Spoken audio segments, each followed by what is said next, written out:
The hourglass of time was extremely special, after all. It could stop time. It was undoubtedly a sacred relic. As soon as the word freeze sounded, blue electric arcs swept out like a tide in all directions. Zhi Guangji instinctively tried to avoid the blue electric arcs. Alas, the law of time was one of the most powerful laws in the power of the Tao. No one in the world could escape from time. This was a universal and unquestionable truth. Zhi Guangji was naturally no exception to the law of time and was frozen. The surroundings and the wind froze. Lu Zhou, with his hand pushed out, was the only living being that could move at this moment. He seized this great opportunity and mobilized all his divine power and divine Tao power. His hand was like the mountains at this moment as he unleashed abandoned wisdom. Blue electric arcs flashed around the palm seal. In less than a breath's time, the palm seal landed heavily on Zhi Guangji's chest. At the same time, Zhi Guangji's eyes widened in anger as he struggled to break free from the shackle of time. With his rich battle experience and profound cultivation base, he made the correct choice by flashing backward and unleashing beams of black light. He roared in anger and shock as he tried to dispel the force from Lu Zhou's palm seal. In the distant sky, the clouds dispersed, making way for Zhi Guangji. At this time, the palm seal had already shattered Zhi Guangji's confined space. Zhi Guangji flew thousands of feet back. The palm seal's tyrannical power left ripples in its wake. At this time, time moved again for everyone. Clank! At the critical moment, Zhi Guangji unleashed a powerful Tao energy, forming a barrier of light like the Taoist's 8 trigram seal to dissipate the power of the attack. With this, he finally dispelled the attack with great difficulty. Everyone's vision finally grew clearer and clearer. A few of them rose into the sky and were shocked by the scene in front of them. The place where Zhi Guangji was struck to the place where he flew back was completely flattened. The mountain peaks and the rivers had vanished. Due to the time freeze, they did not see Lu Zhou making his move. However, the power needed to cause such a destruction was obvious to all. Everyone raised their heads to look at Lu Zhou in a daze. He sent the Black Emperor flying with just one move? Everyone turned to look in the distance about 30,000 feet away. Those with a lower cultivation only saw Zhi Guangji's huge halo. Those with a higher cultivation could see Zhi Guangji hovering in the air motionlessly. People like Xuani, Shangzhong, and Dao Saints could see the grim expression on Zhi Guangji's face as Zhi Guangji stared at the incredibly calm Lu Zhou. The two opponents did not make a move. No one dared to make any noise, in fear of disturbing such a high-level battle. All of a sudden, Master is mighty. Master's divine technique is unrivaled. Everyone frowned and looked in the direction of the voice. They saw Zhu Honggong, who was still tightly bound, struggling and shouting at the same time. When Zhu Honggong sensed everyone's eyes on him, his voice grew softer and softer before he gradually stopped shouting. Then he laughed sheepishly before he said, "I couldn't help it. Please forgive me. Please forgive me." At this moment, Lu Zhou flashed. In just a blink of an eye, he arrived in front of Zhi Guangji using the upgraded power of teleportation. Zhi Guangji's eyes widened. How did he do it? Zhi Guangji was a divine emperor, after all, a divine supreme being. It would be difficult for him to teleport more than 30,000 feet away. Finally, he took a deep breath and said, "I've underestimated you." Lu Zhou did not reply to that remark. Instead, he said, "The second move." Swoosh. Lu Zhou flew out. His movements were fluid and smooth. Zhi Guangji frowned as his expression turned solemn. He quickly brought out a huge black lotus. Everyone looked at Lu Zhou at the same time. They saw a small vortex in his hand. This was the only deadly strike card Lu Zhou had left. He had purchased it using the merit points he obtained by killing the Saint Slayer. The system had become more and more dormant, and the system notifications were growing fewer and fewer as well. Currently, he no longer received notifications when obtaining merit points. After the system had been upgraded and his comprehension of the Heaven Scroll deepened, he could feel the system slowly integrating with the Tao. It was not a loss. It meant that he had become stronger. From ancient times until now, that unrivaled and peerless expert dominated the Great Void, leaving many legends and miracles behind. This attack from the Deadly Strike card contained the full strength of the Unholy One. When the vortex shot out, it looked as though it had descended from the heavens, transforming into a golden dragon that soared through the clouds. Ji Guangji's eyes burned. His long robe tore as he flew out. His hair was disheveled as he crossed his arms in front of him and shouted, "I will not be defeated!" At the same time, Ji Guangji's avatar appeared, shrouding him. A dark pearl hovered in the center of his avatar while he hovered between his avatar's hands. Ji Guangji looked at the golden dragon in the sky and bellowed, "Come!" Ji Guangji stared at the golden dragon as it shot toward him unflinchingly, fully prepared to deal with it. Xuani, Zhang He, Li Chun, Little Yuaner, Conk, and Zhu Honggong looked at the scene before them with their mouths agape. The world shook as the space twisted. Boom! The golden dragon crashed into Ji Guangji's avatar. The avatar shone brilliantly before rumbling noises, along with Ji Guangji's angry roar, rang in the air. Then, it began to flicker as it used its pearl and hands to resist the golden dragon with all its might. The golden dragon was peerlessly strong. Every time it moved, the earth would shake and the space would tear.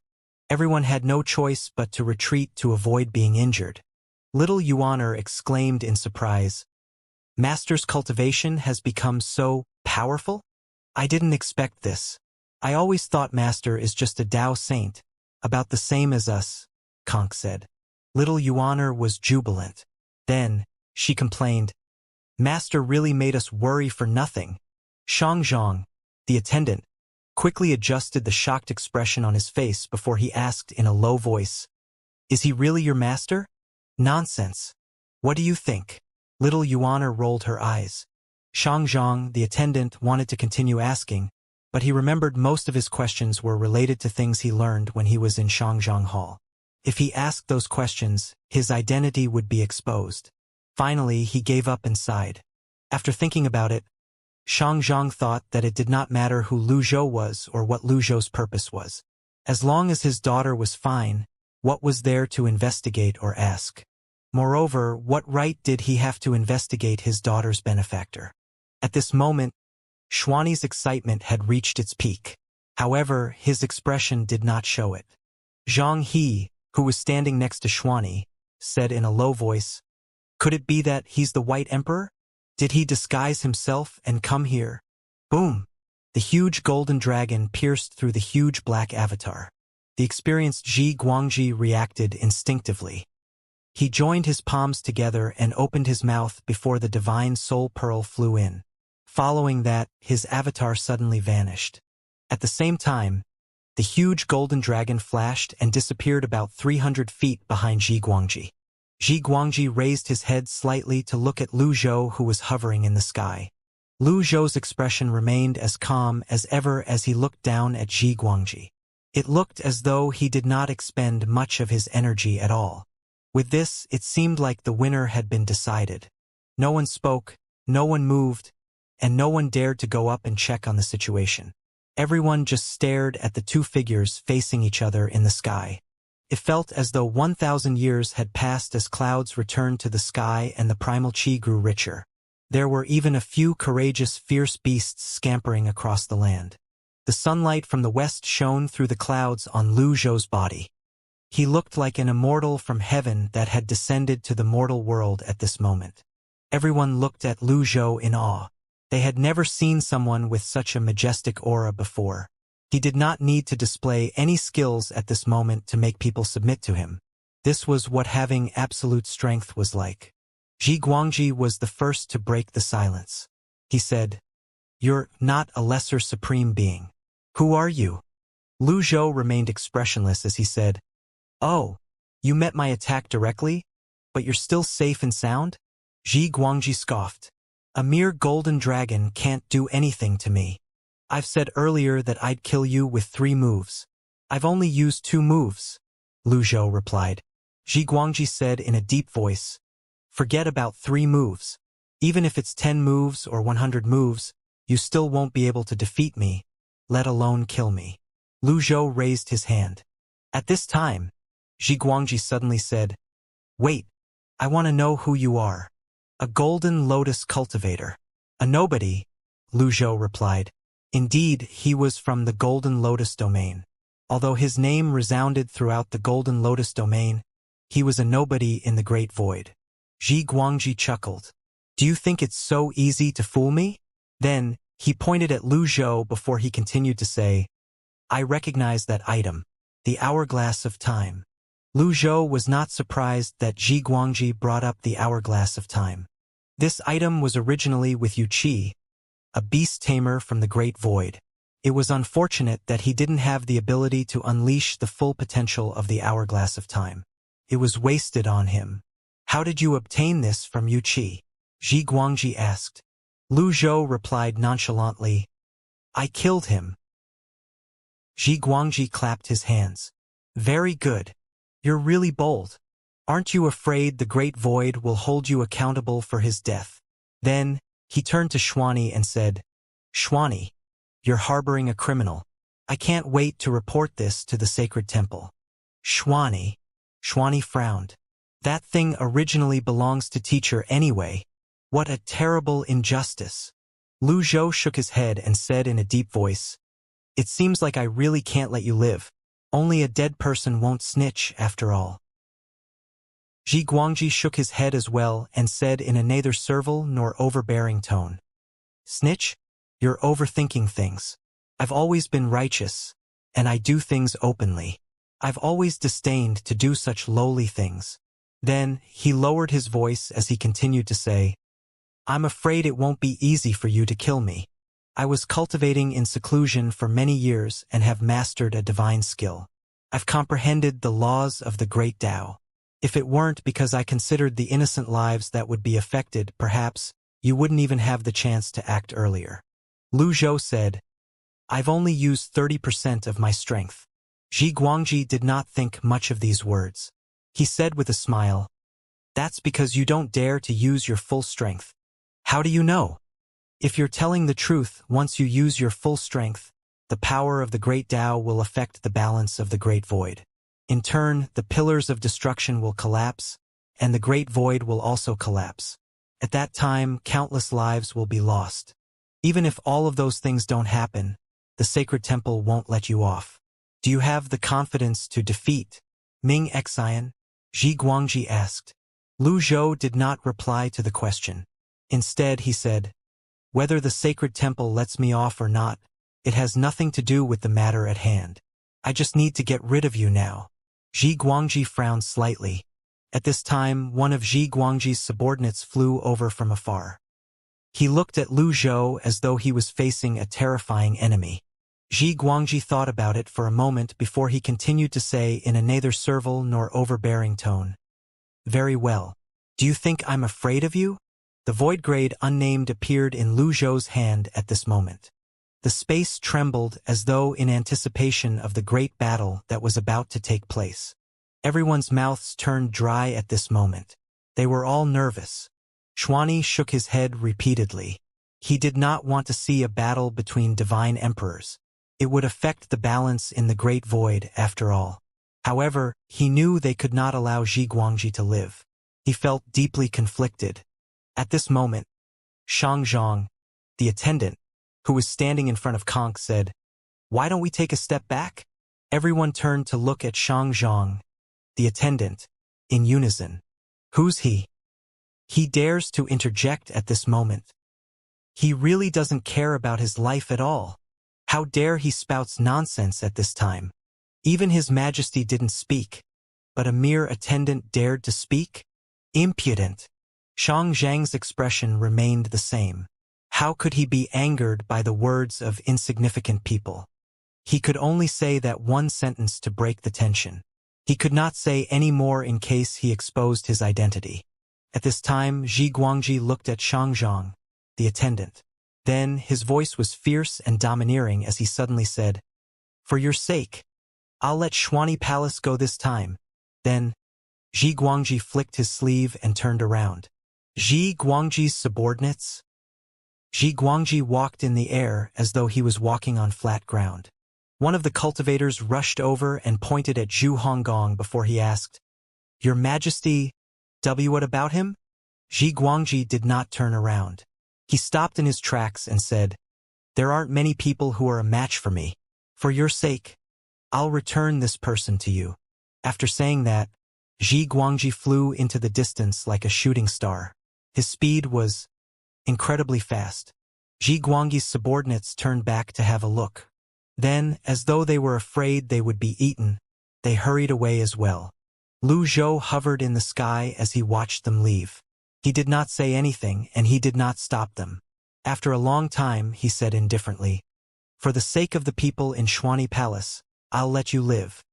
At a mountain peak near the boundary of Xuanyi Palace. Swoosh! Zhi Guangji flashed and landed. As soon as he landed, he let out a muffled groan. His Dantian sea of qi was in chaos, and his qi and blood were surging. Boom! He smacked a hand on the ground, easily destroying the mountain peak. The surging and violent energy in his 8 extraordinary meridians was finally released. After that, he let out a long sigh and muttered, "That was close." Zhi Guangji reigned in the northern part of the Endless Ocean. During the ancient times 100,000 years ago, he was one of the 5 emperors whose names resounded in the Great Void. After Ming Xian rose to the top, Ming Shi was no longer part of the 5 emperors. With that, the title 5 emperors had also disappeared. The sacred temple rarely asked about the matters in the 10 halls. After the Great Void ascended to the sky, the sacred temple was most concerned about the balance. As long as the balance was not broken, the sacred temple would not interfere. If the 10 halls were weakened, the sacred temple would be even stronger. For this reason, Zhi Guangji, the Black Emperor, dared to act with a certain degree of arrogance in the Great Void. Zhi Guangji had been cultivating in seclusion and had made great progress. Today, when he came to the Xuanyi Palace in the Great Void, apart from snatching the owners of the Great Void, he also intended to announce with his actions the return of the Black Emperor to the Great Void. Unfortunately, his plan ended miserably today. After Zhi Guangji removed the aftereffect of Lu Zhou's attack from his body, he began to calm down. However, it did not take long before blood began to drip down from his eyes, ears, mouth, and nose. He was actually starting to bleed from his 7 orifices. Zhi Guangji took a deep breath. His eyes were filled with unwillingness, doubt, and surprise as he muttered to himself, "Why? Does he resemble that person?" The hourglass of time, his manner of doing things, and his thunderous attacks are very similar to that person who dominated the Great Void back then. At this moment, Zhi Guangji's subordinates rushed over. "Your Majesty!" Zhi Guangji straightened his back immediately. With a wave of his hand, the blood disappeared immediately. It was as though nothing had happened. "Your Majesty, are you okay?" Zhi Guangji had flown too fast earlier. No matter which angle one looked at it, it seemed like Zhi Guangji was running away. Zhi Guangji scoffed and said, "I don't want to start a massacre just yet. That Xuanyi Palace has the support of the sacred temple, so we can't act rashly." "Then what about that person who fought you? He's so arrogant. We definitely have to get rid of him." Zhi Guangji shook his head and said, "Although his cultivation is far inferior to mine, I can sense there's another expert hiding in Xuanyi Palace." "Expert?" Zhi Guangji's expression changed slightly. Then he said, "Your Majesty is wise. In fact, when I was observing from the side, I also felt that something was amiss. Now that Your Majesty has spoken, it seems like that was really the case." Zhi Guangji scoffed again.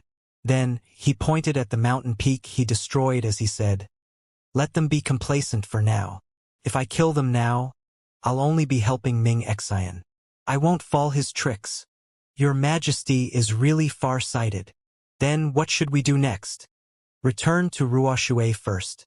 When the time is right, I'll kill all of them," Zhi Guangji replied. Zhi Guangji's subordinate nodded. "I agree. I think we should act after 5 days. With the commander's competition, the sacred temple has no time to care about the 10 halls." "No." Zhi Guangji raised his hand and said with a straight face, "We need a longer time to think about this. 5 days aren't enough." Ji Guangji's subordinate asked tentatively. Then, how about 10 days? Ji Guangji continued to say with a straight face, 5 years.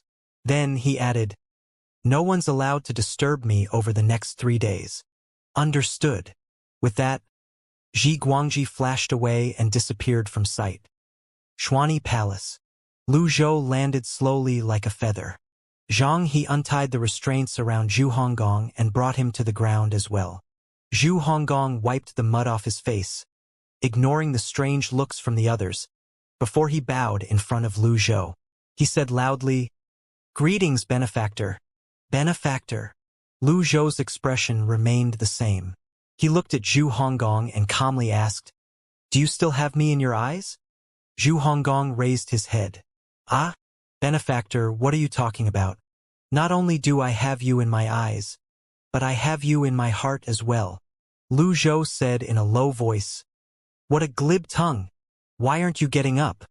Thank you, benefactor. Zhu Honggong rose to his feet and grinned at everyone. Xuanyi was slightly stunned by this. He moved to Lu Zhou's side and asked in a hushed tone. Is he really Pavilion Master Lu's disciple? Lu Zhou nodded before he sighed. He's an unworthy and wicked disciple. It's really difficult for him to become a decent person. Xuanyi said, No. A man must know how to bend and yield at the right time. To be a hero, one must be flexible. I think this kid is quite talented. Zhu Honggong gave a thumbs up to Xuanyi. He was almost moved to tears by Xuanyi's words. He said, it's still, great divine King Xuanyi, who understands me best. As Zhu Honggong spoke, he walked toward Xuanyi. What are you doing? Xuanyi sensed that the atmosphere was not right at this moment. Thank you for speaking up for me. Xuanyi felt a little regretful at this moment. Nonetheless, he still said, it's nothing. At this time, Lu Zhou pointed at Zhu Honggong and said, you, come with me. Understood. If Master tells me to go east, I definitely won't dare to go west. I'm coming. Since the Master and disciple clearly wanted to talk, the others did not stay. Not long after, a series of wails and screams rang from the hall along with thumping noises. It lasted for a while before silence returned. Xianxia, the attendant, frowned and asked, is your master always so fierce? Previously, based on their interactions, Xianxia felt that Lu Zhou was very gentle and approachable. Little Yuaner and Conk nodded at the same time.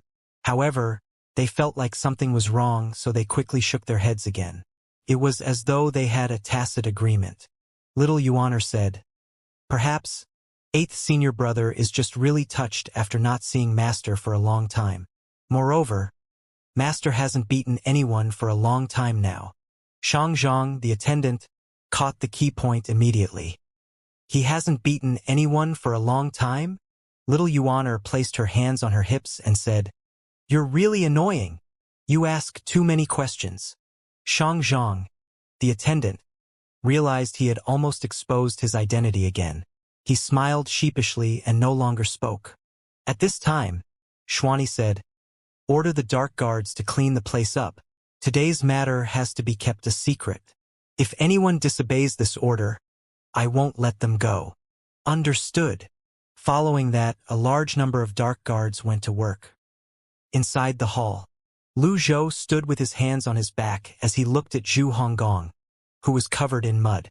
Zhu Honggong touched the bruise on his face and winced slightly before he said, Master, you've really misunderstood me.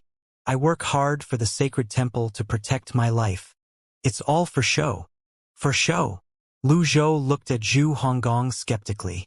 Zhu Honggong nodded as he said, I swear, I really betrayed you. I wouldn't have come to Xuanyi Palace. You don't even know I'm in Xuanyi Palace, Lu Zhou said. You're right, but I know the 2 junior sisters are here, Zhu Honggong said. Why did you come to Xuanyi Palace? The sacred temple wants me to investigate what's going on here.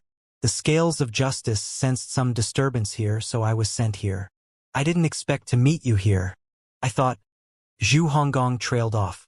He did not dare to finish his sentence. You thought your master died? Lu Zhou asked. I don't dare. Zhu Honggong fell to the ground again. You left Fragrant Valley with 4th Senior Brother and the Qin Yuan, but only 4th Senior Brother and the Qin Yuan returned. 4th Senior Brother said that you were accidentally caught in the battle between the Unholy One and Emperor Tu Wei and fell into the abyss. Old 4th said that? Lu Zhou asked. That's right. That Unholy One is really wicked.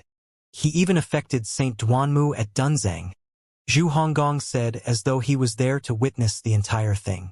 Oh, Lu Zhou frowned. Saint Duanmu told me this. Lu Zhou said reproachfully. Whether the Unholy One is wicked or not, it's not for you to judge. All you do is listen to rumors. How can you achieve great things? Pa! Zhu Honggong hurriedly slapped himself and said, Master is right. However, I only listen to them. I don't believe them at all. Lu Zhou asked, Saint Duanmu, are you talking about Duanmu Dian? Zhu Honggong forced a smile on his face and said, Yes. After he returned to the Great Void, he took great care of me. Lu Zhou nodded. During the battle with Tu Wei, he had taken advantage of a brief respite to protect Duanmu Dian. Although he had seen the tombstone that Duanmu Dian had erected for him near the abyss, and he knew Duanmu Dian was alive, he did not expect Duanmu Dian to return to the Great Void to keep an eye on his disciples. Where's he now? Lu Zhou asked. After Dunzang's pillar of destruction collapsed, considering he had been guarding the pillar for so many years, the sacred temple transferred him to Tu Wei Hall, Zhu Honggong replied. Tu Wei Hall. Zhu Honggong nodded. Then, he looked left and right before he said with a conspiratorial expression on his face. That's right, Master, he's now working for 7th Senior Brother. Lu Zhou's eyes were bright as he stared at Zhu Honggong. Zhu Honggong felt his hair stand on end when he saw Lu Zhou's gaze. Then he hastily said, I swear to the heavens if there's even a little bit of falsehood in my words, I'd be struck by 5 lightning bolts. Lu Zhou had heard about Xianxia many times. His 4th disciple and 8th disciple's judgments were completely opposite of each other. Lu Zhou was certain Zhu Honggong did not dare to lie. If that was the case, then perhaps his 7th disciple had truly come back to life. Naturally, he still had many doubts. There was the fact that the resurrection scroll failed to bring his 7th disciple back to life, and that he could not observe his 7th disciple with the power of sight. Where's he now? Lu Zhou asked. He's now the commander of Tu Wei Hall, and he's in charge of the commander's competition. He also told us not to reveal your existence and to follow his plan by seizing the positions of commanders in the 10 halls. Zhu Honggong said. Plan? Yes, the plan is to seize the positions of commander.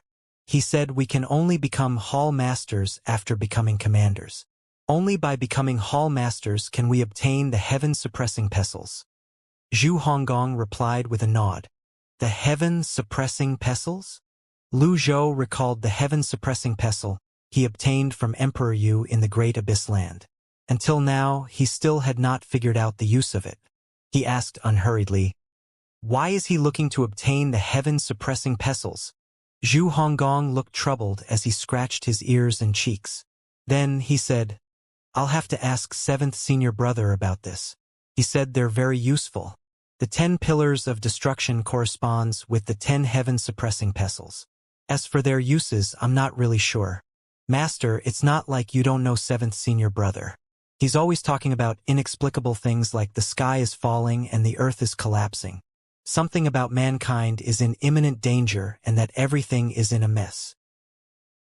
It was probably too much to expect Zhu Honggong to understand these things.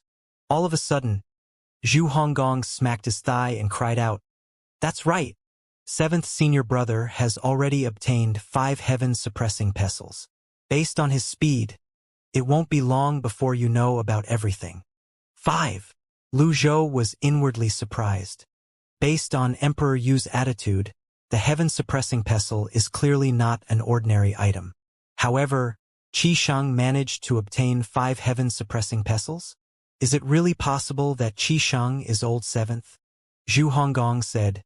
Yanfeng Hall, Xianmeng Hall, and Changyu Hall voluntarily gave him the heavenly suppressing pestle. He naturally has access to Tu-Wei Hall's heaven-suppressing pestle. After Emperor Tu-Wei's death, the people in Tu-Wei are without a leader. As for the fifth one, then, he paused and looked around before he said in a hushed tone, Master, I suspect seventh senior brother has something going on with Lan Shihe. Pa. Zhu Honggong slapped his mouth again before he said, I'm just guessing.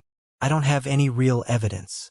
Anyway, after obtaining the 5 heaven-suppressing pestles, seventh senior brother told me to come to Xuanyi Palace to get a feel of Emperor Xuanyi's attitude. Don't you think he's trying to make things difficult for me? Lu Zhou looked at Zhu Honggong with his hands on his back and asked, Have you ever thought that he might not be your seventh senior brother and that you've fallen into his trap? What if he's using you? Zhu Honggong was stunned. He did not say anything for a long time. Lu Zhou's judgment was the same as the 4 elders. From all the signs, Qi Sheng should be his 7th disciple. Among his disciples, he had spent the most time with Si Wuya, so he thought he had quite a good understanding of Si Wuya. However, it was not impossible that these were all just tricks meant to fool everyone. Qi Sheng had either intentionally or unintentionally revealed that he was Si Wuya, but he had never directly confessed. No one knew the reason why. Zhu Honggong thought that his master made a lot of sense. He suddenly cursed, Very good. So he's a liar. I've tarnished my reputation for a lifetime because of him. I was almost deceived by a villain. Lu Zhou said, It's too early for us to draw a conclusion. We'll discover the truth eventually. Zhu Honggong said, Master is right. If he's really a fake, you have to punish him severely and avenge us. Master, he has ordered us around for decades. Lu Zhou said, Since he already has 5 heaven-suppressing pestles, he'll naturally find ways to obtain the others. The Great Abyss Land's heaven-suppressing pestle was in Lu Zhou's hand, after all. Sooner or later he would meet Qi Sheng. That person is very cunning. Sooner or later, he'll gather all 10 heaven-suppressing pestles, Zhu Honggong said. Then, he pointed in the direction of the sacred temple and complained indignantly, Master, you don't know how cunning and terrifying he is. The recent incident in Shenmeng Hall was planned by him alone. What kind of character was the Grand Shaman of the Great Void? However, he killed that Grand Shaman so easily. Lu Zhou said indifferently, Do you really think he has the power to kill Wu Zhu? He only relied on the power of the sacred temple. Zhu Honggong chuckled. Master is right. I don't know what happened, but after chatting with Master, I'm no longer muddle-headed. My mind is very clear now. Master really woke me up with just one sentence. I was so foolish in the past. All right, that's enough. Lu Zhou could not be bothered to listen to Zhu Honggong's flattery. He said, No matter what his purpose is, don't tell anyone anything for the time being. Return to the sacred temple and pretend that nothing happened today. Lu Zhou could not make too big of a commotion before he activated all 36 birth charts. Moreover, he had a feeling that Ming Xian was planning something as well. Tu Wei and Wu Zhu had fallen, but Ming Xian did not care at all. He even allowed a few emperors of the Lost Lands to take the owners of the Great Void Seeds. It did not make sense at all. He was the temple master of the sacred temple and the person with the highest status in the Great Void. Logically speaking, he should cherish his position very much. However, apart from the balance, he did not seem to care about anything at all. Ming Xian's actions clearly did not match that of his high status. What's Ming Xian planning? Master! Zhu Honggong interrupted Lu Zhou's thoughts. I'll take my leave first then. Lu Zhou waved his sleeve and said, Go! Without any warning, Zhu Honggong leaped forward and hugged Lu Zhou's thigh before he said with a bitter expression, Master, I can't bear to part with you. The two of us have just met, and we haven't had enough time to catch up yet, but we have to part again. My heart aches. Master! Lu Zhou frowned as goosebumps erupted on his skin after he listened to Zhu Honggong's words. He raised his leg unhesitantly and kicked Zhu Honggong away. Get lost. Zhu Honggong stopped crying immediately and sucked the snot back into his nose. Then, he wiped his tears and said, Yes, master. Subsequently, Zhu Honggong took a deep breath, straightened his back, and walked out with his hands on his back. As soon as he walked out, he saw many people outside the hall. All of them looked at him strangely. Little Yuaner, Conk, Shangzhong, Zhang He Li Chun, and many dark guards looked suffocated and amused at the same time. It was as though they were trying their best not to laugh. Zhu Honggong frowned and said, "Laugh. Laugh all you want. When my master finds out that you disrespect me, let's see what happens then." Everyone stopped laughing immediately. Instead of being afraid or nervous, their expressions seemed to say, "Why is this person so silly? Why did Pavilion Master Lu accept him as a disciple?" After Zhu Honggong finished speaking, he flew away with a smug expression on his face. Everyone looked at each other. He left just like that? What happened? At this time, Lu Zhou finally walked out of the hall. He did not say anything and made his way to the dark hall. Xuani hurried over and asked in a low voice, "Pavilion Master Lu, why did you let him leave?" Lu Zhou did not reply to the question. Instead, he said, "Make sure what happened in Xuani Palace today stays a secret. Don't let word of it leak out." "I've already passed down the order," Xuani said. "There are some things I'm not at liberty to say. Ji Guangji must be feeling extremely suffocated after being slapped by me. He won't be coming back anytime soon," Lu Zhou said. Xuani smiled. "Pavilion Master Lu's strength is as shocking as always. I'm impressed." Little Yuaner, Conk, and Shangzhong, the attendant, wanted to follow Lu Zhou back to the Dark Hall's Dao Hall, but Lu Zhou dismissed them. He needed to confirm an extremely important matter regarding the resurrection technique. As the sun set, the last ray of light shone into the Dao Hall. Lu Zhou brought the scripture of sermons out and placed it in front of him. It had been quite a while since he studied the scripture of sermons after he brought the Qin Yuan's daughter back to life. Prior to that, he had tried to use the resurrection scroll in the scripture of sermons to bring Si Wuya back to life. At that time, he thought he had failed, but now he was not so sure. Lu Zhou placed his hand on the scripture of sermons. A strand of his consciousness moved as his vitality energy surged. Swoosh! Lu Zhou felt as though his strand of consciousness was being pulled into a tiny vortex at this time. It was as though he had been pulled into the darkness of the vast universe. The surroundings changed. The darkness melted away, and he saw birds and beasts. The stars dotted the sky, but the moon was nowhere to be seen. This was the picture depicted in the resurrection scroll. Where is this place? Lu Zhou flew past the birds and the beasts in the forest. No matter how long or how fast he flew, it seemed like he could not leave this place. Felt like he was flying without actually moving. Am I in the resurrection scroll? Lu Zhou stopped moving. With just a thought, the strand of consciousness returned to his body. Then, he mobilized his primal chi and let a strand of his consciousness drift out.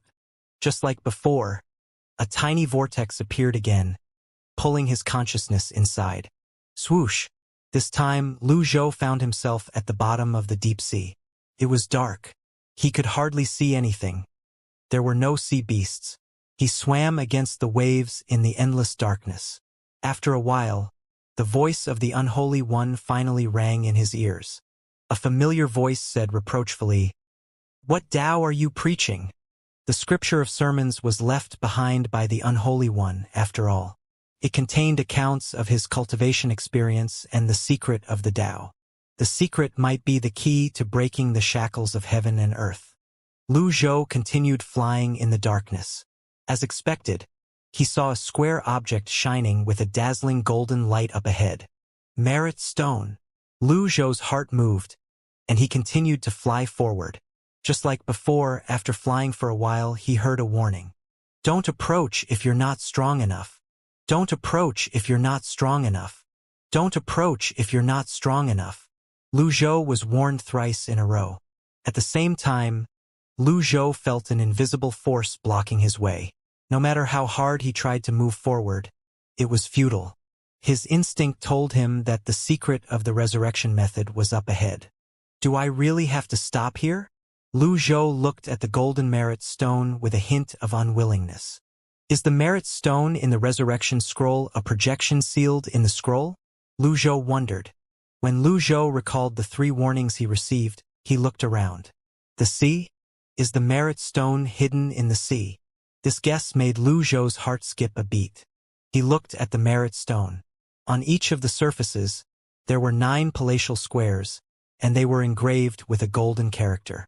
Unfortunately, he was too far away so he could not see the characters clearly. Lu Zhou tried again to move closer, but the result was the same as before. He could not proceed. Is it possible that when the Unholy One was looking for the merit stone, he had stopped here as well? Is that why I can't proceed any further because his memories stop here? Following that, Lu Zhou's consciousness returned to his body. When he opened his eyes, the sky was already bright. The morning light shone on the floor of the Dao Hall. Lu Zhou felt slightly groggy. It was as though he had slept for a long time and had just woken up from a long dream. After a moment, he muttered to himself, "Defying heaven to gain heaven-defying power. The resurrection technique. Did old Seventh really come back to life?" Zhu Honggong returned to the sacred temple through a runic passage. That night, Zhu Honggong did not look for Qisheng. As a result, the next morning, Qisheng came to Zhu Honggong's residence. A voice rang from outside. "Mr. Zhu, the commander of Two-Way Hall requests to see you." "No!" Zhu Honggong rejected without any hesitation. A hint of impatience and indignance could be heard in his voice. As soon as Zhu Honggong's voice fell, Qisheng had already walked in with his hands on his back. He asked, "What happened? Why are you so irritable?" Zhu Honggong leaped up in fright before he scolded. "What's wrong with you? How can you barge in just like that? Leave." Qisheng ignored Zhu Honggong and took a seat before he asked, "What about the task I entrusted you?"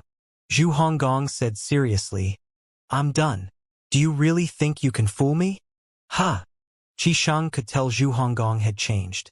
"Put away your petty thoughts. For the sake of the temple master, I don't want our relationship to worsen," Zhu Honggong said solemnly. "I don't understand what you mean," Qisheng said, puzzled. Zhu Honggong scoffed and said, "Stop pretending. You're not my 7th senior brother. No matter how much you pretend, you're not him." Qisheng was puzzled. "Do you have some misunderstandings about me?" Zhu Honggong continued to maintain the serious expression on his face as he said, "I don't have any misunderstandings. Are you still going to lie to me? You're not welcome here. Hurry up and leave. Otherwise, I'll tell the temple master." Qisheng was not bothered by Zhu Honggong's attitude and threats. He said, "First of all, I don't know your 7th senior brother. Second, I've never said that I'm your 7th senior brother. Finally, if I want to harm you, I've had countless opportunities to do so in the past. Not only that, but I've helped you countless times in the past decades. Although I don't know where this misunderstanding came from, you have to be careful of others trying to sow discord between us." Qisheng continued to say, "Think about it. There's no reason for you to let another person sow discord between us. You don't have to treat me as a friend. You can just treat our relationship as one of mutual benefits. Don't we have common goals and interests?" After Qisheng finished speaking, he looked at Zhu Honggong silently. Zhu Honggong was not eloquent. If he debated with Qisheng, he definitely would not be able to win Qisheng. Nonetheless, he had to admit that Qisheng had a point. Even if they were not friends, they shared common interests. Zhu Honggong's expression finally eased slightly as he asked, "You've already obtained 5 heaven-suppressing pestles. What's your true purpose in collecting the heaven-suppressing pestles?" "I've already explained it to you last time," Qisheng said patiently. "The Dunzang's pillar of destruction has already been destroyed. It's only a matter of time before the Great Void collapses. Before that, we need to make preparations to protect ourselves and raise our cultivation." "Are you really so kind?" Zhu Honggong asked skeptically. "I'm not kind," Qisheng said calmly. "I'm doing this for myself. If I don't give you any benefits, would you help me? We're only using each other. In fact, I should be the one who tells you to put away your petty thoughts." Zhu Honggong was speechless. After thinking about it, it did seem like he had overthought things and overestimated himself. The other party had frankly admitted that he was only using him. What else could he do? Kill the other party with a punch? Qixing chuckled and said, "If you're really worried about me lying to you, then you can terminate our cooperation immediately. I'll draw a clear line between us. You go on your path of sunshine, and I'll go on my own path. What do you think?" Then, after a moment, he added, "In the future, don't come looking for me if you encounter any trouble in the temple." Then, Qixing stood up and walked out. As soon as Qixing reached the door, Zhu Honggong could not help but call out, "Wait, what else?" "I was just joking. Why are you so serious?" Zhu Honggong said with a smile, "You're so honest. How can I not continue to cooperate with you?" Qixing did not turn around. His eyes revealed a hint of a smile. Zhu Honggong continued to say, "I was ambushed by the Black Emperor's people when I went to Xuani Palace. I can't help but feel a little unhappy. Don't mind me." At this time, Qixing finally turned around and asked, "Are you sure you're unhappy because you were ambushed? Not because you listened to someone's flowery words?" Zhu Honggong said righteously, "How can I listen to the slanderous words of a villain? Do I look like that kind of person to you? We've worked together for so many years. How could I not believe you? No matter what those bastards said, it's impossible to shake my trust in you." "Really?" Qixing looked at Zhu Honggong skeptically. "Of course. If there's even the slightest bit of falsehood in my words, lightning will strike me," Zhu Honggong said. Qixing nodded. "That's good. However, I've already expected the Black Emperor's people to ambush you." Zhu Honggong was startled. "You knew? But you didn't say anything." "I was almost captured and stewed by them." "Don't worry, he doesn't have the guts. I've investigated Ji Guangji thoroughly," Qixing said with a smile. "Ji Guangji seems fierce and overbearing, but he's actually very scheming. Nonetheless, if he has brains like yours, I'd be worried." Zhu Honggong frowned. "Are you praising me or insulting me?" "Of course, I'm praising you. How many people in the Great Void can be compared to the Black Emperor?" Zhu Honggong nodded in satisfaction. "You have a point." Qixing asked, "What's Emperor Xuani's attitude?" "Well, about that, before I could mention the heaven-suppressing pestle, the Black Emperor appeared, and I didn't have time to ask," Zhu Honggong said. "All right, there's no rush," Qixing nodded and said, "There are another two matters. First, we have to speed up the commander's competition. Tell me which hall you like. I guarantee you'll be able to obtain the position of commander." Zhu Honggong's eyes lit up immediately. "Really? Have I, Qixing, ever broken my promise to you?" Qixing asked confidently. Zhu Honggong was slightly stunned. At this moment, he felt that Qixing was his seventh senior brother. Then, he hurriedly shook his head to dismiss his thoughts. Then he said excitedly, "Then, I choose Xuani Palace. Xuani Palace has master's protection, while I can continue to hug Qixing's thigh on this side." Zhu Honggong felt like he was a genius when he thought about this. Qixing was stunned. "What's wrong? Let's change to a different hall," Qixing said. "Didn't you promise that I can choose any hall? Why do I have to change it?" Zhu Honggong asked.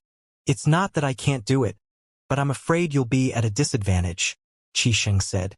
"That's not possible."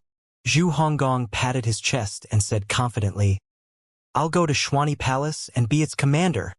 Qixing sighed helplessly and said, "All right, I'll issue the challenge to the Azure Emperor." "Wait, what? The Azure Emperor?" Zhu Honggong grabbed Qixing. "The Azure Emperor's men defeated the commander of Xuani Palace. Hence, you'd need to fight with them. Although you'd be able to become the commander regardless if you win or lose, we still have to put on a show at least," Qixing said. Zhu Honggong scratched his head and said, "Then, I'll switch to Yanfeng Hall. It seems like no one with the Great Void Seed is going to vie for the position of commander in Yanfeng Hall. All right, let's go with Yanfeng Hall." "Are you sure?" "I'm sure." "Very well," Qixing said solemnly. I've already obtained the heaven-suppressing pestle from Yen Feng Hall. Once you become a great Tao saint, I'll help you enter the core of the pillars of destruction to comprehend the laws of the great Tao. Deal, Zhu Honggong said with a grin. There's still another matter, Qisheng said after he flicked his sleeve and closed the door.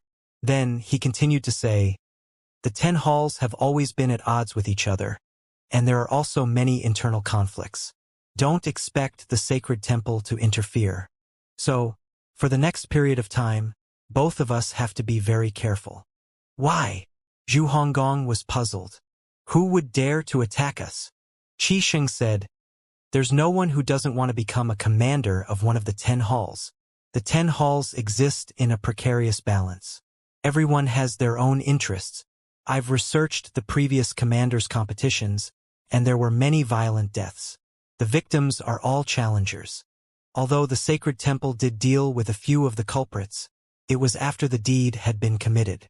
Zhu Honggong inhaled sharply. He suddenly felt that the commander's competition was no longer fun. If it's not necessary, don't leave the temple. Remember, the sacred temple is the safest place, Qisheng said, emphasizing the word safest. After saying that, he turned around and left, leaving behind Zhu Honggong, who was in a daze. While Qisheng flew, he looked down on the land. One of his subordinates asked in a hushed tone, Commander, why didn't you reveal your true identity to him? The time is not right. If I do that, it'll only bring trouble. Zhu Honggong looks foolish, but he's actually very smart. When I spoke to him earlier, it looked like I'd successfully convinced him. However, that's not the case. It's just that he has a very obvious flaw.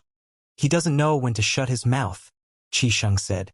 Commander is wise. Qisheng and the Silver Guards continued to fly. They did not go to the runic hall. They flew over several mountains that towered past the clouds. When Qisheng saw how foggy it was, he became suspicious. He raised his head to look at the sun that was shining brightly in the sky. He looked down at the mysterious fog swirling between the foothills before he suddenly raised his hand and said, Stop! What's wrong? There's a trap. Let's take a detour. Understood. Qisheng could sense the strange movements between the mountains, but he did not know what kind of trap it was. He did not like taking risks, so the best way was to take a detour. Qisheng led the Silver Guards 100 miles away to avoid the trap. The sky was clear. Although they were quite far away, they could still see the towering mountains that pierced through the clouds. Qisheng came to a stop.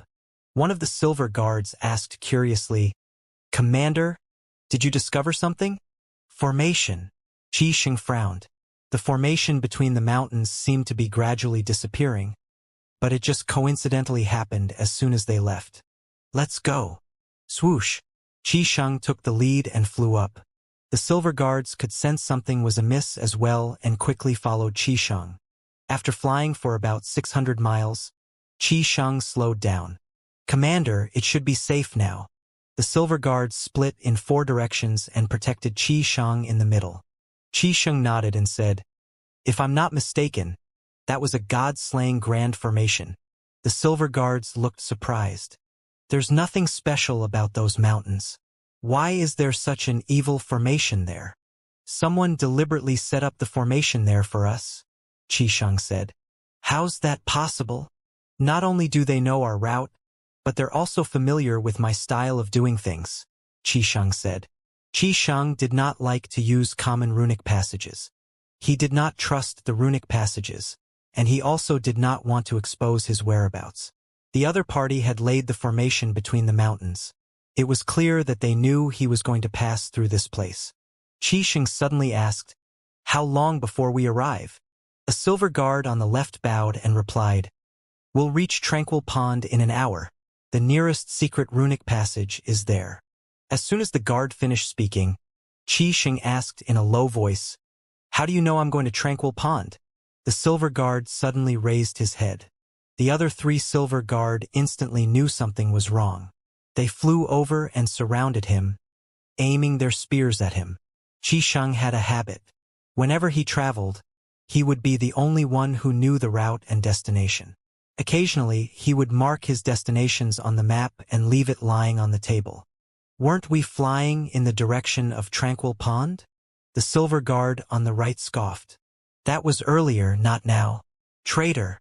Xianxia flashed and arrived in front of the person. Then, he said with a faint smile, "Everyone retreat." The other silver guards retreated. Xianxia looked at the suspicious silver guard and asked, "Speak. Who are you working for?" "I've been wrongly accused," the suspicious silver guard protested. Xianxia shook his head and pushed his hand out.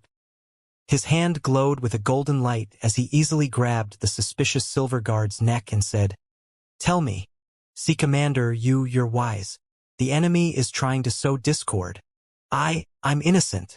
I've already given you a chance," Xianxia said as he tightened his grip. The suspicious silver guard's face turned red.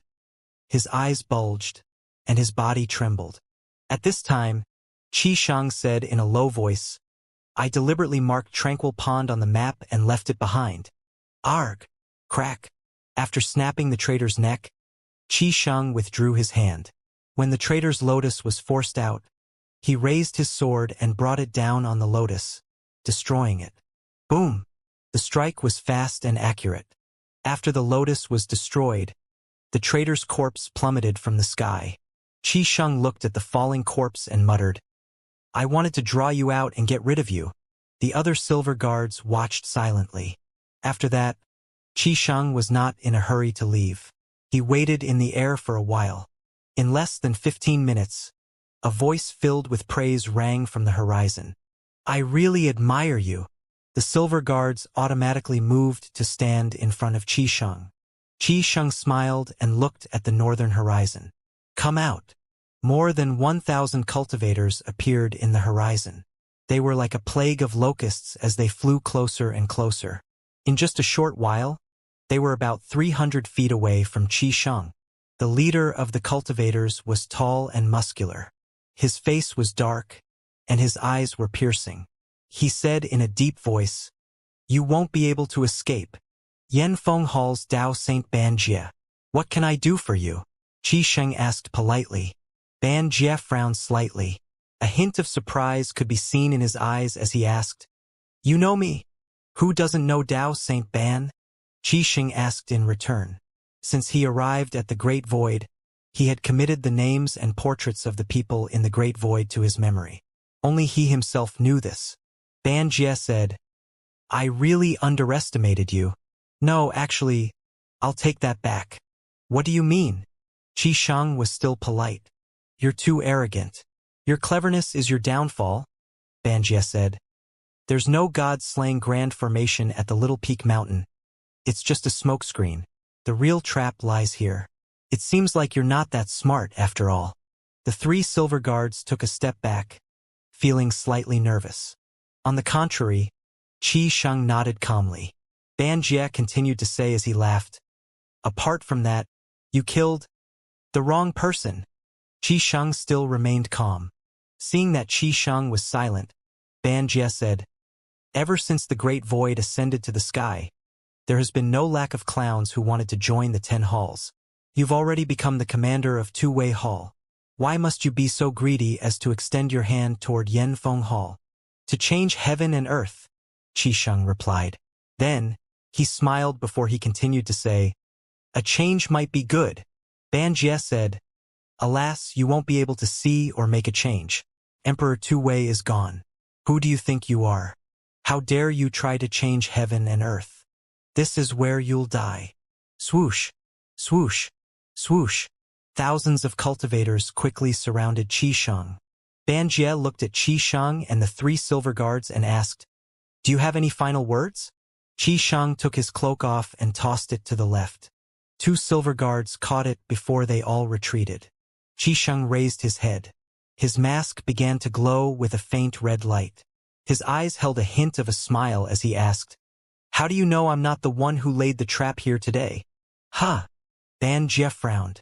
"Second, whether I killed the wrong person or not, you should go down and have a look before you make a judgment," Xianxia continued to say. Banjie bellowed, "Cut the crap! You'll die today. Take him down." Black, golden, and red avatars appeared in the sky one after another, reflecting off each other. The space rippled as countless energy seals flew toward Qisheng. Following that, the red mask on Qisheng's face flashed before a barrier enveloped him. Swoosh! Flames suddenly burned around Qisheng. They seemed to make him incorporeal as the attacks passed through him harmlessly. Ban Jie's frown deepened. What secret technique is this? Swoosh! Qisheng flew into the sky. He raised his right hand. An array of dazzling golden light appeared. It was a cylindrical object made of pure gold. What's that? Ban Jie exclaimed. Flames soared into the sky. The cultivators retreated warily. Be careful of the true fire. Ban Jie stared at the object in Qisheng's hand. The object gradually shrank until it resembled a long and thin golden needle. This thing is called the Heavenly Void. The Heavenly Void? Without saying anything else, Qisheng threw the Heavenly Void out. As the Heavenly Void sailed in the sky, it shone dazzlingly like the sun. It stabbed the cultivators mercilessly at a terrifying speed. When they tried to dodge, they discovered the Heavenly Void would appear and reappear again in another place, making it impossible to dodge. It could even bypass their energy shields. Swoosh! Swoosh! Swoosh! Swoosh! Swoosh! One by one, the cultivators' chests and hearts were pierced. Initially, Ban Jie was only surprised. However, as he watched the Heavenly Void ruthlessly and accurately piercing the cultivators' hearts and divine soul pearls, fear began to flood his heart. The smell of death and blood permeated the air. None of the cultivators could resist it. They plummeted from the sky one after another. The cultivators who quickly turned their divine soul pearls into birth charts could not escape as well. They were pierced repeatedly until they resembled a hornet's nest. Swoosh! Swoosh! Swoosh! Swoosh! Swoosh! Ban Jie was frozen in fear. His mind turned blank. He watched as the Heavenly Void flew back and forth swiftly. To be precise, he could only see traces of the Heavenly Void as it flew and pierced his men's hearts. The needle was like a hot knife, and his men were like butter. Ban Jie stared at Qisheng with his mouth agape. Qisheng's body was bathed in flames. His eyes were terrifying to look at, and an icy smile could be seen on his face. The mask on his face glowed red, making him look even more terrifying. Why you're a supreme being, Ban Jie exclaimed in shock and disbelief. Qisheng smiled faintly. It's not too late to know this now. Don't worry, I'll take good care of you. Swoosh! The Heavenly Void quickly pierced Ban Jie's chest, entering from the back and exiting from the front, leaving only a tiny red dot behind. Ban Jie watched helplessly as the Heavenly Void turned around and pierced his body again. Ban Jie tried to struggle, but it was futile. He sensed Qisheng's formidable aura and recalled Qisheng's earlier words. How do you know I'm not the one who laid the trap here? At this moment, realization dawned on Ban Jie. Alas, it was too late. In the sacred temple, Hua Zhenghong walked in from outside and said with a bow, Temple Master, the Great Abyss Land sent a letter. What is it about? Emperor, you said to be careful of the people around you, Hua Zhenghong replied. The people around me? Ming Xian raised an eyebrow. Hua Zhenghong kneeled on one knee and said, I'm loyal to your majesty. The sun and moon can be my witness. Following that, 3 voices rang from outside, professing their loyalty. Ming Xian's expression remained the same as he said, Hand it over. Hua Zhenghong respectfully handed the letter over. Ming Xian opened the letter. There was only one sentence. Be careful of those around you. Ming Xian stared at the sentence for a long time before he finally crushed the paper, reducing it to dust. Tell Emperor Yu that I know, Ming Xian said calmly. Understood, Hua Zhenghong said before she left.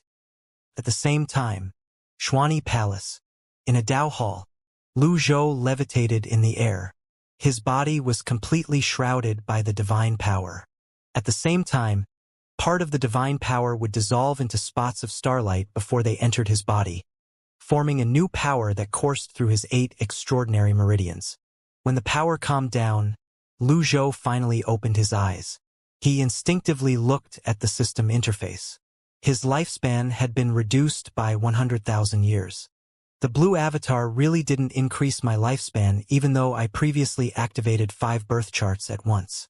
Now, I even lost 100,000 years. Fortunately, Lu Zhou had 250,000 years, which was more than enough. Moreover, he still had many reversal cards. It's time to return to Grand Mystic Mountain to have a look, Lu Zhou muttered to himself. At this moment, Pavilion Master Lu, can I come in for a chat?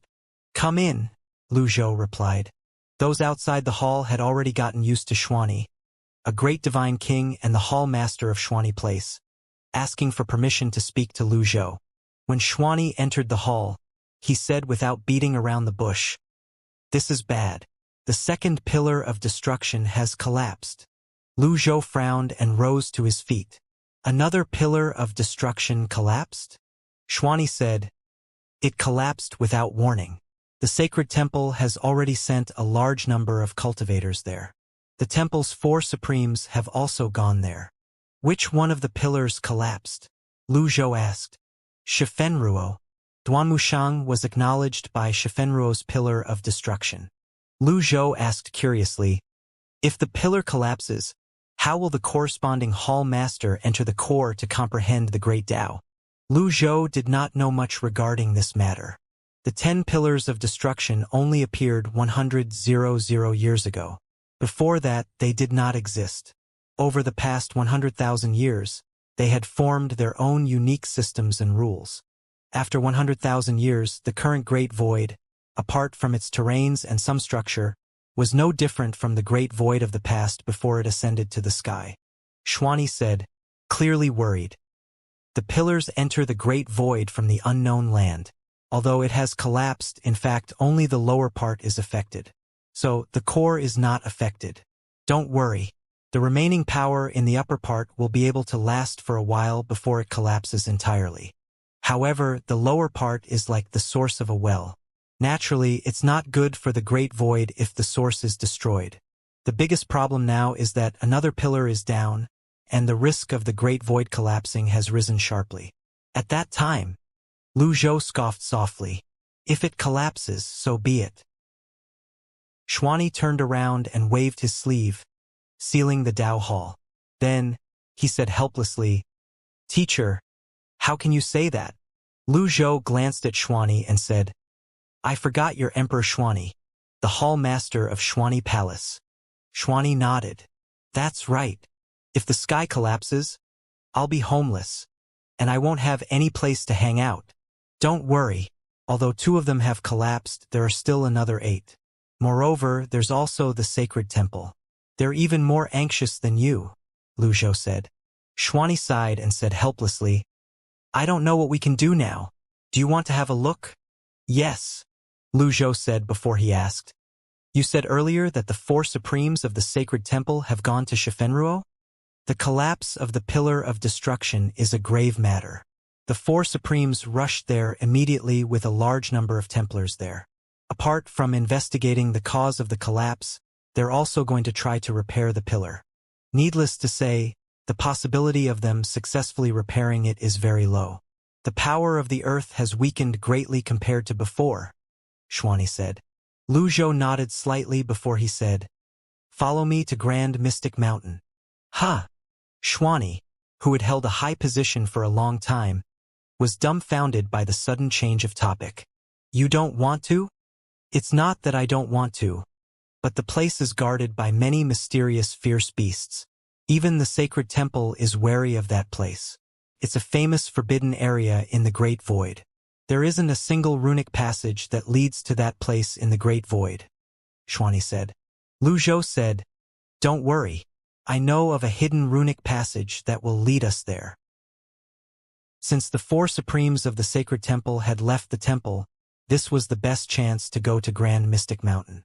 Xuani asked, Why are you going there? There are many things I can't remember clearly. I feel like I should go back, Lu Zhou said dejectedly. Xuani nodded.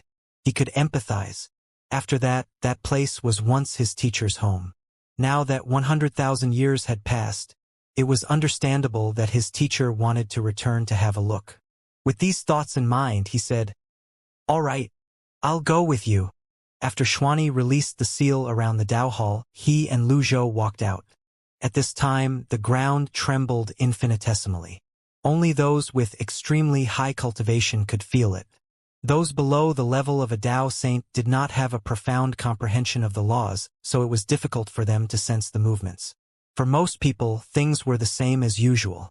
Lu Zhou saw little Yuaner, Conk, and Xianxia, who was still disguised as an attendant, nearby. Soon enough, Zhang He, Li Chun, and a small number of dark guards appeared on the left. "Your Majesty, Pavilion Master Lu." After everyone greeted Xuanyi and Lu Zhou pointed at little Yuaner and Conk before he said, "Both of you, follow me." Lu Zhou decided to bring them since they were already Dao saints. Moreover, he inexplicably felt like he should bring them with him. Little Yuaner clapped her hands happily. "We can finally go out. It's so stuffy in Xuanyi Palace." Xianxia, the attendant, stood behind the two girls and said, "I want to come along." "Why? Do you want to join the fun?" Little Yuaner asked. "You can come if you want," Lu Zhou said. "Wouldn't it be a waste if we didn't bring this super bodyguard with us?" Xianxia, the attendant, bowed. "Thank you."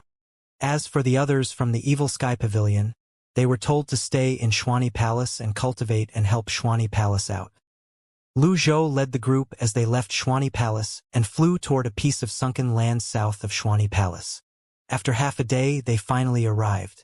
Xianxia, the attendant, asked, "The Great Void's sinkhole up ahead. Rumor has it that it was created during the Unholy One's battle with the experts. What are you doing here?" Little Yuaner and Conk turned around immediately to criticize Xianxia, the attendant, for speaking so carelessly. Xuanyi glanced at Xianxia, the attendant, and asked, "You know about this place as well?" Xianxia, the attendant, replied, "I know more." "Tell me about it," Xuanyi said.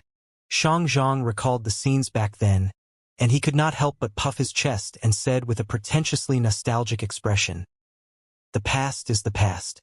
It's better not to mention it." Little Yuaner looked at Xianxia, the attendant, with a speechless expression on her face. Conk asked calmly, "Have you met the Unholy One before?" "Everyone from the ancient times has seen him before," Xianxia, the attendant, said. Conk said skeptically, "But you look very young." Xianxia, the attendant, shook his head and sighed. "I'm old."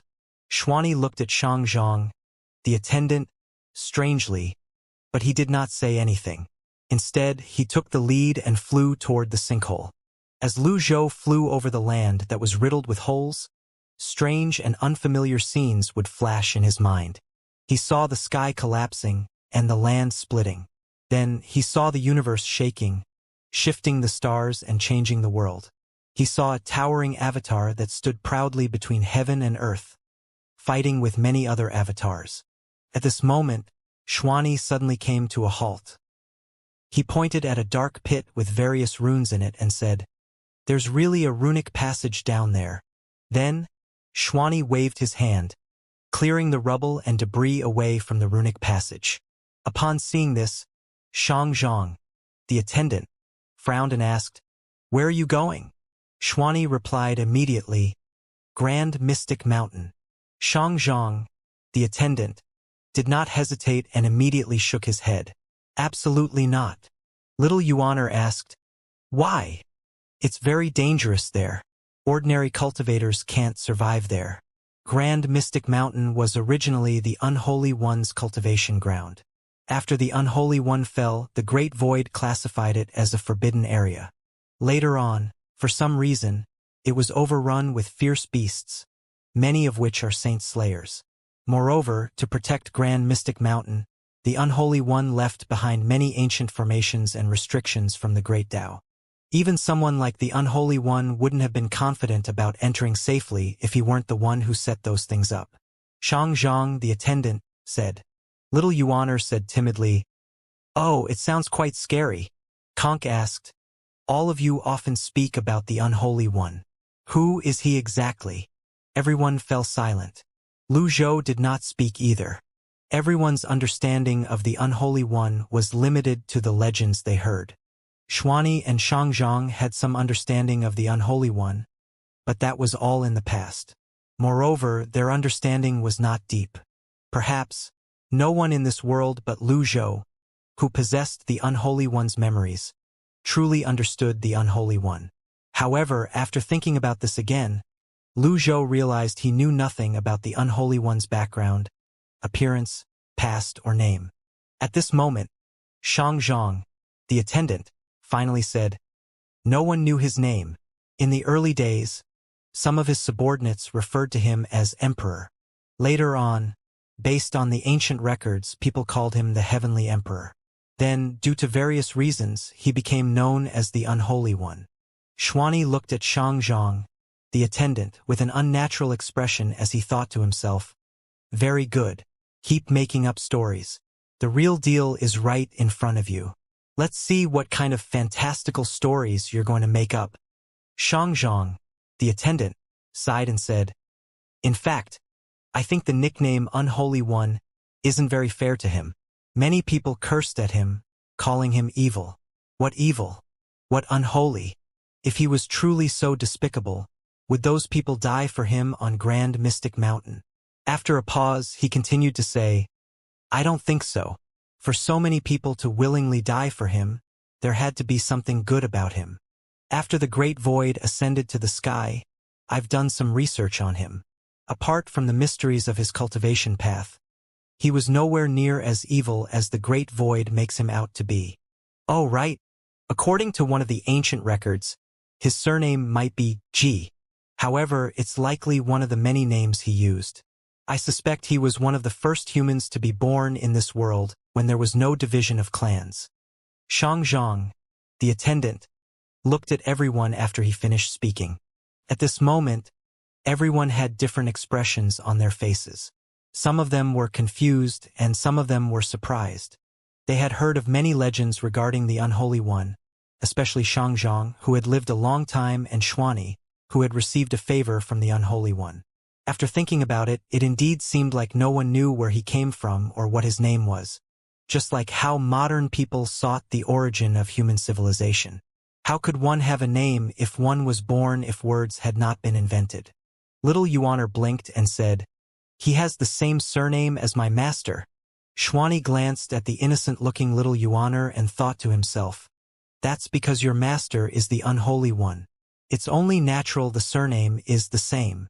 Xuani thought about how Lu Zhou's surname was now Lu and thought that it must also be an alias. Shangzhong, the attendant, looked at Lu Zhou and said, that's the reason why I said we can't go to Grand Mystic Mountain. Xuani turned to Lu Zhou and said with a smile, Pavilion Master Lu, your attendant is quite knowledgeable. Is he also from the Golden Lotus domain? Shangzhong, the attendant, was stunned. It seems like I've spoken too much again. I must remember to keep a low profile. Then, Shangzhong, the attendant, raised his head and replied, that's right. Little Yuaner was puzzled. She mercilessly exposed him. Nonsense. How come I've never seen you in the Golden Lotus domain? Shangzhong, the attendant, felt slightly embarrassed. After all, he was an old monster who had lived for more than 100,000 years. But he was caught lying by a young girl like little Yuaner. Then, he explained calmly, although the Golden Lotus domain can't compare to the Unknown Land and the Great Void, it's still vast. Don't tell me you know all the cultivators in the Golden Lotus domain. Little Yuaner thought about it for a moment. All right. It seems like I've wrongly blamed you. At this moment, Lu Zhou said, let's go. Seeing Lu Zhou's determination, Shangzhong, the attendant, could only sigh and follow along. He stuck close to Conk, staying within a radius of 3 feet. When everyone stood in the runic passage, Xuani said, this runic passage is a little old, so it may not be very stable. Everyone, please bear with it. The holes in this place were from a battle. There were no trees or grass, just soil. Buzz. Xuani activated the runic passage. Lines appeared in 4 directions before they connected. At this moment, Xianxia, the attendant, suddenly asked, "Old sir, how do you know there's a runic passage here?" Lu Zhou said, "I'm the same as you. I'm very curious about the Unholy One. You can say that I have a certain understanding of him." Xianxia, the attendant, grew even more curious. He moved next to Lu Zhou and asked, "Old sir, do you admire him?" At this time, a beam of light shot up into the sky, and everyone vanished from sight. Lu Zhou did not nod or shake his head. He said, "I don't care if he's evil or good. I just don't understand why the Great Void killed him." Xianxia, the attendant, did not know how to answer the question. Finally, he sighed and said, "It's a long story." Xuani looked at Xianxia, the attendant, meaningfully before he said, "Then, don't say it. We're here." At the same time, Xuani thought to himself, "It's fine if you don't say it. Aren't you just looking for trouble by bringing up the past in front of teacher?" When the light dissipated, they found themselves in a misty and dark forest. The trees were dense, blocking the sky. Little Yuaner asked in confusion, "There's sun all the time in the Great Void. Why does this place look like the unknown land?" The surrounding mountains and towering trees shrouded by heavy fog and the occasional chirping from the birds made people feel gloomy. It was like the moonlight woodland and the 10,000-mile forest near the Great Abyss land. Cluck, cluck, cluck. At this moment, a strange cry rang in the air. Xuani pointed south and said, "It should be from there. Let's go." Everyone walked out of the runic passage. The movements caused some of the birds and beasts in the forest to fly and scamper away. Xianxia, the attendant, flashed in front of Conk and said, "Follow behind me." "No need," Conk said. "Just stay behind me." Xianxia, the attendant, insisted. "No need," Conk said, slightly embarrassed. "I'm already a Tao saint. I don't need your protection." Xianxia, the attendant, said, "Of course, there's a need. This is a forbidden place in the Great Void. It's very dangerous." Conk asked skeptically, "Even for a Tao saint?" Xianxia, the attendant, realized his words had exposed his thoughts that Tao saints were weak, so he hurriedly said, "It's just that if you encounter danger, even if I can't do anything, I can still help you block the danger like a sandbag." Lu Zhou looked back and shook his head. Parents are truly pitiful. Xuani was bewildered, but he did not bother to ask. As they walked through the forest, he said, "Everyone, keep your guards up. The territory of Grand Mystic Mountain should be up ahead." They found that they were quite high above ground after they emerged from the forest. There were mountains, valleys, and forests when they looked ahead. Everyone was stunned. Xuani pointed at a mountain in the middle of a mountain range and said, "That mountain is Grand Mystic Mountain. It's surrounded by 8 other mountains. Further ahead, there are all kinds of fierce beasts and ancient formations." Little Yuaner asked, "Aren't those fierce beasts afraid of the ancient formations?" "All the weak ones are naturally dead. It's the surviving ones that we have to be wary of," Xuani said. "What's that?" Little Yuaner asked. She had always had very good eyesight. She saw a wave-like pattern between 2 mountain peaks with just a glance. Xianxia, the attendant, replied, "It's a spatial formation." At this moment, an enormous bat-like fierce beast emerged from the forest on the left. Its wings spanned thousands of feet, and its eyes were mesmerizing. Its sharp claws glowed with a dark light. "Fei Shu," Xianxia, the attendant, said. Conk asked, "Have you been here before?" Xianxia, the attendant, instinctively nodded and said, "I've been here many times." "What?" Xianxia, the attendant, said. "Oh, I meant that I've been here many times in my dreams. Can you be more reliable? Why do you always make up stories?" Little Yuaner asked as she looked at Xianxia, the attendant, with a speechless expression on her face. Swoosh! The huge Fei Shu flew into the translucent spatial formation and vanished into thin air without any fanfare. "Grand Mystic Mountain looks very close, but it's actually very far away. The 8 mountain peaks around it actually form a protective formation, Xianxia, the attendant, said. Then, he looked at little Yuaner and said, "This information is reliable. Follow me," Lu Zhou said as he flew up. Everyone nodded and followed after Lu Zhou. Before long, they arrived in front of the spatial formation. Xianxia, the attendant, asked again, "Are we really going there?" "If you're afraid, you can wait here," Lu Zhou said. Little Yuaner and Conk looked at Xianxia, the attendant, in unison. Xianxia's expression stiffened immediately as he said, "Why would I be afraid?" Then, he turned little Yuaner and Conk and said, "Don't run around recklessly later and just follow me."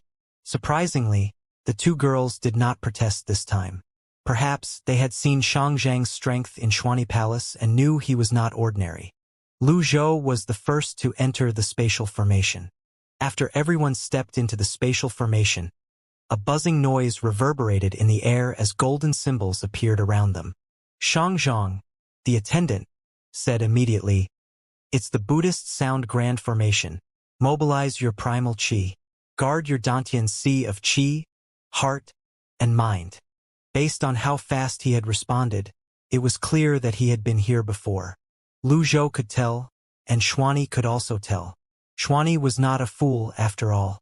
Based on the way the attendant treated the 2 girls, and the occasional domineering aura the attendant displayed, Xuani could naturally guess a thing or two. However, since his teacher did not expose the attendant, he would happily cooperate. Buzz, buzz, buzz. Suddenly, darkness descended without any warning. They were now walking on Netherworld Road. It felt as though ghastly spirits would rush toward them from both sides at any time. A cloud of gloomy fog lingered in the forest. Up above, the golden symbols continued to shine as the sounds of chanting permeated the air. The further we go, the louder the chanting would become. "Don't be distracted," Xianxia, the attendant, said as he turned back to look at little Yuaner and Conk. The 2 girls looked at Xianxia with an innocent and confused expression. It was as though they were not affected at all. Finally, little Yuaner scratched her head and said, "I know it's dangerous. I'm following you. There's no need to exaggerate so much." Xianxia, the attendant, "Why are they completely unaffected?" Lu Zhou, who knew what Xianxia was thinking, explained as he walked, "Conk is skilled in music. Her understanding of sound far surpasses others. No matter what kind of sound technique it is, to her, it sounds like a beautiful and moving tune." Conk nodded and said, "Indeed, this Buddhist chant is quite interesting." Lu Zhou continued to say, "As for Yuaner, she cultivates the supreme purity jade slip. Most illusory and sound techniques are rendered useless by that cultivation method." Xuani chimed in with a smile. "Most importantly, both of them have the Great Void Seeds. The Great Void Seeds help to dispel deceptive techniques that trick and mess with the senses." Xianxia, the attendant, in order not to lose face, Xianxia, the attendant, said with a straight face, "I know." At this moment, Lu Zhou said, "Yuaner, deal with the eye of the formation about 1,000 feet to the left." "Okay." Little Yuaner flew out excitedly. "No!" Xianxia, the attendant, cried out. However, it was too late. It was not easy walking on the Netherworld Road. As a divine emperor, Xianxia could walk without much difficulty. But it was not without risks. How much more dangerous would it be for little Yuaner? Lu Zhou was not worried, and he did not plan to help. In fact, they were all seeing different sceneries. This was a special place, after all. Perhaps what was in one's mind and heart would be reflected here. Little Yuaner flew through the forest and saw a circle of light on the ground. However, in Xianxia's eyes, there was an extremely terrifying and fierce statue that emitted a threatening aura standing in the circle of light. Boom! Little Yuaner stepped on the circle of light, and the eye of the formation disappeared. Xianxia, the attendant, said with a complicated expression, "The statue disappeared?" Lu Zhou continued to say, "Continue. 1,000 feet to the right." "Okay." Little Yuaner replied as she flew through the forest. Buzz, buzz, buzz. The buzzing noises grew louder in Xianxia's ears. Xuani stopped in his tracks. His expression was slightly strange. In the sky, countless golden symbols flew back and forth and began to attack. Conk! Xianxia cried out and instinctively erected a barrier around him in conk. At the same time, he looked at Little Yuaner in the sky. Little Yuaner moved gracefully as the Nirvana sash danced in the sky like a dragon. It wrapped around her as she flew past the golden symbols. She was completely unharmed as she arrived at another formation eye and destroyed it with one move. Boom! Now that 2 eyes of the formation had been destroyed, the fog had dissipated by half as well. At this moment, Little Yuaner flew back and said, Master, the Fei Shu is here as well. Lu Zhou flicked his sleeve, releasing palm seals to send those golden Buddhist symbols flying. Then, with the purple glazed ceramic and the divine mark robe, he silently chanted the mantra of the heavenly writing, easily dispelling the sound technique. Xianxia said praisingly, Good technique! In the sky, the enormous Fei Shu's eyes glowed sinisterly in the dark. They resembled a pair of dark green luminous pearls. To everyone's surprise, it began to speak in human language. Humans are not allowed to come any closer. Lu Zhou scoffed and said icily, A mere beast dares to block my way? I don't have that ability. I just wanted to remind you not to seek death. The Fei Shu's voice was sharp and piercing. When it echoed in the forest, it sounded rather eerie. Lu Zhou said in a low voice, You better get lost before I change my mind.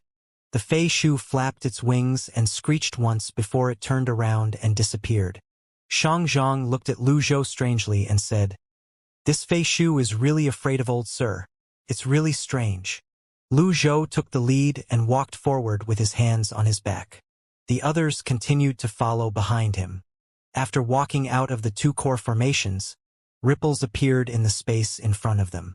It's the exit, Xuani said happily. Lu Zhou shook his head and said, It's not the exit. It's the entrance to the next ancient formation. Xianxia nodded. That's right. The ancient formations are connected. Little Yuaner looked at Xianxia, the attendant, and asked, How do you know so much? Don't tell me you dreamed of it. Left with no choice, Xianxia, the attendant, could only say, I read it in an ancient book. Little Yuaner asked again, Then, did the ancient record tell you how to break the ancient formations? The ancient formations are very complicated. We can only deal with them as they come. That sound formation is just one of many. Oh, Little Yuaner nodded.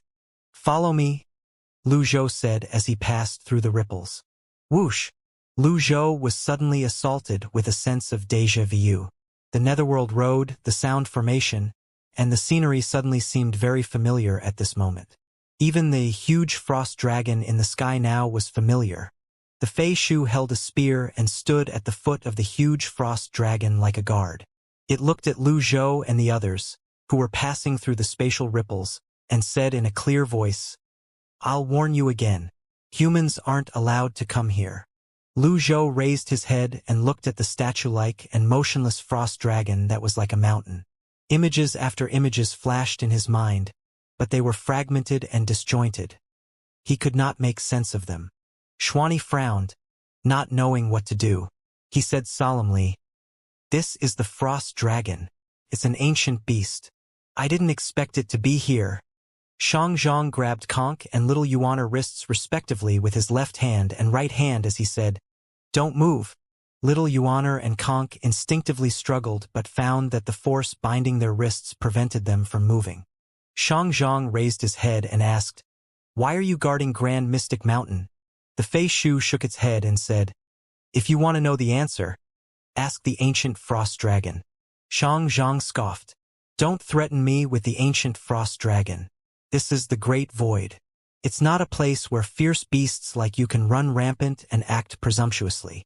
The Fei Shu said in its shrill voice, Since when did the great void belong to humans alone? I'll say it one more time. Leave Grand Mystic Mountain. Lu Zhou finally gathered his thoughts and looked at the Fei Shu as he said, "There's a large amount of mysterious power in the Grand Mystic Hall. Is the ancient frost dragon trying to absorb that power?" The Fei Shu pointed its spear at everyone and began counting down. 3, 2, 1.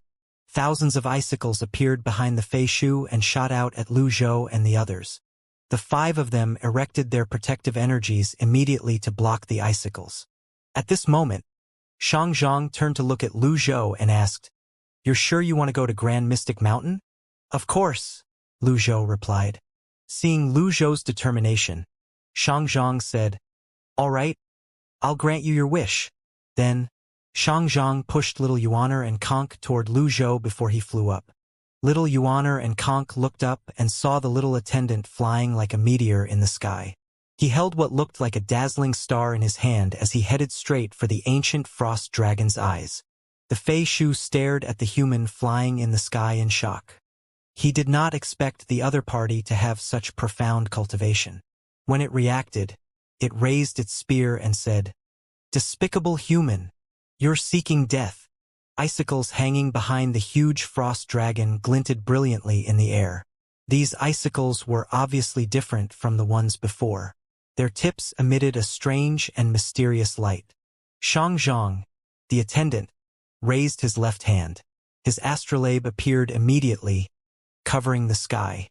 He held the astrolabe in front of him, blocking the incoming icicles. Little Yuaner and Conk were shocked. His cultivation is so high. Lu Zhou and Xuani, who had figured out what was happening, did not say anything. Xianxia, the attendant, launched a beam of light as he flew out with the astrolabe. With this, the icicles were easily resolved. "A supreme being!" The Fei Shu was shocked. Little Yuaner and Conk exclaimed in disbelief, "A supreme being?" The 2 girls had a hard time believing that the little attendant who had been their lackey all this time was actually a supreme being. How was this possible? Little Yuaner said worriedly, "Why is this little attendant so powerful? It's over. I usually beat him up and scold him. What should I do?" Little Yuaner was worried the attendant would seek revenge from her. On the contrary, Conk did not say anything as she looked at the huge astrolabe in the sky. No one knew what she was thinking at this moment. Xianxia was a divine emperor after all. When he moved, his body would shine faintly. When he finally arrived near the head of the ancient frost dragon, he pushed his hand out. Boom! The Fei Shu roared, "Lord Frost Dragon!" As Xianxia stabbed the frost dragon's eyes, a powerful force pushed him back. He spun around and easily avoided it. Then he tore through the fabric of space and appeared above the Fei Shu. He looked down and said in a low voice, "This isn't a place for you to stay." Xianxia manifested a golden energy sword in hand. Upon seeing this, the Fei Shu jumped in fright and fled. At the same time, it shouted, "Great ancient frost dragon, please save your loyal servant." Xianxia glanced at the frost dragon whose eyes were shining before the golden sword in his hand flew out and quickly pierced the Fei Shu's chest. Swoosh! Swoosh! Swoosh! The golden sword stabbed the Fei Shu repeatedly. After a few times, it could no longer retaliate or move. Just before it died, a blood-curdling scream rang in the air. "You'll pay the price for this." The Fei Shu's shrill voice was laden with sorrow and anger. Boom! The Fei Shu exploded in the air. Xuani said praisingly, "What a tyrannical method." Xianxia waved his sleeve and pulled several of the Fei Shu's life hearts into his hand before he flew back. He hovered in front of everyone as he said, "I've blocked the frost dragon's eyes. It can't see us now."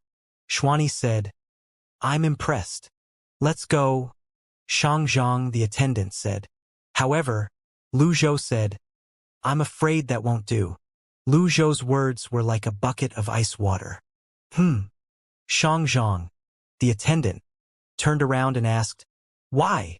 "The frost dragon has been here for at least 100,000 years. Its existence surpasses human knowledge. Alas, nothing in the world can live forever. It's not really alive," Lu Zhou said lightly. Everyone was confused. Lu Zhou called out, "Conk, your orders, master? Play the pilgrim song. It'll soothe its soul and will," Lu Zhou said. Roar. A huge shadow appeared in the sky above the frost dragon.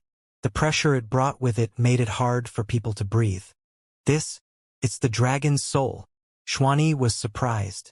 Soul is just the word humans use to describe the will left behind by the physical body.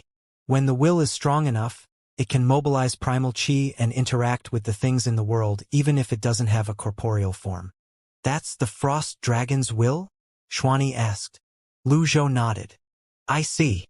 There were many books in the Great Void about ghosts and spirits. In fact, there were no ghosts or spirits. They were just names given by humans. Essentially, they were just a manifestation of power and energy. After the thunderous roar, the space began to twist and distort. Everyone hurriedly activated their protective energies. Xianxia looked at the frost dragon and said, "I've underestimated it." At this time, Conk brought the 10-stringed zither out. It surged with energy, and its melody swept out in all directions as her 10 fingers plucked the strings. The tune was melodious and pleasant to the ears. The soothing tune from the zither calmed the surroundings. At the same time, the illusory figure in the sky also stopped roaring. The tune continued to sweep out, gentle like the water as it calmed the dragon's soul. Conk focused on playing the zither as the wind gently blew across her face and her hair. The light notes continued to sweep toward the dragon's soul. Xianxia looked at Conk playing the zither with her delicate fingers and could not help but sigh. After a while, the dragon's soul calmed down. "Let's go," Lu Zhou said. He was the first to fly past the frost dragon. Little Yuaner flew out. She used the Nirvana sash and brought Conk along with her while Xianxia, the attendant, followed closely behind them. Conk continued to play the pilgrim song on the zither as little Yuaner brought her away. After they flew past the frost dragon, they saw the ripples from the spatial formation again. The exit! Xuanyi was overjoyed. Alas, Xuanyi's joy was short-lived. Boom!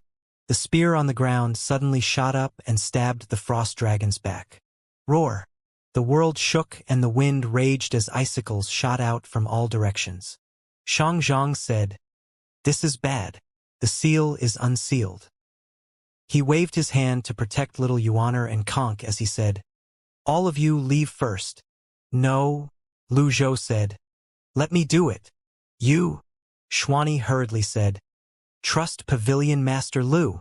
Xuanyi thought that with his teacher and Xianxia around, there was no need for him to show off. It would only be a waste of his energy. Xianxia nodded and continued to stand in front of the two girls. Xianxia nodded and stood in front of the two women. At this moment, the icicles arrived in front of the ripples in the space, forming a formation to block their path. Crack! The ice covering the frost dragon shattered. The dragon soul soared up into the sky and converged into a dragon-like shape. As it flew, the space tore and the mountains collapsed. Lu Zhou flew up and pushed his hand out. An astrolabe appeared in his hand before pillars of light shot out and pierced the dragon's soul. Roar! The roar caused everyone's heads to hurt. Xianxia and Xuanyi had no choice but to use a large amount of primal chi to resist the effects of the roar.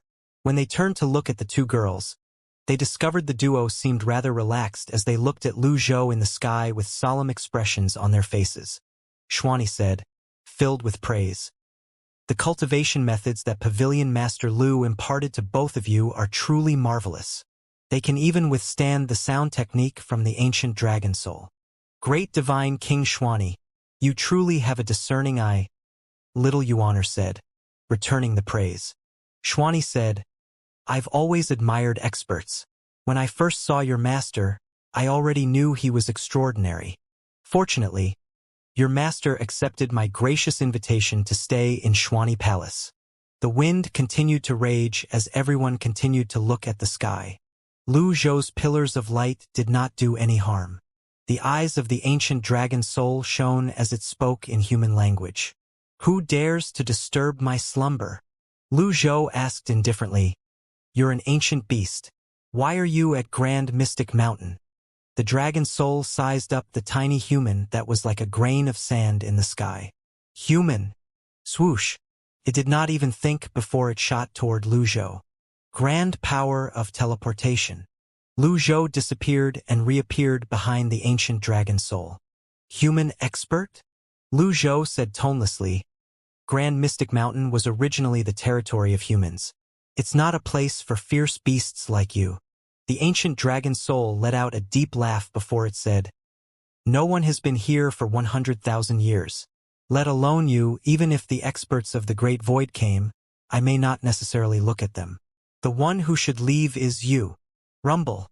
The dragon soul's voice was thunderous, causing a distant mountain to collapse. Xianxia and Xuani frowned slightly as they blocked the powerful sound technique. As for Lu Zhou, when the powerful sound technique swept toward him, his robe fluttered slightly, dispelling the attack. The ancient dragon soul looked at the human in front of him curiously. Then it said, "I'm hungry." The ancient dragon soul sensed Lu Zhou's power. Such a powerful person was a natural delicacy to fierce beasts. After devouring the human in front of it, its strength would improve greatly. In just a moment, it opened its mouth and swooped down toward the Netherworld Road, intending to devour Lu Zhou in one go. Xianxia and Xuani watched this scene seriously and attentively. They were all experts and had different ways to deal with such a scene. They were naturally curious about how Lu Zhou was going to deal with it. Roar! The ancient dragon soul swooped down and devoured Lu Zhou. It easily swallowed him into its stomach. "Ah! Master!" Little Yuaner was shocked. Little Yuaner and Conk did not expect this at all. "Don't worry," Xianxia said reassuringly. As a divine emperor, he could naturally sense that Lu Zhou was quite powerful. As expected, the dragon soul's stomach exploded as a 10,000-foot-long energy sword shot out of it.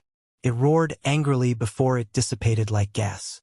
After all, it was just the leftover will of the original entity. It did not have a corporeal form.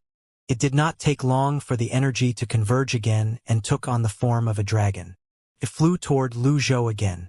The two opponents fought back and forth for more than 100 rounds. Lu Zhou was thinking of ways to defeat the target while the ancient soul dragon was thinking of ways to devour the human in front of him. At this time, the ancient dragon soul suddenly flew down and circled its unsealed body twice before it flew up again. Upon seeing this, Xianxia reminded Lu Zhou, "Don't fight it. It's going to use its physical body." Roar! Just as Xianxia had said, the frost dragon on the ground began to move as its will hovered above it. The frost dragon bared its fangs and brandished its claws as it leaped toward Lu Zhou. Its eyes shone menacingly. "Human, becoming a part of me will be the greatest honor in your life." "Retreat!" Xianxia flew back with the two girls. Xuani hurriedly took a defensive stance. Xianxia said, "Find a chance to clear the icicles blocking the exit." "Okay." The two girls nodded immediately. Xianxia had more than enough energy to protect little Yuaner and Conk. It was not difficult at all. Moreover, the two girls were Dao saints, so they could also protect themselves. He only protected them to further ensure their safety. Xianxia turned around and used energy seals to knock down the icicles in the air. The spatial ripples appeared in everyone's eyes again. Xuani hurriedly cleared the threats in the surroundings before he returned to the others. He said, "I can see that your cultivation is profound. You should be able to deal with this evil dragon." "There's no need for that," Xianxia replied curtly. As a divine emperor, there was no need for him to directly clash with the frost dragon. He could have easily bypassed it. "You have a point," Xuani said with a nod as he raised his head slightly to look at the horizon. He sighed inwardly as he thought to himself, "Regardless, Teacher is still the most powerful. If it weren't for that group of traitors back then, who would be a match for Teacher?" The frost dragon flew in the air, tearing the space. It arrived in front of Lu Zhou in just a blink of an eye. When it opened its mouth, an unprecedentedly icy energy swept out. At the same time, the dragon soul above the frost dragon continued to control the frost dragon. Roar! The dragon's roar shook the ancient formation, and the sky seemed to shake as well. Lu Zhou's expression remained calm as he tossed out the hourglass of Tame and spat out a word that could suppress demons and immortals. Freeze! Swoosh! Everything between heaven and earth froze. Lightning arcs swept out in all directions in this world of ice. When Xianxia saw the hourglass of time, he frowned slightly before he was frozen. Lu Zhou used the grand power of teleportation and quietly arrived at the back of the ancient frost dragon. Without any hesitation, he mercilessly thrust Unnamed in the form of a sword into the frost dragon's back. An energy sword burst forth dazzlingly as Unnamed pierced the frost dragon's huge body. Boom! Unnamed nailed the ancient frost dragon to the ground. A huge crater was formed immediately. As the frost dragon lay on the ground, it looked like a new mountain had sprung up from the ground. In the sky, Lu Zhou turned around and silently chanted the mantra for the power of speech before divine Tao power burst forth from his body. Scram! The sound wave seemed to have gained a corporeal form as it swept out. The space twisted and tore. Before the ancient dragon soul recovered from the effect of the hourglass of time, it was sent flying into the distant sky. Xianxia was the first to recover from the time freeze. He sighed emotionally when he saw Lu Zhou's astonishing method. He's clearly only a lesser supreme being. Why is it that his power is so strong? Lu Zhou waved his hand, and the hourglass of time flew back to him. He took the initiative to dispel the effect of the hourglass of time. Then, he looked at the ancient frost dragon nailed to the ground. At this moment, a strange and low whimper echoed through the entire space in the ancient formation. No one knew how vast the space of the ancient formation was, and no one knew what kind of strange beasts it held. The strange cry from the dragon seemed to be summoning its servants that had been sleeping in the ancient formation for 100,000 years. Under the heavens, ancient fierce beasts that had woken up from their 100,000-year slumber rushed over from all directions. Xianxia looked around before he said, "Let's avoid the battle and leave." In Xianxia's opinion, there was no need to entangle themselves with the fierce beasts. Their goal was to go to Grand Mystic Mountain, not to deal with these fierce beasts. Meanwhile, Lu Zhou looked at the countless fierce beasts rushing over and said, "Avoid the battle and leave? The exit has been cleared. We can leave at any time," Xianxia said. Lu Zhou shook his head and said, "I have use for this ancient frost dragon. Since it dares to behave atrociously at Grand Mystic Mountain, I won't let it off." Then Lu Zhou flew up again. After flying about 30,000 miles up, he joined his palms together. Subsequently, a golden avatar that towered between heaven and earth appeared. Xianxia stared at it intently. As a divine emperor, he could clearly see the height of the avatar. He could not help but feel shocked when he saw the avatar's height. He's not a supreme being? When Xianxia heard about Lu Zhou from the two girls, he had assumed the two girls' master was just a nameless character. He did not doubt the girls' master had fallen into the abyss because he was affected by the battle between the Unholy One and Tu Wei. Later on, when he met Lu Zhou, he thought Lu Zhou had a fortuitous encounter in the abyss and became an expert before coming to the Great Void. When Lu Zhou displayed shocking strength to push Shi Guangji, the Black Emperor, back, he assumed Lu Zhou was infinitely close to becoming a divine emperor. However, the scene before him now had overturned all his assumptions. He could not understand it at all. After a moment, Xianxia thought to himself, did he use some special technique to hide his cultivation? This was the only explanation that Xianxia could come up with to make sense of the scene before him. After all, it was impossible for a non-supreme being to fight against the ancient frost dragon. Let alone the ancient frost dragon, even supreme beings from the Great Void would be wary of ordinary ancient saint slayers. At this moment, Xianxia saw faint blue electric arcs flashing on the golden avatar as it descended from above. Following that, the sounds of Buddhist chants rang in the air. The grand Sanskrit chant? Xianxia nodded and said, I didn't expect him to be skilled in Buddhist techniques as well. Xuani said, this Buddhist technique is usually used by a large group of people at once to maximize its power. Although Pavilion Master Lu used it alone, its power isn't small at all. the powerful sound technique, accompanied by golden symbols, swept out toward all the fierce beasts in the surroundings. "Step back," Xianxia said. Fortunately, the sound technique only attacked the ancient fierce beasts. Everyone watched as the golden symbols attacked the ancient fierce beasts one after another, causing them to plummet to the ground.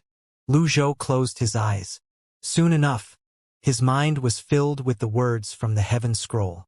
Subsequently, the words materialized and turned into golden symbols before they swept through the entire ancient formation. There was no place in the ancient formation that the sound technique did not sweep through. The ancient fierce beasts were killed by the grand Sanskrit chant very quickly. Everyone was overwhelmed by this. How could they know that Lu Zhou had mobilized his divine Tao power? As he comprehended the heaven scroll in Xuani Palace, Lu Zhou could feel his divine Tao power increasing day by day. Since he now had an endless supply of divine power, he could use his divine Tao power and his divine power at the same time. Although he still did not have as much divine Tao power as he wished he had, it was enough to deal with the large number of ancient fierce beasts. The grand Sanskrit chant that had been imbued with the divine power and the divine Tao power was sonorous and powerful. After killing the ancient fierce beasts, it suppressed the struggling ancient frost dragon that was nailed to the ground. As the grand Sanskrit chant continued to weaken the ancient frost dragon, it suddenly let out an angry roar. The sound waves rushed toward Lu Zhou explosively. Boom! A golden seal big enough to cover the sky appeared in front of Lu Zhou's golden avatar.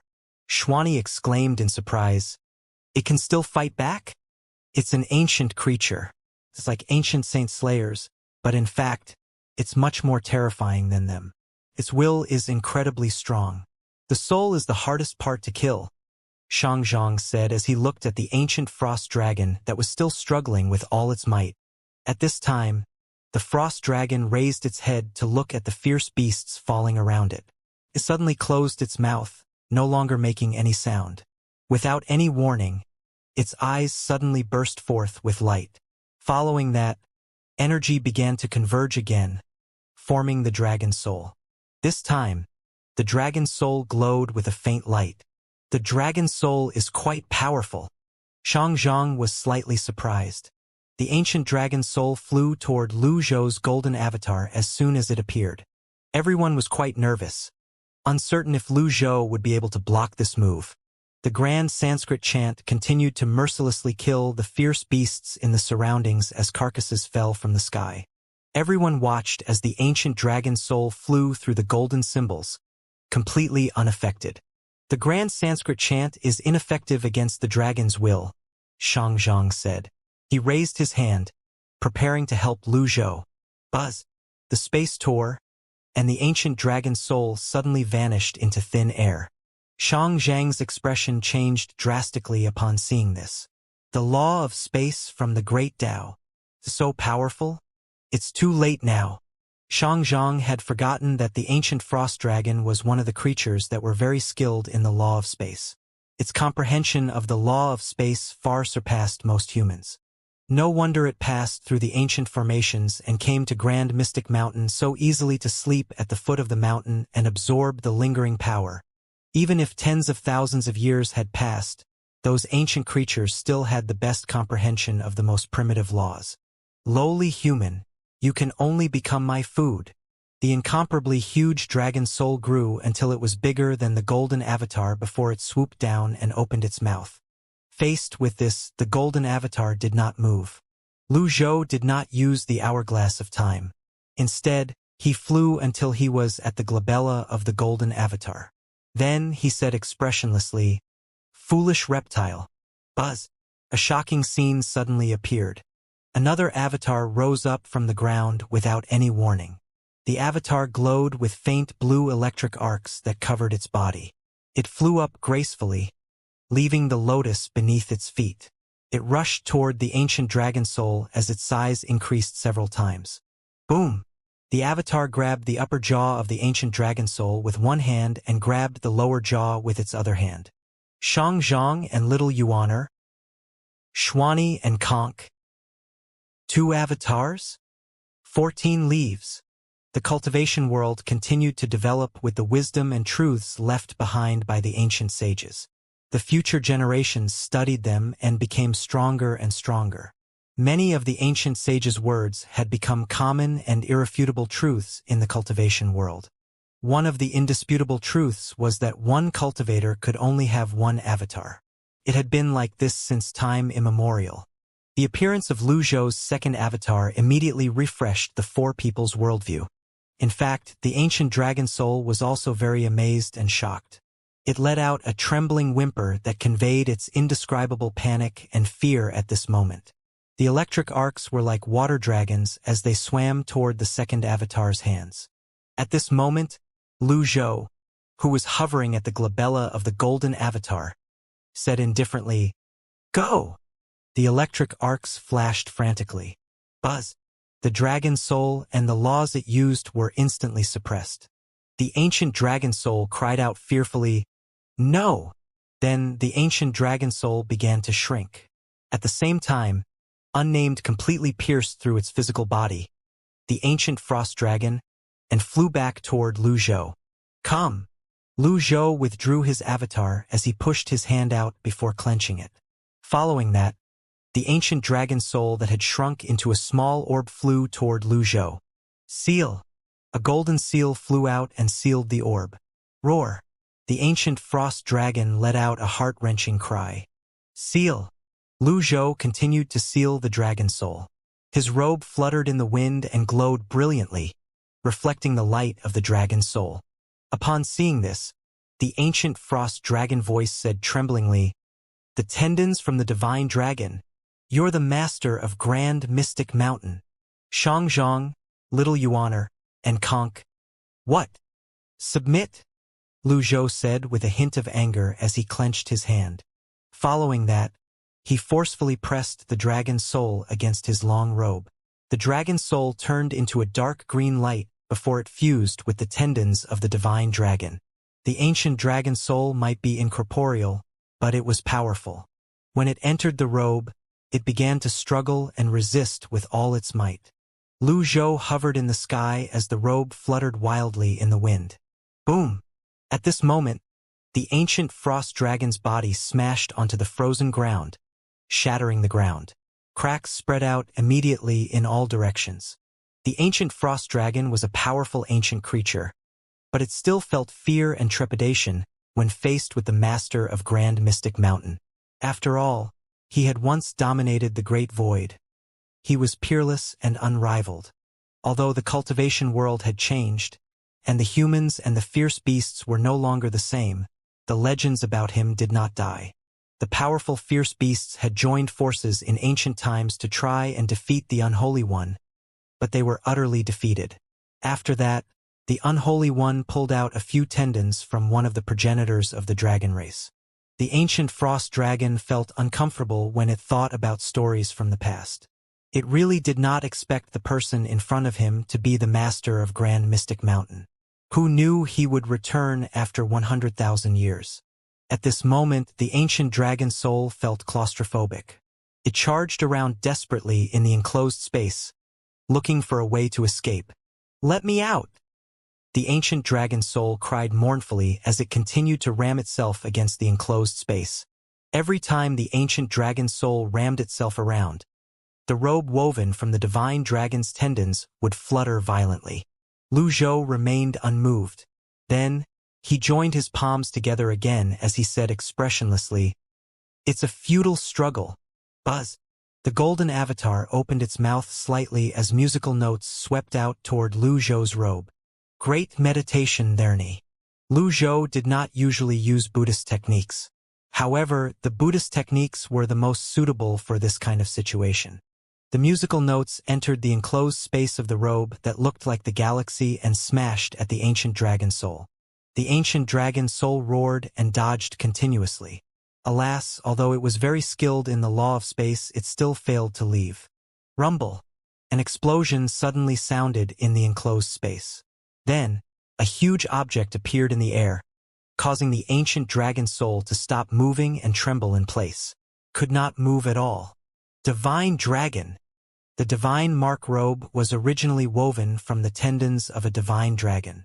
Even if the divine dragon had died, the tendons still contained its power. It might be just the remnant power of the divine dragon, but it was enough to instill fear in the ancient frost dragon and make it submit.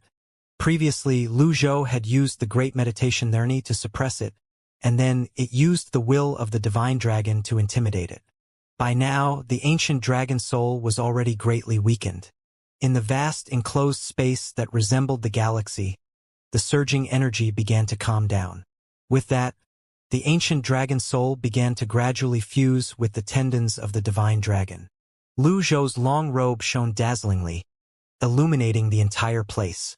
A faint circle of light appeared beneath his feet before it expanded to cover the entire place.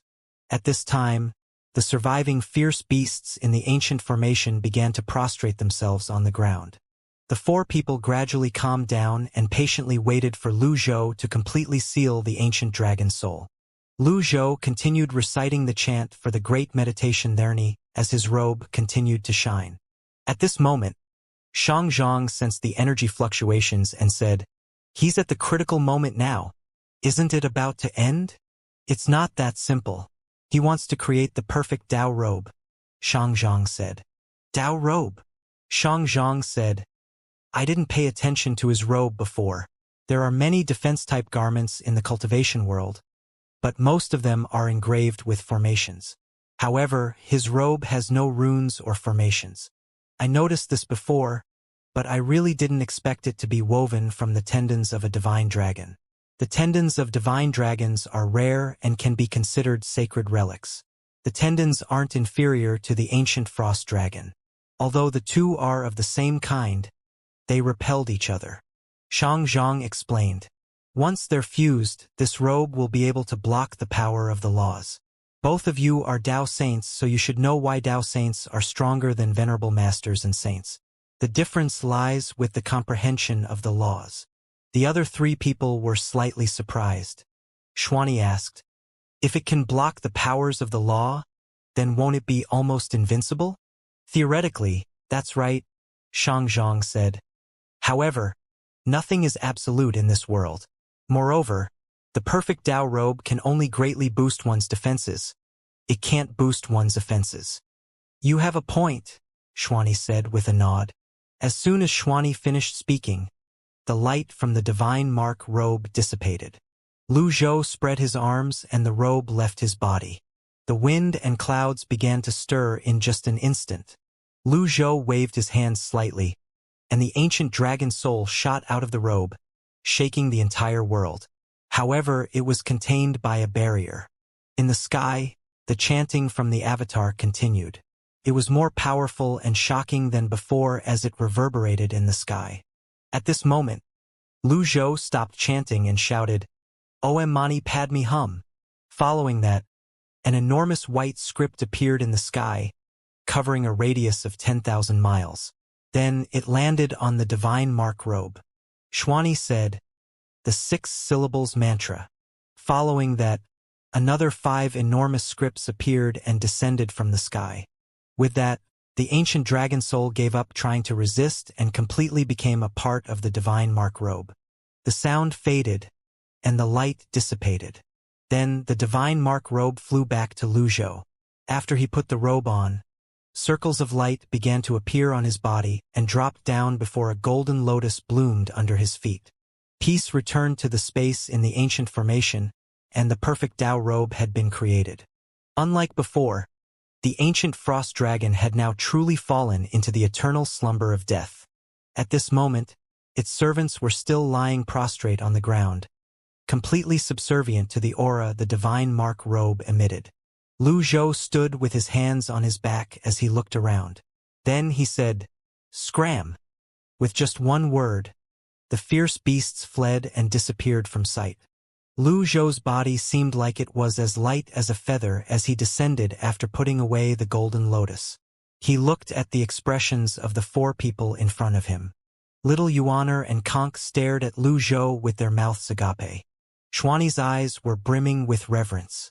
As for Xianxia, a hint of surprise and vigilance could be seen in his eyes when he looked at Lu Zhou.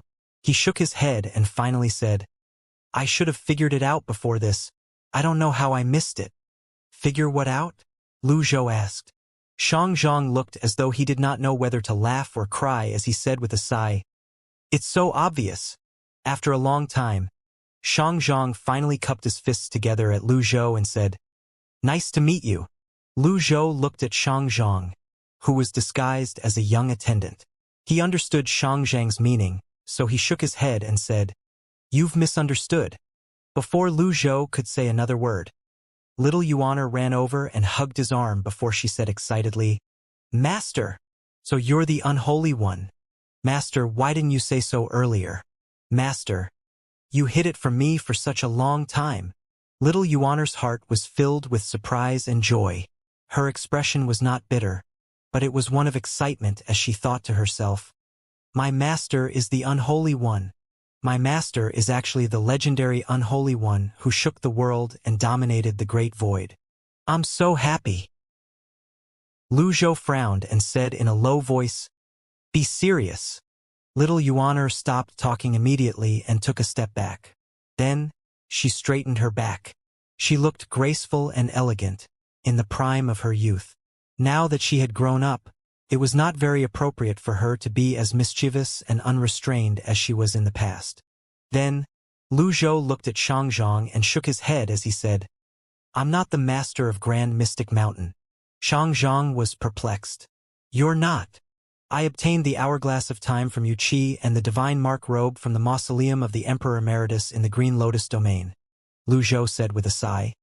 The Unholy One was indeed legendary and powerful, leaving many stories about him behind. What a pity!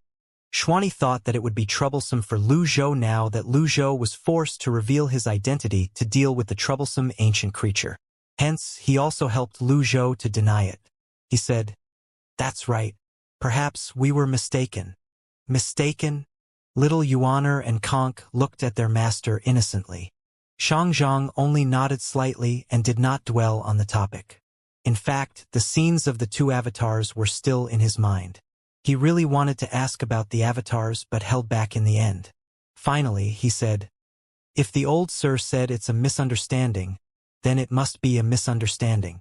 Xianxia's eyes were without ripples, and his face was expressionless. It was difficult to guess what he was thinking at this moment. Lu Zhou was too lazy to explain any further. Moreover, no one would believe him even if he told the truth. They were all like thousand-year-old foxes, so they would not easily believe him even if he told the truth. Finally, Xuani said, Let's go. Everyone nodded. Suddenly, Lu Zhou called out, Wait. Everyone looked at Lu Zhou in confusion. Is there anything else? Swoosh. Lu Zhou waved his hand. Unnamed flew back and forth, slicing up the ancient frost dragon. It was indeed worthy of being a void-grade weapon. Even the ancient frost dragon's body with extremely tough hide could not stop it. After Unnamed flew back to Lu Zhou's hand, he waved his hand. A crystal-clear divine soul pearl flew out from the ancient frost dragon's corpse. Xuani's eyes brightened upon seeing this. He said, I almost forgot about the divine soul pearl. Congratulations, Pavilion Master Lu, on obtaining a treasure. Xuani and Xianxia were already supreme beings, so they did not have any use for divine soul pearls. Even then, when they saw the dazzling divine soul pearl, they could not help but feel envious. Even if they could not use it, they could give it to those who needed it. After putting away the divine soul pearl, Lu Zhou walked to the ripples in the void. Little Yuan looked at the enormous corpse of the ancient frost dragon and asked, Master, why don't we pull out its tendons to make a robe? Xuani said with a smile, That's a good idea, but it's not an easy task. This ancient frost dragon has been dead for 100,000 years. Its tendons are all shriveled up now and lack elasticity. Perhaps they can be made into protective nets for the city. They don't necessarily have to be used to make a robe. You'll have to find a tailor with a very high cultivation as soon as possible to weave the tendons into a net. Do you know how to knit? Little Yuan shook her head. No. Then, don't even think about it. Everyone walked toward the ripples in the air. Whoosh! The five of them vanished from sight immediately. In the next second, they appeared at the foot of the mountain in the middle of the 8 mountains. Mountains surrounded them in all directions, towering into the clouds. The 8 mountains were the strongest defenses of the main mountain. Together, 9 of them towered over the land. For a long time, everyone looked at the indescribable scenery silently for a moment. Lu Zhou looked at the steps of the main mountain. It snaked up from the bottom to the peak into the clouds. The rivers around the mountains surged. The valleys were like tombs, a remnant from the past. The birds flew high, and the lonely clouds hung in the sky. Fragmented and disjointed scenes kept flashing in Lu Zhou's mind, but he could not make sense of them or piece them together to form a complete scene. However, his instincts told him that they were related to Grand Mystic Mountain. Xianxia was the first to speak, breaking the silence. "Let's go up." Lu Zhou regained his senses and nodded. "Keep up." Xuanyi walked quickly. After walking up more than 10 steps, he realized no one was following him. He turned around and discovered the other 4 people were looking at him strangely. He asked, "What's wrong?" The other 4 people's expressions were as though they were looking at a fool. "You're Emperor Xuanyi, the hall master of Xuanyi Palace. Your cultivation should be very high," little Yuan said before she leaped up and flew toward the peak like a lark. Following that, the other 3 flew up as well. "Xuanyi? Everyone thinks I'm a fool, but I laugh at them for not knowing better. This is teacher's territory. How can I just blindly fly up? Isn't that disrespectful?" Xuanyi looked up at the countless steps that lead to the peak. Then, he shook his head and thought to himself, "Forget it." Then, Xuanyi flashed and vanished into thin air. At the peak of Grand Mystic Mountain, 5 steps led to the flat ground. 10 steps led to a pavilion. 100 steps led to a hall. There were several mysterious halls hovering in the clouds as well. These ancient buildings had existed for a long time.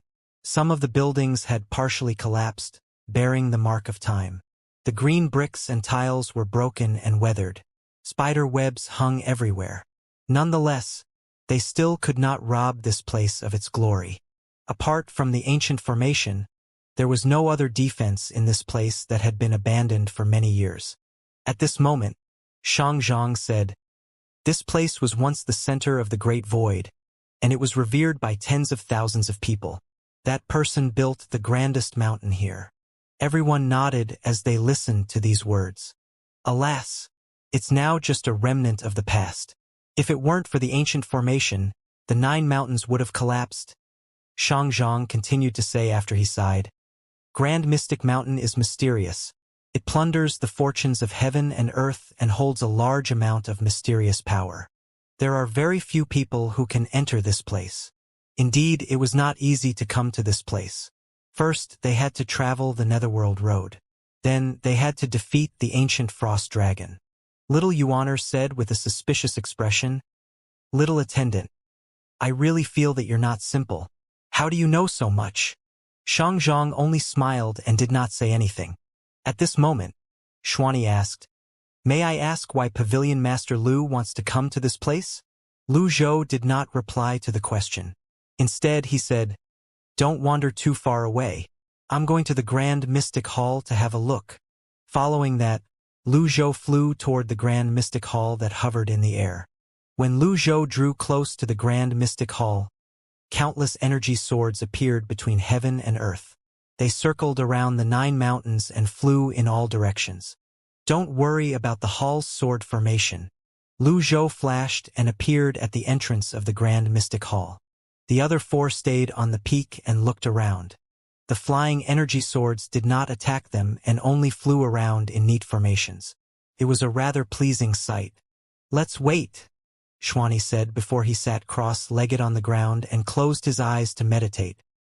In front of the Grand Mystic Hall, Lu Zhou stepped on the broken and discolored tiles as scene after scene appeared in his mind again.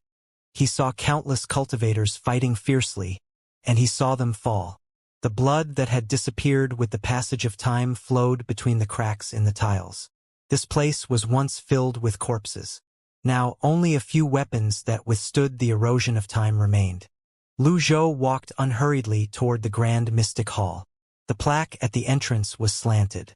The words Grand Mystic Hall on the plaque had long disappeared. He looked to the sides and saw runes carved on the pillars to protect the hall. However, time had weakened the runes greatly. The wind continued to blow. It sounded as though the 9 mountains were crying and complaining about how they had waited for the arrival of this day for 100,000 years. They were like old friends talking about the past 100,000 years. Sorrow and excitement hung in the air. Lu Zhou collected his thoughts and stepped over the threshold of the Grand Mystic Hall. Following that, a creaking noise sounded. Then, a sound that Lu Zhou had not heard for a long time rang in his mind. Ding! Mission. Return to the Grand Mystic Hall. Completed. The lifespan that should belong to you will be returned to you soon. Buzz. The Grand Mystic Hall began to tremble at this moment. Lu Zhou looked up suspiciously. Is the Grand Mystic Hall going to collapse? It was as though now that the mission had been completed, the Grand Mystic Hall was going to collapse, returning to heaven and earth. Lu Zhou flashed to the center of the hall as scenes appeared in his mind again. This time they were woven into one coherent scene. At this moment the 9 mountains began to tremble. Formation. Lu Zhou looked around before he raised his hand. Let's give it a try. He silently recited the mantra from the heavenly writing and released the divine Tao power from his palm. The divine Tao power swept out like a flood, covering the entire Grand Mystic Mountain. Runes lit up one after another before a beam of light soared up into the sky. At the same time, Xianxia, Xuani, Little Yuaner, and Conk raised their heads at the same time and looked at the huge beam of light. Following that, a miraculous scene appeared before them. With the Grand Mystic Hall in the center, a huge whirlpool formed in the sky above the 9 mountains. Then, the vitality energy in the 9 mountains surged toward the Grand Mystic Hall. At the same time, the countless flying energy swords circled the 9 mountains frantically, as though they were welcoming the return of their master. The surging vitality energy surged into Lu Zhou's body through the beam of light. 100 years, 1,000 years, 10,000 years. Lu Zhou's lifespan continued to increase as he looked at the beam of light in disbelief. At this time, the debris and rubble in the hall began to float up. As the vitality energy increased, they were reduced to dust and scattered in the air. The skin of the old furniture and objects in the hall began to peel off before they began to break. Following that, they were also reduced to dust. The Grand Mystic Hall continued to tremble even more violently. Everyone looked at the Grand Mystic Hall in surprise. The countless flying energy swords that were flying around the 9 mountains flew toward the Grand Mystic Hall in unison, as though they had received an order. They converged in the sky, shining dazzlingly, before they flew toward the hall. Their light radiated out toward the other 8 mountains. Finally, they shot into the vortex in the sky, forming a canopy-like barrier.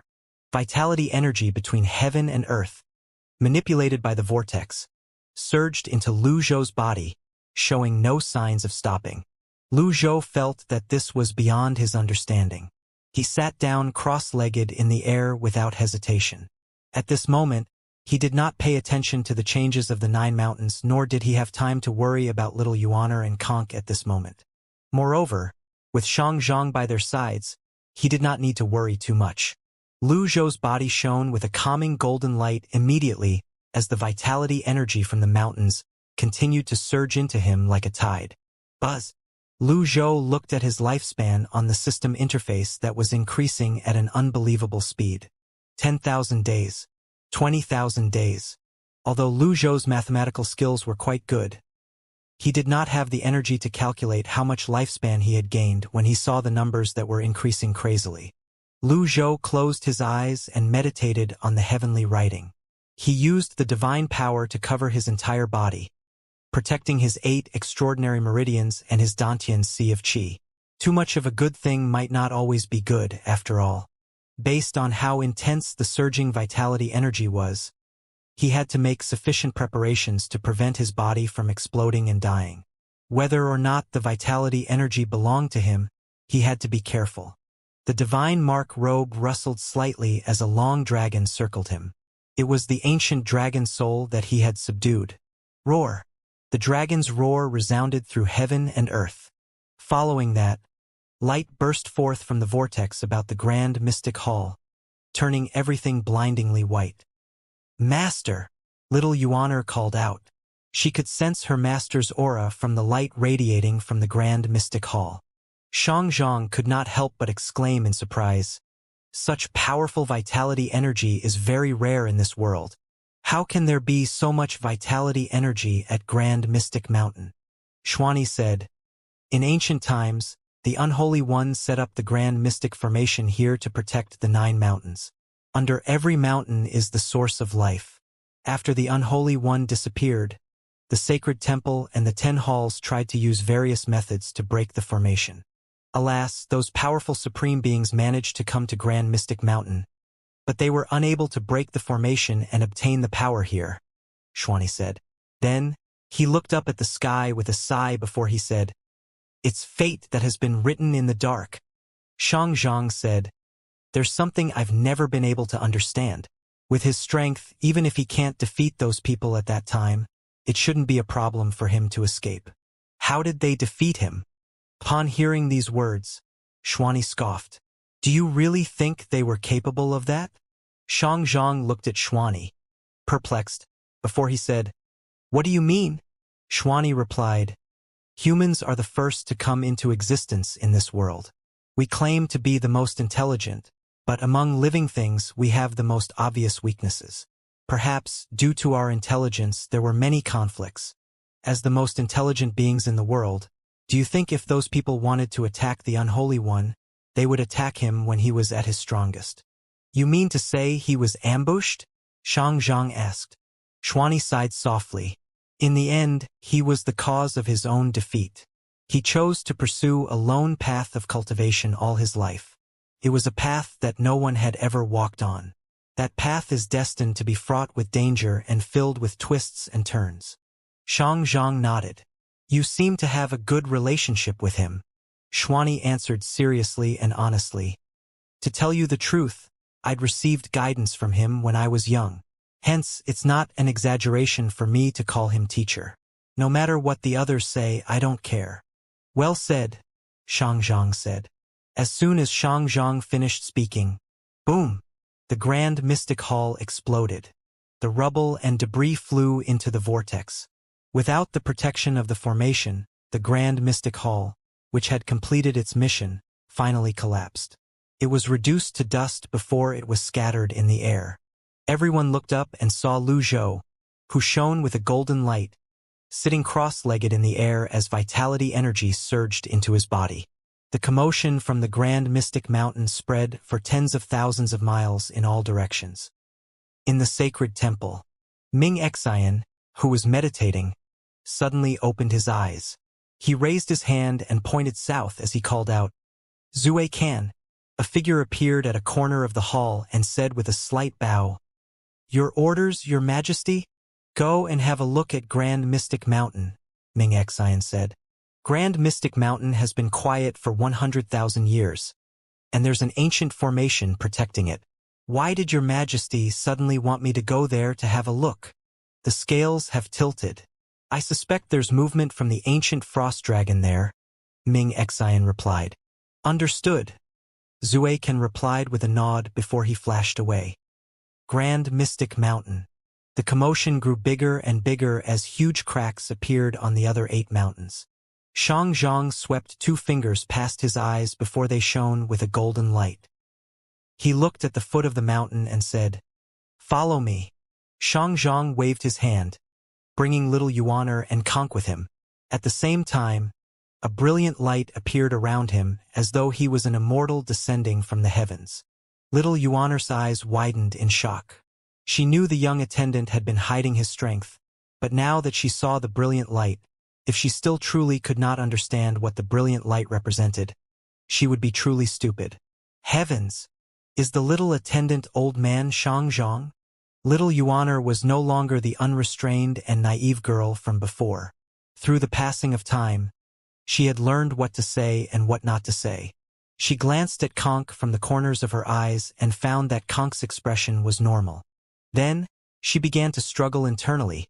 wondering if she should tell Conk about her discovery. As the trio flew out, Xianxia's protective energy blocked the rocks that were flying in all directions. Bang! Bang! Bang! Bang! Bang! Xuani, who was flying behind them, asked, "Is it really going to collapse?" Xianxia said, "It seems like the Grand Mystic Formation has completed its mission now that a new master has appeared. Everything is returning to dust." The four of them turned to look at the 8 mountains with a hint of reluctance. Only the Grand Mystic Mountain in the middle remained stable. After all, this was the cultivation ground of the Unholy One. It was once feared, respected, and admired by many people. How could they not feel the slightest bit of reluctance now that it was about to collapse? Finally, Xianxia said, "The old has to leave to make way for the new." Xuani looked at Lu Zhou excitedly as he said, "You're right." The four people were shrouded in protective energy as they hovered in the sky south of Grand Mystic Mountain as they continued to watch this exciting scene. Under Xianxia's protection, Little Yuaner and Conk watched the scene before them without any worries. At this moment, Lu Zhou could no longer be seen. He was shrouded by a ball of light. It was like they were in a world of light and jade at this moment. The vitality energy from the 8 mountains seemed to have almost reached its limit. The canopy-like barrier was like a golden Milky Way above the ball of light. Boom! 2 mountains in the east shattered, causing the land to shake. Everyone's hearts skipped a beat, and they grew slightly nervous. Xianxia did not expect the mountains to shatter just like that. He quickly joined his palms together and chanted a series of mantras, forming a few protective seals. At this moment, he pushed all his defenses to the maximum. The sky was filled with the rocks, rubble, and debris from the 2 destroyed mountains. All of them were sucked into the vortex. Xuani asked, "Why is this happening?" Although they expected the place to collapse, none of them expected it to collapse in such a spectacular and direct manner. At this moment, it felt as though the sky was going to collapse. Swoosh! 2 rays of light from the destroyed mountains flew toward the horizon before they converged. "What's that?" Everyone was confused. "I'm not sure. The energy is really strong." Xianxia boosted his vision once more to have a better look at the 2 rays of light. He was shocked when he saw the lights that resembled semicircular pearls merging into one. Then, he kept shaking his head and said, "I've never seen or heard about something like this." Xuani asked, "Is it a divine soul pearl?" "It only looks like divine soul pearls, but it's definitely not a divine soul pearl. Divine soul pearls are formed when cultivators and divine beasts fused their birth charts. They have a very distinct aura of birth charts. This ball of light is formed from pure power and lacks those characteristics. It's as though it's a natural phenomenon," Xianxia speculated. Xuani frowned as he looked at the ball of light. He said, "It's said that after the Great Void ascended to the sky and the Unholy One disappeared, the Sacred Temple came to search Grand Mystic Mountain very often. Were they looking for this?" "It's possible," Xianxia said. "What's the use of this thing?" Xuani asked. Xianxia shook his head. "I can't tell for now." Even with his experience, Xianxia did not know the origin or purpose of this thing. It was obvious that it was extraordinary. Swoosh! At this time, the ball of light, along with the vitality energy, flew toward Grand Mystic Hall. Lu Zhou was shocked when he felt the incoming power. How powerful! He quickly raised his hand in front of him and launched several palm seals to block the ball of light. Boom! The ball of light easily destroyed Lu Zhou's palm seals and continued on its trajectory toward Lu Zhou. Lu Zhou wanted to strike again, but he was puzzled when he sensed the power from the ball of light becoming gentler. It was during this momentary doubt that it hit him. However, it only felt like a drop of water had fallen on him. A wave rippled out, causing everything between heaven and earth to tremble. After the ball of light entered Lu Zhou's body, he felt it expanding. Following that, he felt as though his lotus was resonating with it. Hence, he instinctively manifested his lotus. Whoosh! As soon as his lotus appeared, the ball of light shot into the lotus. This Lu Zhou was shocked. He saw the 33rd birth chart zone begin to form. If the previous 32 life hearts were distributed across the lotus seat like stars in the sky, the ball of light itself was like the Milky Way. It continued to expand, forming the 33rd birth chart zone. Whoosh! At this time, the 36 triangles on the lotus seat flashed brilliantly. They bloomed like sunflowers, making them even brighter than before. Due to the ball of light, the lotus grew several times thicker. Then, a column formed beneath the lotus before the 36 triangles moved to the side of the column. The triangles stuck to each other, forming a magnificent pattern as they continued flashing with light. Boom! Without any warning, 2 mountains in the south shattered just like the 2 mountains from before. Similar to before, another 2 rays of light shot out, forming a ball of light. Xuani said, filled with surprise, "I understand now. All the good stuff was hidden beneath the 8 mountains. No wonder the sacred temple couldn't find anything." Shang Zhang nodded. "This is truly incredible. It seems like the remaining 6 mountains will shatter as well. Let's wait patiently," Xuani said. Everyone nodded. They watched as the new ball of light shot toward Lu Zhou like a shooting star. With his previous experience, Lu Zhou did not stop the second ball of light and allowed it to enter the lotus. As expected, the same miraculous scene appeared again. The 34th birth chart zone began to form, looking like the Milky Way as it bloomed with power in the vast universe. Lu Zhou looked at the 2 dazzling new zones on the lotus seat in surprise. At the same time, the 36 triangles grew even brighter than before. The power they emitted was astonishing. Boom! The 2 mountains in the west shattered. Boom! The remaining 2 mountains in the north shattered as well. The 4 mountains were destroyed by the powerful formation at almost the same time. The earth cracked, and the sky trembled as 4 rays of light flew out. Then, 2 balls of light flew toward Grand Mystic Hall. The debris and rubble in the sky were even more than before. At this moment, the land, save for the main mountain, was flattened.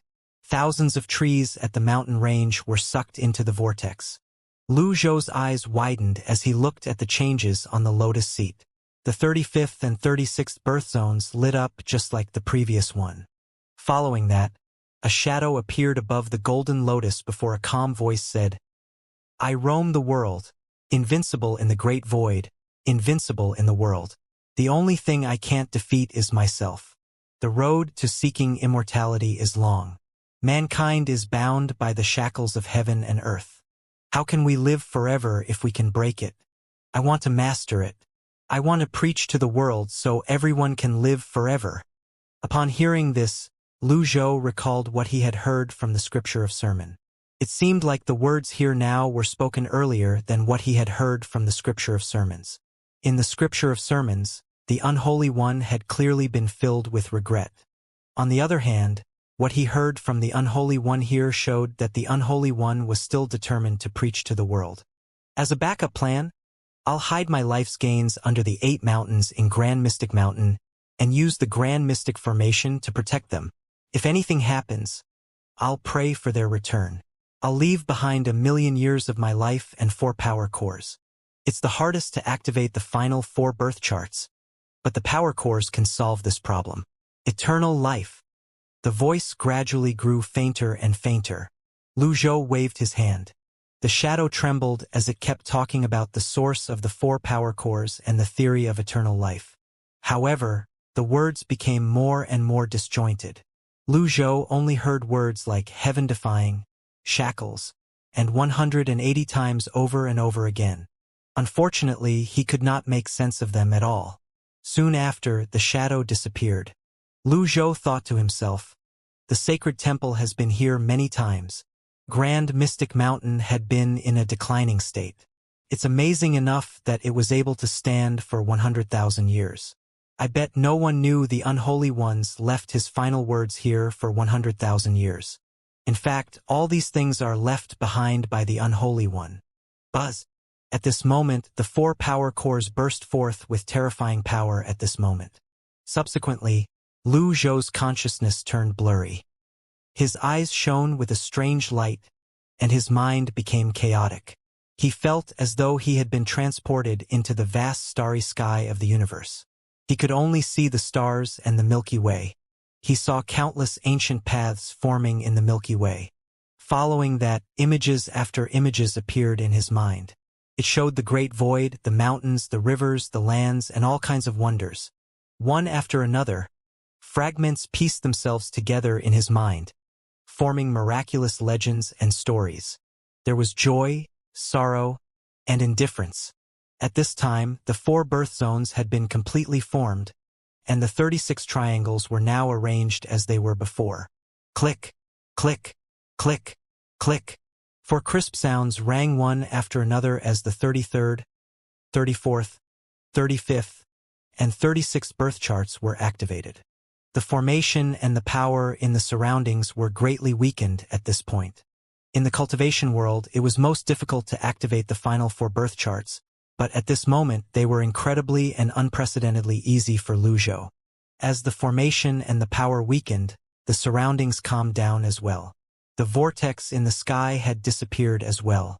At this time, Xianxia, Xuani, Little Yuaner, and Conk looked at the ball of light that shrouded Lu Zhou.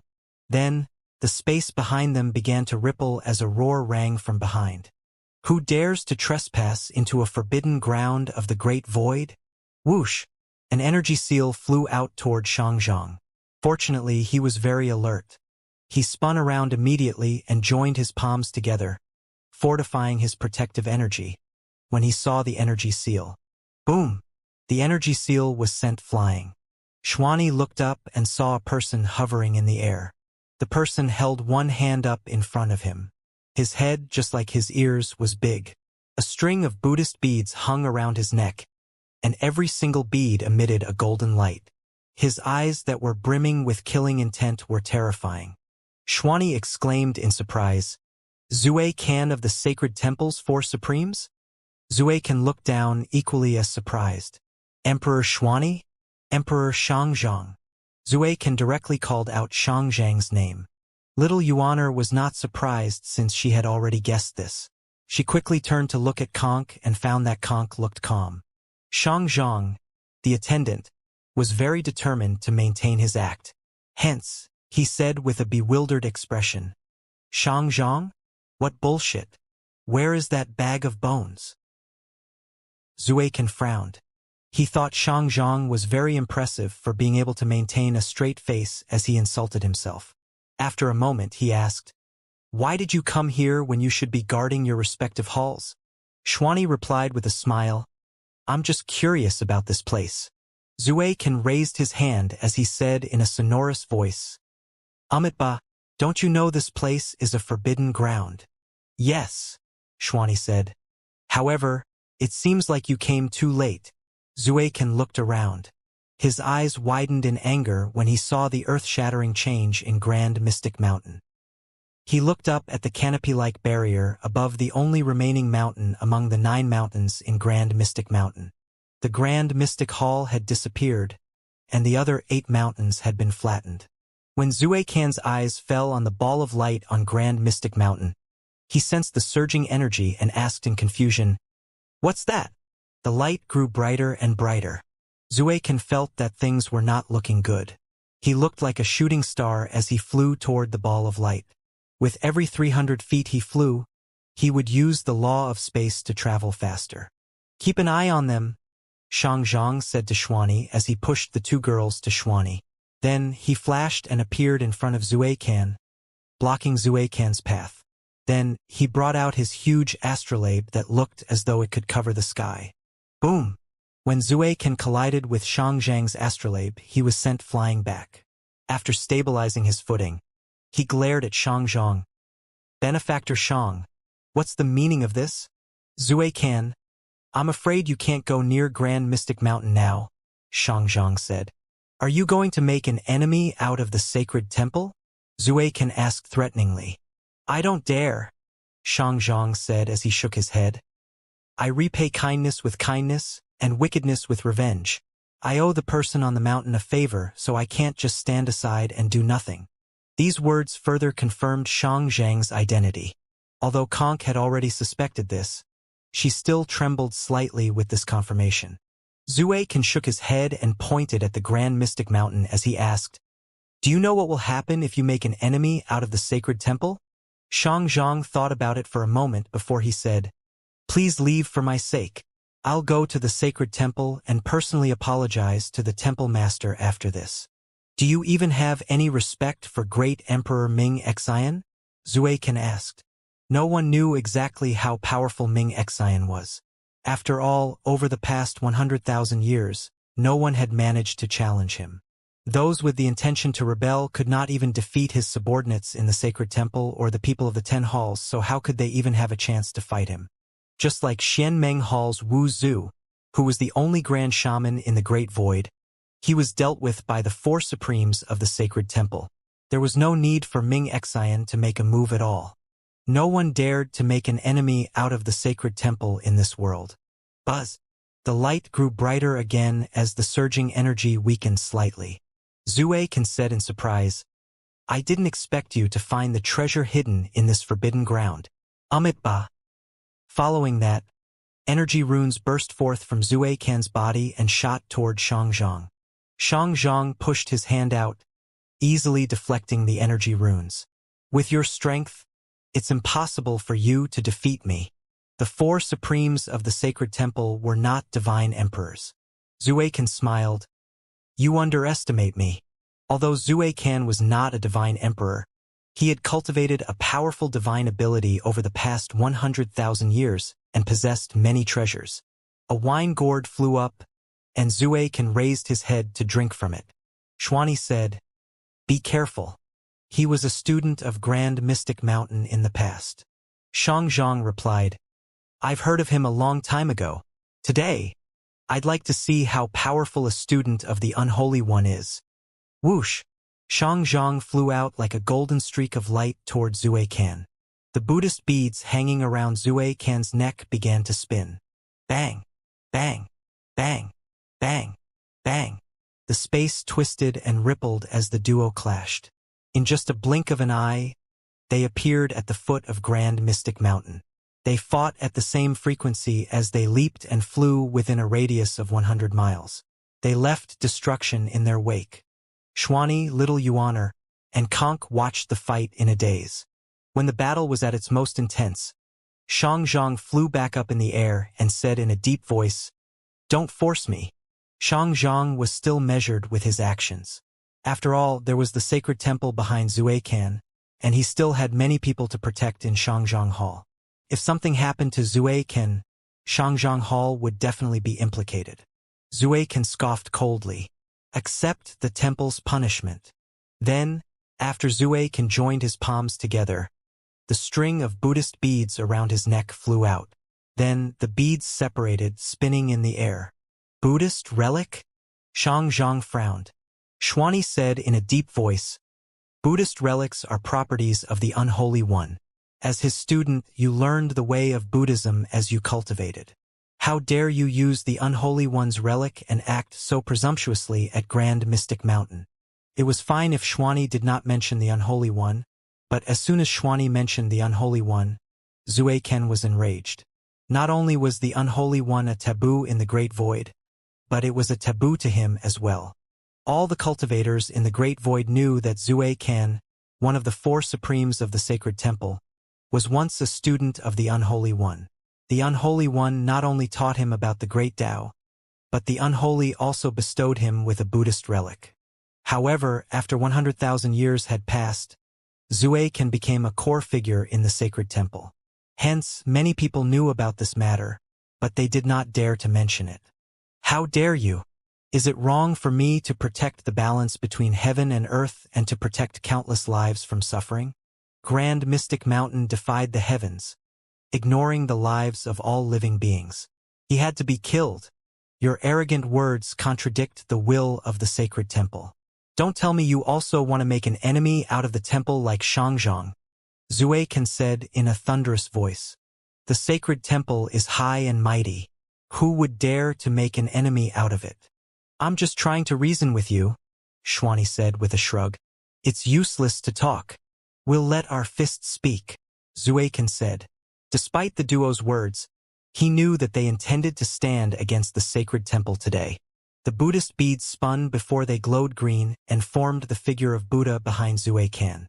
No wonder everyone says Zue Kan has high attainments in the great Tao of Buddhism, Xianxia said, filled with praise. Xuani said disapprovingly, no matter how powerful he is, that thing is still a gift from someone else. These words angered Zue Kan once again. A thunderous noise rang from the Buddha formed by the Buddhist relic before a wheel of light, which was like a sundial, that was as dazzling as the sun appeared at its back. The needle on the sundial turned clockwise before it suddenly moved anti-clockwise. However, no one could reverse time. Despite the needle moving anti-clockwise, the Buddhist relic could only stop time for a moment. Its effect spread throughout Grand Mystic Mountain. At this moment, Lu Zhou, who was absorbing the energy from the 4 power cores, could feel time slowing down to a stop. The changes in his lotus seat seemed to have stopped while the flashing frequency of the triangles at the bottom of the lotus seat also slowed down greatly. Zue Kan spat out a mouthful of wine that turned into a rain of light on everyone's faces. Xuani struggled with all his might to break free from the constraint of time to raise his hands. He roared as the power of the Tao that he had comprehended all his life surged out of his body. Blue veins could be seen on his forehead as he strained himself. Even Xianxia had a hard time facing the great Tao from the Buddhist relic. Under such circumstances, he could no longer maintain his guise as an insignificant attendant. He stepped forward and a golden lotus appeared. 36 birth charts shone dazzlingly as he raised his hands slowly, dispelling the effect of the Buddhist relic. At this time, Zue Kan began to recite Buddhist scriptures. Everything is governed by its own laws. Like a dream and a shadow, everything is always changing and inscrutable.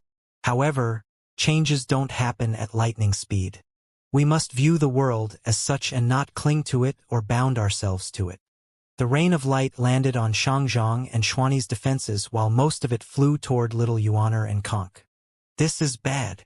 Xuani's cultivation was weaker than that of Zue Kan, so he was already having a tough time facing Zue Kan's Buddhist relic. Xianxia frowned.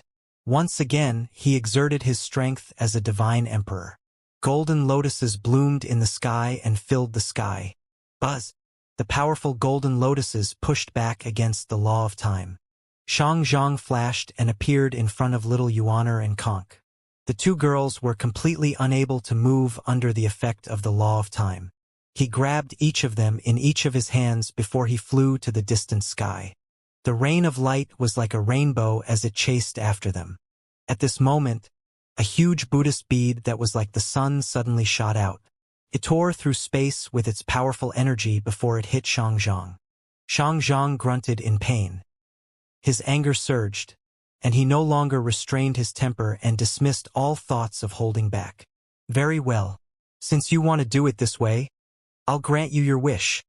Xianxia spread his arms, letting go of little Yuaner and Conk. Then, when he joined his palms, a Taoist's Taiji seal shrouded the 3 of them. Crack! Little Yuaner and Conk recovered after a moment. Xianxia! It's you! Little Yuaner and Conk looked at Xianxia in surprise when they saw he no longer bothered to maintain his disguise. There was no mistaking the familiar golden energy, the aura, and the posture. Xianxia did not explain, nor did he look at the 2 girls. At this time, Zue Kan asked with a smile, "Do you know why I'm called the drunken monk?"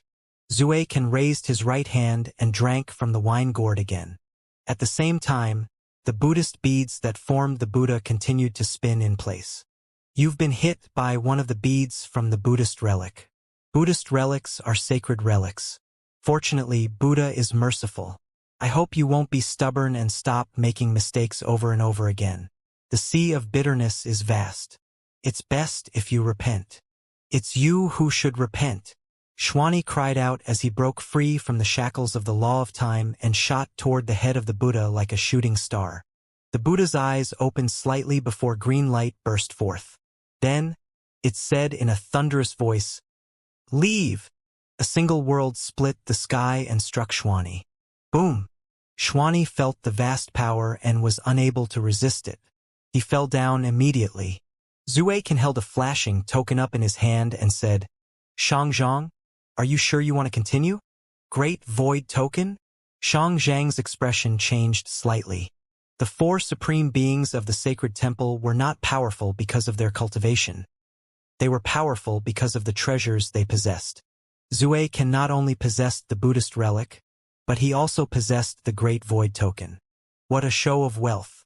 It was said that the Great Void Token could control the will of everything within a radius of 10,000 miles.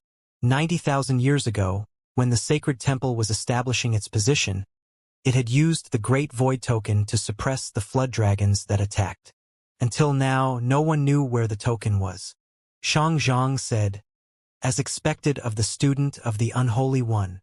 Xianxia said in a deep voice, I'll give you two choices. Surrender and follow me back to the sacred temple to be punished, or I'll strip you of your cultivation. With your ability? Xianxia shook his head before he flew toward Xianxia. Xianxia scoffed. Since you chose this path, don't blame me for being ruthless.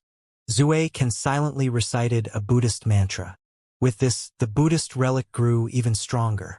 The suns were like beads as they spun in the air. Following that, thunderous Buddhist chants rang from the Buddha. Xianxia pushed his hand up as his astrolabe appeared, bursting with extraordinary power. The force from the Buddhist relic fell on the astrolabe and fell to the sides like a waterfall. Xianxia shouted, If I use the Great Void Token here, there'll be a massacre. Xianxia, do you really think I can't do anything to you? I'll let you understand the difference between a divine emperor and a divine king, Xianxia said. Then he waved his hand. The 36 triangles on Xianxia's astrolabe converged in the center before a beam of light shot toward the Buddha's face. Boom! Xianxia flashed and arrived next to Buddha as he continued to control the Buddhist relic. The beam of light from Xianxia pushed the Buddha light with a force that shook the world. Xianxia's body was suffused with a faint light as he moved to the top of the Buddha. He joined his palms together as he said, Great Void Token, I'll awaken you today with Buddha's blood. The token flew up into the sky and took on the shape of a maple leaf. Then, it began to shine with a light that was not inferior to that of the Grand Mystic Formation. Xianxia looked up and frowned. You're able to control the Great Void Token? Whoosh! Xianxia's avatar appeared and grew rapidly, surpassing the height of the Buddha. He appeared at the glabella of the avatar before he joined his palms together. Following that, a huge sword slashed down from above. Upon seeing this, Xianxia changed his hand gestures and began to chant the Buddhist Sanskrit mantra. Green light suffused his body as the huge sword fell on the Buddhist relic.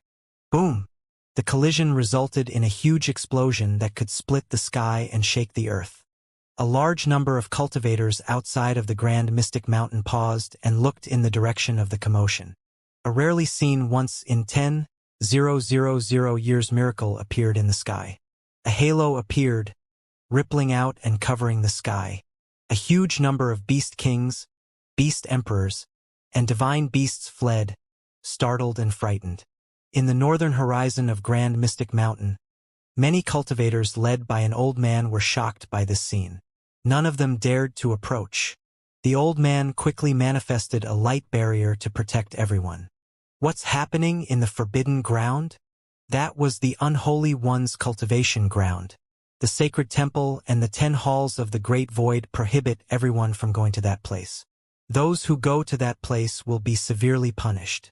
Grand Mystic Mountain was once the center of the world. Now, it's a forbidden ground. Do you want to go and take a look? Do you want to die? Don't poke your nose into matters that don't concern you just for the sake of excitement. It's said that the sacred temple will send people to Grand Mystic Mountain every once in a while. If I'm not mistaken, Xianxia, one of the 4 supremes of the sacred temple, is at Grand Mystic Mountain now. Everyone was shocked. Is Xianxia very strong? The old man said, You're young, so there are many things you're unaware of. Xianxia was one of the Unholy One's proudest students. The Unholy One was skilled in the great Tao of the 3 schools of Confucianism, Buddhism, and Taoism. However, He was still not satisfied and continued to seek ways to break the shackles to embark on the path of immortality. During his pursuit of immortality, he descended into madness. A young man said, "The unholy one had to be killed.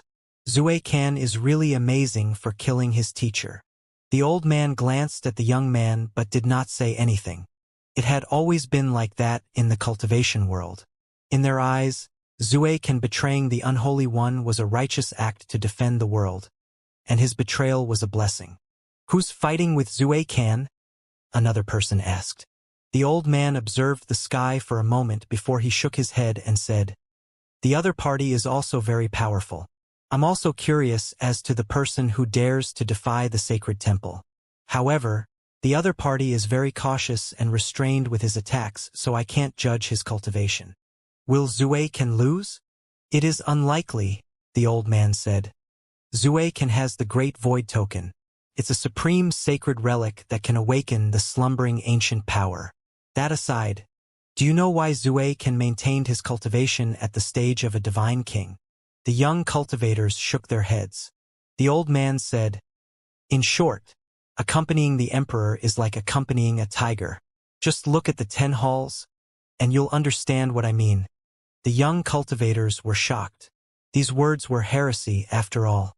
If the sacred temple found out about this, they would be greatly punished. Nonetheless, they understood the old man's meaning. The 10 halls of the Great Void were filled with talents. After 100,000 years, apart from Xianxia, why was there not even one divine emperor in the 10 halls? The hall masters and their commanders were all excellent candidates to become supreme emperors, but why was that not the case? Why were the commanders changed so often? The Great Void seeds could clearly cultivate divine emperors, but why were they always stolen or lost? The 4 emperors of the Lost Land were very powerful, but why were they exiled? Many of these questions could not withstand scrutiny, and they were too terrifying to think about. Grand Mystic Mountain. Xianxia cleaved the Buddhist relic into 2. They fell to the north and to the south respectively. Zue Can looked at the Great Void token in the sky that was still accumulating power. He was puzzled. Usually it would not take so long. Its speed was not so slow. Xianxia put away the sword and tried to persuade Zue Can again. "Zue Can, stop. There were too many people who depended on Xianxia. If he fell, who would bear the responsibility of Xianxia Hall? He could not fall. This meant that he could not easily offend the sacred temple. It was best to avoid an all-out fight." Zue Can looked at the ball of light on Grand Mystic Mountain. The feeling that something was not right rose in his heart again.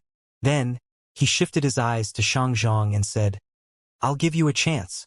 If you want to avoid being punished by the sacred temple, come with me to subdue the ball of light and offer it to His Majesty, Great Emperor Ming Xian." Xianxia frowned. How could he do such a thing? The person in that ball of light was his daughter's master and his benefactor. He remained silent. Zue Can sneered when he saw Xianxia's stance. "This is the last chance I'll give you. If you don't cherish it, you'll only be punished by Buddha." Subsequently, Zue Can flew up and hit the Great Void token with his hand. With that, the token spun much faster than before. Xianxia moved as well. The Great Void token had yet to gather enough power, so Zue Can still did not dare to confront Xianxia directly.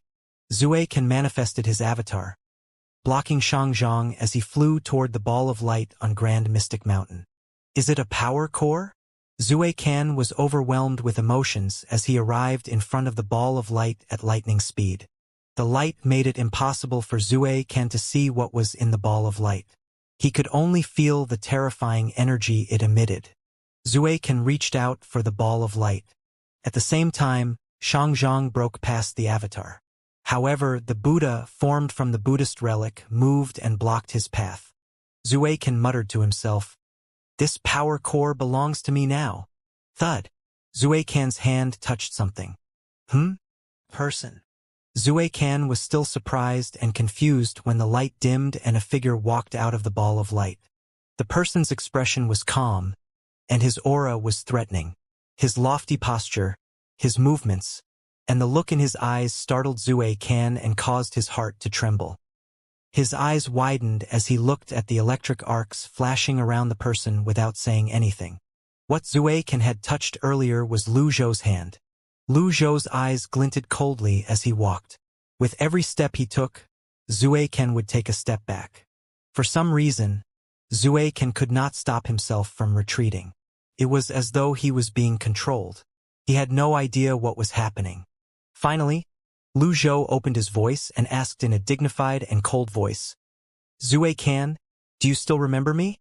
Zui Can trembled and his mind went blank. Lu Zhou said in a deep voice, "Impudent." Then, Lu Zhou pushed Zui Can's hand away. Crack! Zui Can cried out as a powerful energy burst forth from his body.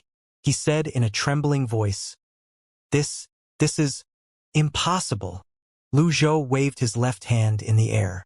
The Buddha fell from the sky, trying to resist its descent. Boom!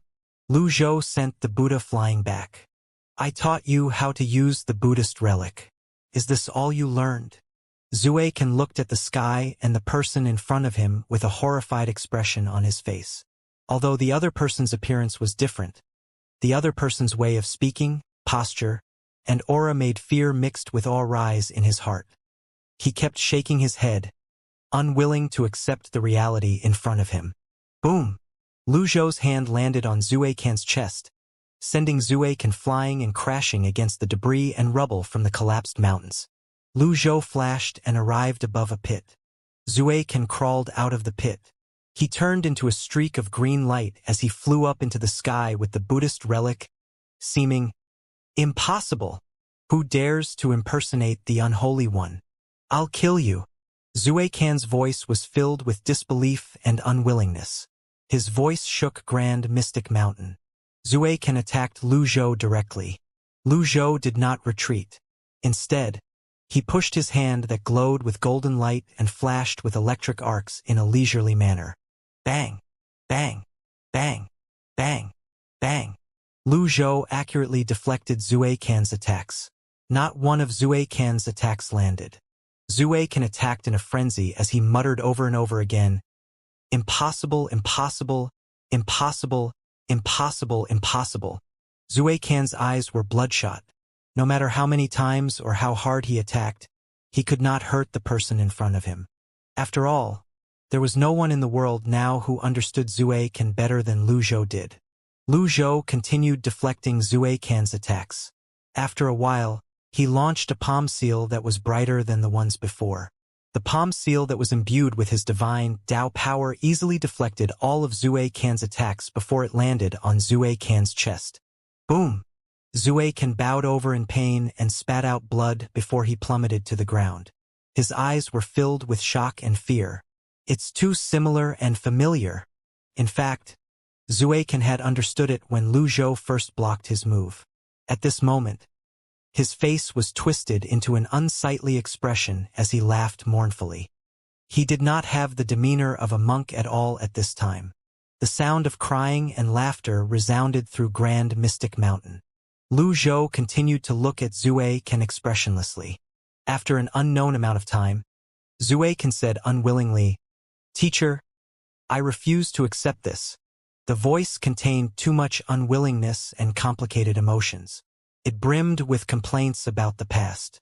Zui Can began to laugh shrilly, completely losing the image of a monk. At this time, Shangzhong, Xuani, Little Yuaner, and Conk hovered in the air and silently watched. The battle had ended the moment Lu Zhou walked out of the ball of light. At this time, they were more interested in the grudge between Zui Can and Lu Zhou.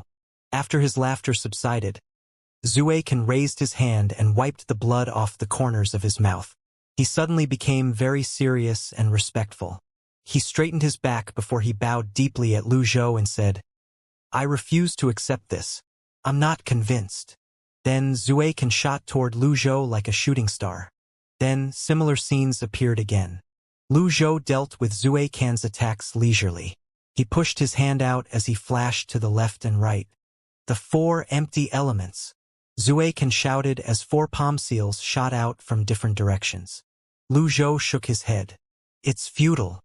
Lu Zhou did not move. When the 4 palm seals drew close, The divine mark robe easily neutralized the power of the laws contained in the palm seals, rendering them harmless. Absolute impermanence. Zuekan flashed. He manifested his avatars, causing the land to shake. It's still futile, Lu Zhou said calmly as a golden lotus bloomed under his feet. Boom! Zuekan's avatar was sent flying, causing Zuekan to spit out a mouthful of blood. He did not lose his mind like before.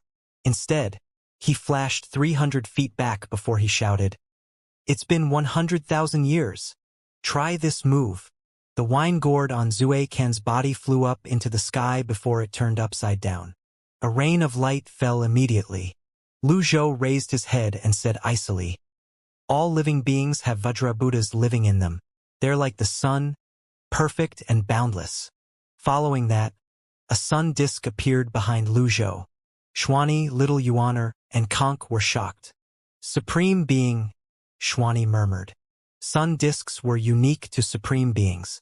Saints would gain saint light, and when they became Tao saints, they would gain a halo on top of the saint light. After becoming a supreme being, one would have control over the sun disk, the halo, and the saint light. The sun disks were the most conspicuous after the avatars, and they could be used alone like the astrolabes. When Lu Zhou's sun disk appeared, the needle on it began to turn backward, freezing time. The silhouette of a Vajrabuddha shrouded Lu Zhou as he flew out and raised his hand. The Vajrabuddha easily dispelled the rain of light before it crashed against Zuekan's protective energy. Boom! Zuekan was sent flying again. He spat out blood again as he looked at the Vajrabuddha in horror. The Vajrabuddha was a mutation of the avatar. It was one of the great techniques from the school of Buddhism. Lu Zhou looked at Zuekan and said coldly, "I can teach you how to cultivate, and I can also cripple your cultivation." Swoosh! Lu Zhou flashed and appeared above Zuekan before he struck down with his palm. The Great Seal of Fearlessness. This was one of the most commonly used Buddhist palm seals. It was said that palm seal would dispel fear. Boom!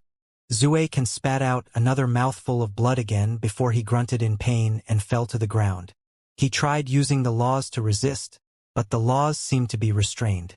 He could only fall to the ground again, causing debris and dust to fly up. Upon seeing this, Xuani shook his head and asked, "What's the point of struggling in futility?" A teacher was a teacher, after all. It was a beautiful dream for the student to surpass the teacher. As the dust settled, Zuekan's vision cleared. The rhythm of his attacks had been ruthlessly interrupted by Lu Zhou. After a long time, he pushed the stones around him away as he struggled to get up. He said, "You're still the same. How many tricks do you have?" Lu Zhou did not respond to the question. Instead, he said, "You cultivated a Buddhist cultivation method. According to Grand Mystic Mountain's rules, as a practitioner of Buddhism, you should be punished according to the rules of Buddhism. Those who betray their ancestors and teacher aren't allowed to reincarnate and can only die a true death." Zuekan no longer cared about the dust and blood on his body. He looked at the sky and said in a deep voice, "Great Void Token." Lu Zhou flashed and appeared near the Great Void Token. Buzz! With a wave of Lu Zhou's hand, the Great Void Token reverted to its original appearance before it flew into Lu Zhou's hand. Zuekan's eyes almost popped out of their sockets when he saw this. His body kept trembling as his eyes shone with despair. "I gave you the Great Void Token to protect Grand Mystic Mountain, but you dare to use it to betray your teacher and destroy the mountain?" Zuekan shook his head frantically, looking like a madman. He said loudly, "In this world, there's no one more loyal to Grand Mystic Mountain than me. No one. No one." Lu Zhou's eyes were burning as he said clearly, "Hua Zhenghong, Wen Ruqing, Guanzhou, including Ming Xian, when have I ever mistreated any of you?" Zuekan cackled. He acted as though everyone was drunk, and he was the only one sober as he pointed at Lu Zhou in the sky and said, "I want to live forever." Lu Zhou looked at Zuekan with a disappointed expression on his face. "Back then, the four of you colluded with the Great Void to ambush me and break the formation. No, I don't know anything. You should give up. The Great Void doesn't belong to you anymore. The Great Void now isn't what it was before." Zue Can said. Bastard! Lu Zhou longer wasted words with Zue Can. He swooped down and pushed his hand out. Electric arcs flashed around his body as his eyes shone with a blue light. Boom! Zue Can stepped forward, meeting the attack head-on. Boom! Zue Can was slammed into the ground by Lu Zhou's palm seal. He tried to get up, but he was instantly pressed down by the golden lotus seat under Lu Zhou's feet. Boom! Zue Can sank 300 feet into the ground. Zue Can's tenacity amazed everyone. After all, he was just a great divine king. They did not know what Lu Zhou's cultivation was, but they knew Zue Can was one of the few strongest divine kings who could hold his ground against a divine emperor. Lu Zhou looked at Zue Can as he began to move his hands swiftly. At the same time, runes began to appear in the air. The runes belonged to a sealing technique. Zue Can continued throwing up blood. He could no longer resist. He looked at the golden lotus and the runes dancing in the sky. He tried to wave the runes away, but it was futile. He could feel his cultivation slipping away and his lifespan decreasing. Soon enough, he felt as though his soul was being pulled out of his body that was riddled with injuries.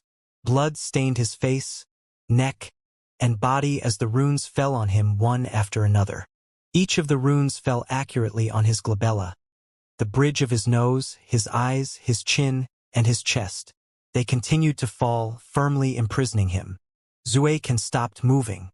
Grand Mystic Mountain had been quiet for 100,000 years. In just a blink of an eye, Grand Mystic Mountain had changed and no longer resembled what it was before.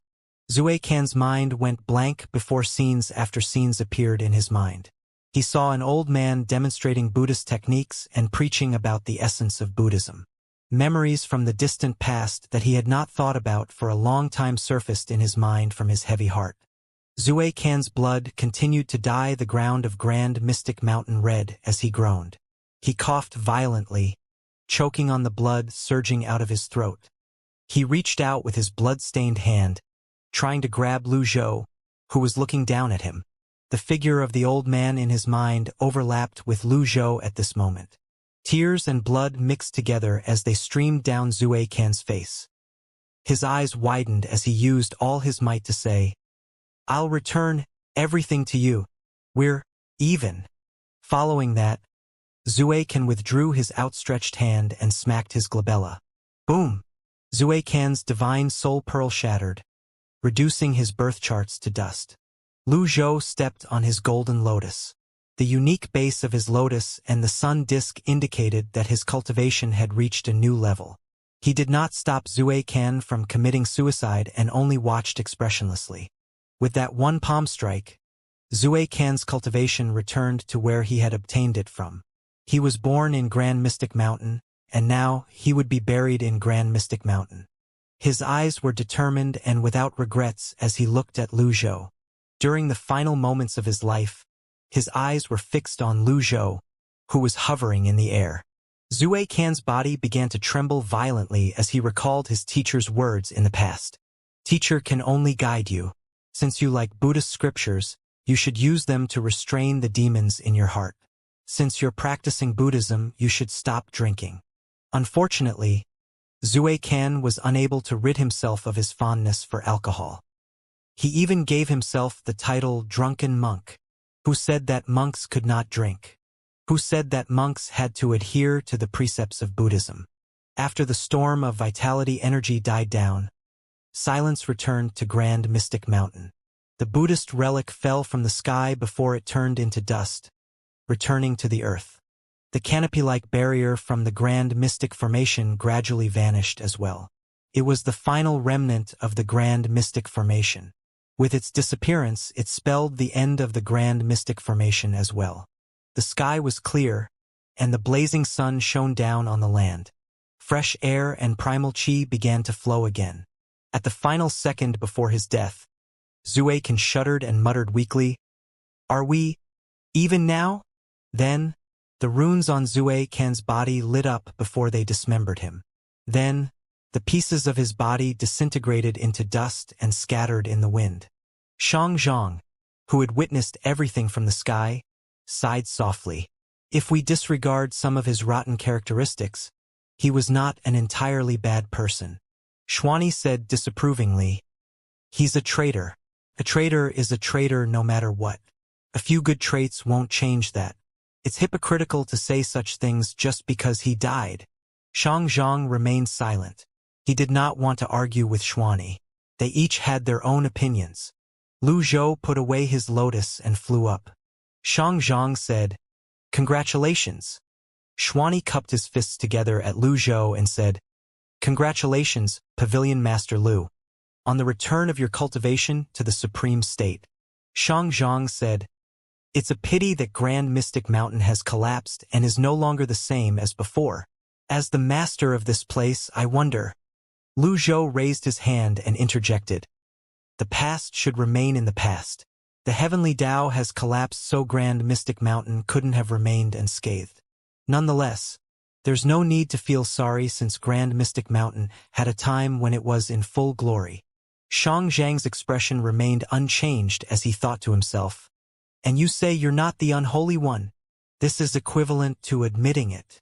Little Yuaner flew over from afar and said with a smile, "Master, you're a supreme being now." Conk flew over and said with a bow, "Congratulations on becoming a supreme being, Master." Little Yuaner said happily, "Master, even Zuei isn't a match for you. Can we bring our senior brothers and senior sisters back now that you're a supreme being?" Lu Zhou shook his head. "Today's matter will have to be kept a secret. This incident at Grand Mystic Mountain was an important matter. It would likely anger the sacred temple and the cultivators of the world." "Oh!" Little Yuaner did not ask why and only nodded. Zhang understood Lu Zhou's meaning. There were some things that should not be asked. As long as one understood it, it was enough. After a moment, he asked, "What do you plan to do next?" Lu Zhou looked at the empty peak of Grand Mystic Mountain. The Grand Mystic Hall had already disappeared. He thought of the scenes he had seen and the Unholy One's words. Although many of his questions had been answered, he still did not know much about the Unholy One. Until now, everyone's understanding of the Unholy One was still very superficial. Was there really a person in the world who could live forever? Lu Zhou always felt that there were many secrets waiting for him to uncover. For example, there was the Merit Stone, the Blue Lotus, the shackles of heaven and earth, and those supreme beings who betrayed the Unholy One. What happened? Why did the Unholy One disregard everyone's objections and tried to break the shackles? Many of his questions were answered, but he had also gained many new questions.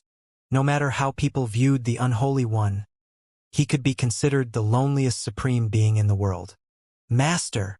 Little Yuaner called out softly, pulling Lu Zhou back to his senses.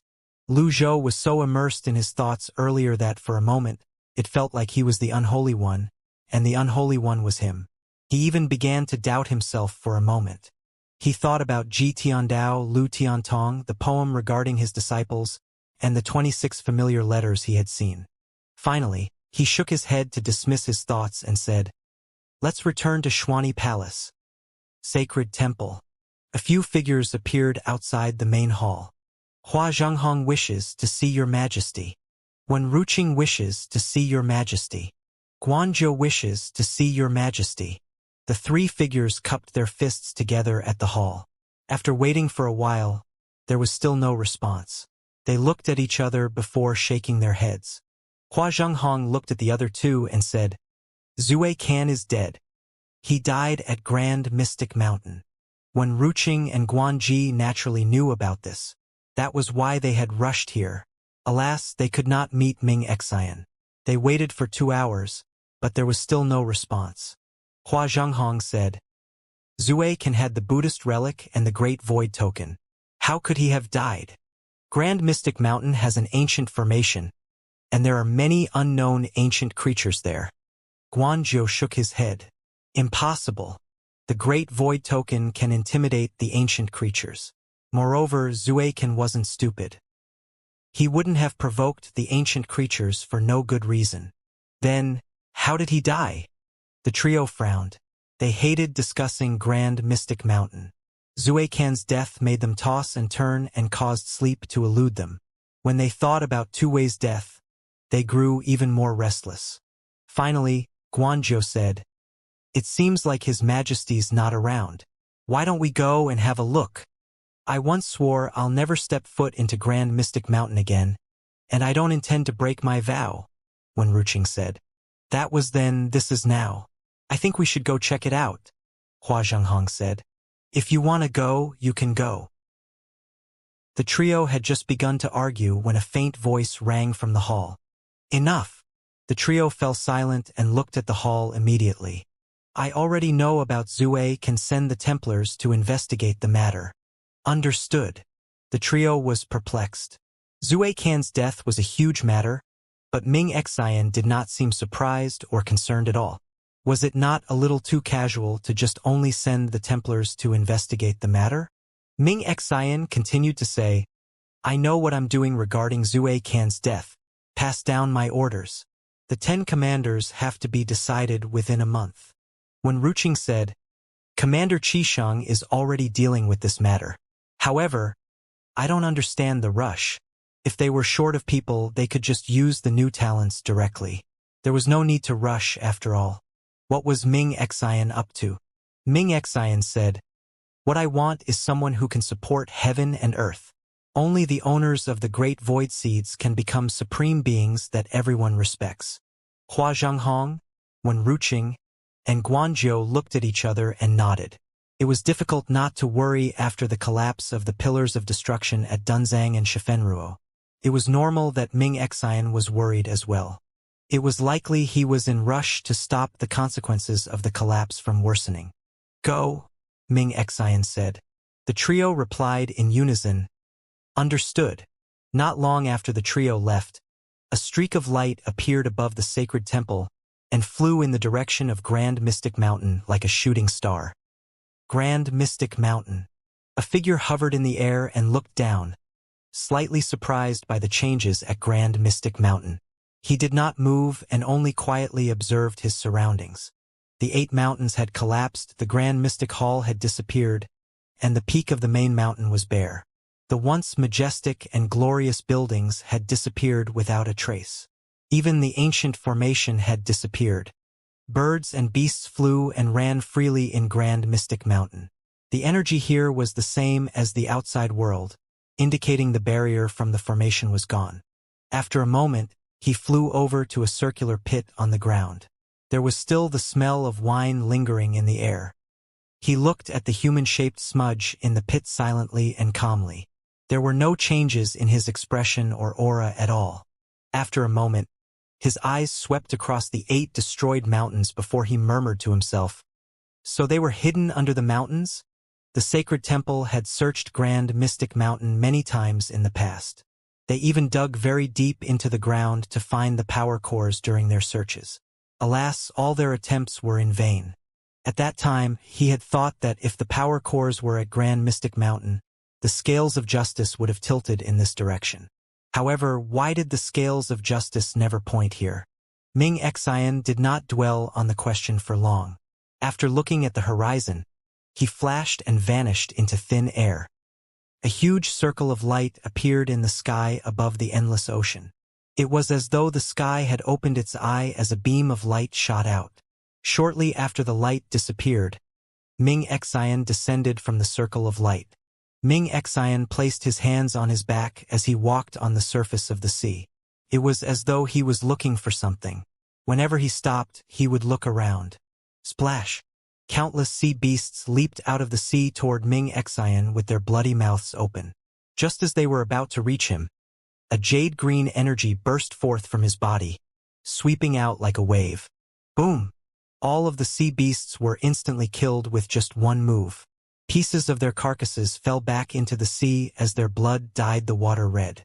The smell of blood that lingered in the air did not affect Ming Xian at all. He continued to walk a few more steps before he looked down at the sea. Then he said, "Come out." After an unknown amount of time had passed, a colossal dark shadow began to surface from the bottom of the sea. As it drew closer and closer to the surface, the sea began to surge. Ming Xian did not move. He only watched quietly as the dark figure surfaced. Splash! The colossal beast emerged from the sea like a huge cruise ship, covering the sun and causing the seawater to surge violently. Ming Xian raised his head. What appeared in front of him was the eye of the colossal beast. Its eye was like a black hole in the universe. Ming Xian looked at the eye and asked bluntly, "He's back, isn't he?" The colossal beast did not answer. Ming Xian turned to look in the direction of the great void and said, "I need an answer from you." The colossal sea beast moved, stirring up waves that were more than 30,000 feet tall. It let out a low cry before it began to descend to the bottom of the sea. Its movements alone seemed enough to cause a tsunami in the eastern part of the endless ocean. Ming Xian did not stop it from leaving. He stood on the surface of the sea for a long time. The sun rose and fell many times before Ming Xian's figure finally flashed away. Xuanyi Palace. Lu Zhou sat cross-legged in the Dao Hall. After returning to Xuanyi Palace, he had been stabilizing his cultivation. The energy in his body had also gradually stabilized. He looked at his remaining lifespan. Adding his previous 150,000 years, he had about 1.15 million years of life now. He wondered if the Unholy One had stored so much vitality energy at Grand Mystic Mountain to upgrade the Blue Avatar. Lu Zhou's cultivation followed the Unholy One's cultivation path. His Blue Avatar needed a large amount of lifespan to upgrade. After consuming 100,000 years of life, the Blue Avatar only had 12 birth charts. There were still another 24 birth charts to go. One could imagine how much lifespan he would need to activate the remaining 24 birth charts. According to the Unholy One, the final 4 birth charts were the most difficult to activate. Perhaps even 1,000,000 years would not be enough. "Forget it. Let's take it one step at a time," Lu Zhou said as he shook his head, dismissing his thoughts. Then, Lu Zhou flicked his sleeve, bringing out his sun disk. The sun disk illuminated the hall immediately. After becoming a supreme being, one would gain a light disk. There were 3 types of light disks: the sun disk, the moon disk, and the star disk. Each of the disks could open 3 paths. The sun disk was strong, the moon disk was gentle, and the star disk was beautiful. Their powers could be increased with the laws. I only managed to activate the final 4 birth charts and form the sun disk thanks to the 4 power cores. What's the power core exactly? Lu Zhou put away the sun disk and brought his lotus out. He looked at the final 4 birth charts on his lotus seat. They were like 4 nebulas floating in the vast universe.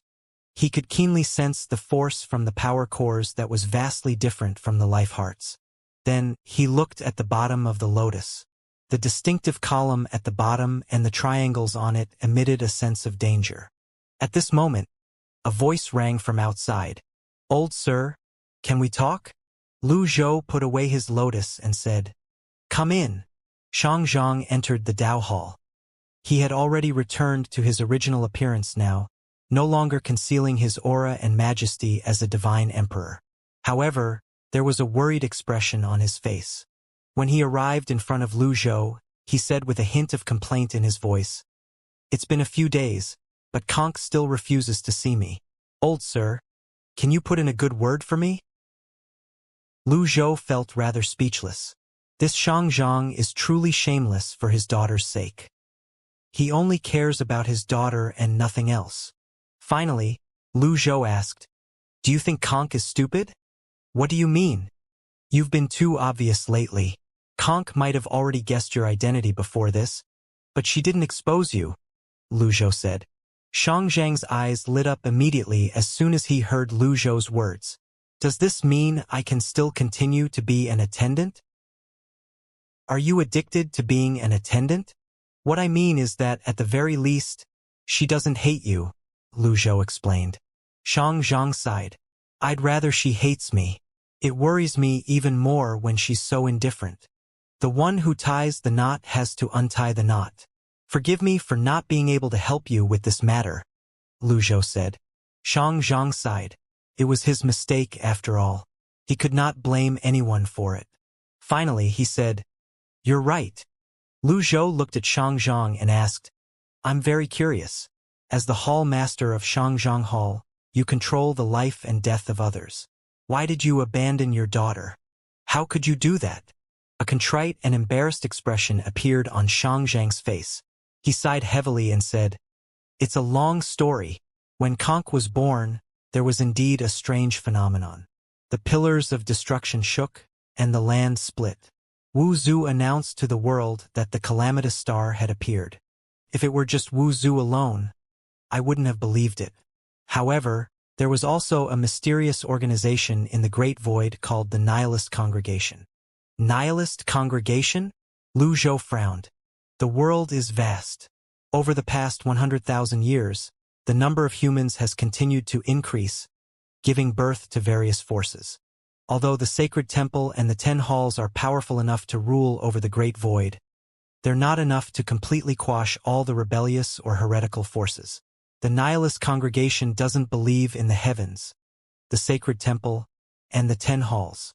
It's rumored that they have the means to mobilize the power of the earth. At that time, they spread rumors about the calamitous star and used it as an excuse to try and destroy the pillars of destruction. Xianxia paused for a moment before he continued to say, "This is what I learned later. Previously, I only knew the congregation was fearless, and they were like a rat on the street that everyone wants to beat up. I didn't take them seriously. Even with the congregation, I didn't believe the rumors about the calamitous star. However, there was precedent." His voice darkened as he continued to say, "In the past, the Scarlet Emperor's clan was almost destroyed by the divine fire." Lu Zhou frowned. "Even the Scarlet Emperor couldn't block the divine fire?" Xianxia said, "It's not that he couldn't block it. When the divine fire descended, the Scarlet Emperor and his most capable subordinates were absent. Later, I heard that they were out on an important mission. When they returned, the divine fire had almost burned out, and countless lives had been lost and injured. The Scarlet Emperor's daughter, Princess Mulberry, was unharmed. It was said that when she was around the fire would burn brighter, but when she was not around, the divine fire would burn out. Left with no choice, the Scarlet Emperor had to imprison her under a mulberry tree near Ji Ming's Pillar of Destruction. I didn't think it had anything to do with Xianxia Hall until about 500 years ago. When Conk was born, the 10 celestial stars lined up. Then the divine fire fell, reaping countless lives in Xianxia Hall's territory. Similar to the case with the Scarlet Emperor, the Nihilist Congregation began to spread rumors. What was strange was that when Junhua brought Conk away, the divine fire disappeared. 3 years later, when they returned, the divine fire appeared again. With that, Conk was brought away again. This repeated 3 times until she was 10 years old. Lu Zhou said, puzzled. "Then, you can let people bring Conk away. There's no need for her to stay in Xianxia Hall. You can always raise her in another place." Xianxia said, "That's what I thought as well. However, the divine fire that came during the last time she returned was particularly fierce. It was the main reason Dunzang's Pillar of Destruction almost collapsed that year. That disaster took away the lives of nearly 50,000 people. The earth was riddled with holes. It took 100 years before trees and plants began to grow again. Junhua left with Conk using a secret tunnel, but the tunnel collapsed halfway. At that time, Junhua sacrificed half her cultivation to protect Conk by trying to open up a path in the tunnel. However, Conk accidentally fell into the unknown land at that time. Since then, Conk disappeared from our lives. I thought she died, so I built an empty mausoleum for her on Mount Nanhua." Xianxia sighed. That one sigh contained countless words. Lu Zhou sighed as well. Life was truly unpredictable. If Xianxia was telling the truth, then Xianxia was indeed forced. He did not voluntarily abandon Conk. After a moment, he asked, "Did the divine fire descend again after that?" "No. Since then, the Great Void has been peaceful, and there were no major disasters," Xianxia said as he shook his head. It was truly difficult to explain. Could there be such a strange coincidence in this world? Xianxia said, "Brother Ji, everything I said is true. I don't expect her to understand, but I hope you'll try to understand me. With your protection, I'll feel at ease," Xianxia said. She's my disciple, so I'll naturally protect her, Lu Zhou said.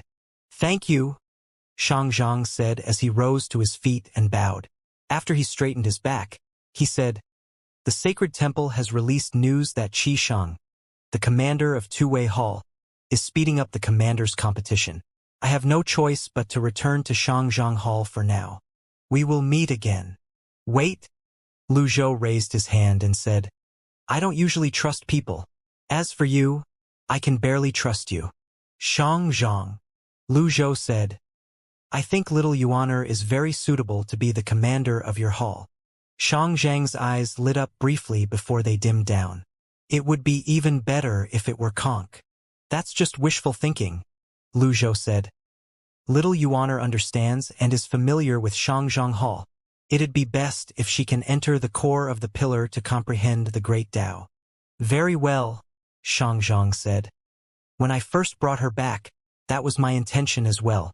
However, I became quite cautious when I heard the competition this time is particularly intense. Don't worry, little Yuaner can handle it, Lu Zhou said. In fact, Xianxia was not as confident as Lu Zhou. However, seeing how certain Lu Zhou was, he said, okay. With that, Lu Zhou summoned little Yuaner over and informed her about this matter. Then, she left Xuanyi Palace with Xianxia. When Xianxia and little Yuaner left, Conk did not show up. After Lu Zhou stabilized his cultivation, he went to Xuanyi Hall to ask about the nihilist congregation. Xuanyi asked, surprised, Teacher, why are you asking about this? After you, the nihilist congregation is the second biggest taboo in the Great Void. It's an abominable organization. I'm just curious. I wonder if they have the ability to control the divine fire, Lu Zhou said. Xuanyi replied, the congregation has been around since ancient times. It'll come out every once in a while to cause trouble. We don't know where and when they'll show up. Sometimes they'd send death warriors into the 10 halls to self-destruct. Sometimes they'd attack innocent civilians. If we knew where their stronghold was, the sacred temple would have long killed all of them. Even the temple couldn't do anything to them? Xuanyi chuckled and said, everyone says the congregation is very powerful, but I don't think so. The sacred temple is so powerful. Is there anything they can't do? Lu Zhou nodded. You're saying the temple deliberately lets them run rampant? Teacher, you said it, not me, Xuanyi quickly said. You're the master of Xuanyi Palace, after all. Why are you so scared in your own territory? Xuanyi said sheepishly. The walls have ears. Lu Zhou thought about it for a moment before he said, check for traces of the nihilist congregation. If you find anything, inform me immediately. All right, leave it to me, Xuanyi replied with a nod. There's another thing. The competition is coming to an end soon. Do you have any candidates for the position of commander of Xuanyi Palace? Lu Zhou asked. There are too many candidates. Why don't you give me a suggestion? Xuanyi said. At the same time, he thought to himself, your disciples are all talents. Any one of them is fine. Lu Zhou thought about it for a moment before he said, Zhu Honggong, who's with the temple, is a good candidate. Xuanyi? The scene of Zhu Honggong appearing in Xuanyi Palace for the first time flashed in Xuanyi's mind. Isn't he a sycophant? Xuanyi suddenly felt as though there was a fishbone stuck in his throat. He wanted to object, but the words would not come out. Finally, he took a deep breath and said with great difficulty, That's a good idea. Alas, Xuanyi's words were not what he meant to say. All right, then let him do it, Lu Zhou said. Xuanyi looked as though he had eaten a pound of flies at this moment. Lu Zhou asked, puzzled, Are you not feeling well? Xuanyi said in a small voice, No. I have something to say from the bottom of my heart, but I don't know if I should say it. Say it. Lu Zhou frowned. He's too timid and hesitant. The human heart is hard to fathom. Teacher, you must learn from history, Xuanyi said in a low voice. At the same time, he thought to himself, that Zhu Honggong clearly looks like someone who betrayed his master. There's also that sinister and cunning person at Southern Split Mountain. That person clearly knows nothing about loyalty. Don't worry. I know what I'm doing, Lu Zhou said before he left with his hands on his back. At the same time, in the sacred temple. Achoo! Zhu Honggong sneezed loudly before he said, I wonder who's missing me? He stretched his limbs as he walked out of the hall. At this moment, a cultivator hurried over from a nearby hall and said, Mr. Zhu, the competition will be held in the cloud domain that's relatively close to the 10 halls. Zhu Honggong straightened his back and said, All right. Then he asked, Cloud domain? Why haven't I heard of it before? The cultivator said with a smile, Below the cloud domain is the Great Abyss Land. It's the central region of the Great Void and the Unknown Land. That place corresponds with and is supported by the Pillar of Destruction in the Great Abyss Land. Hence, there's a huge opening there that allows the sun to shine down on the Great Abyss Land. All right, don't worry. I'm determined to obtain the position of commander, Zhu Honggong said.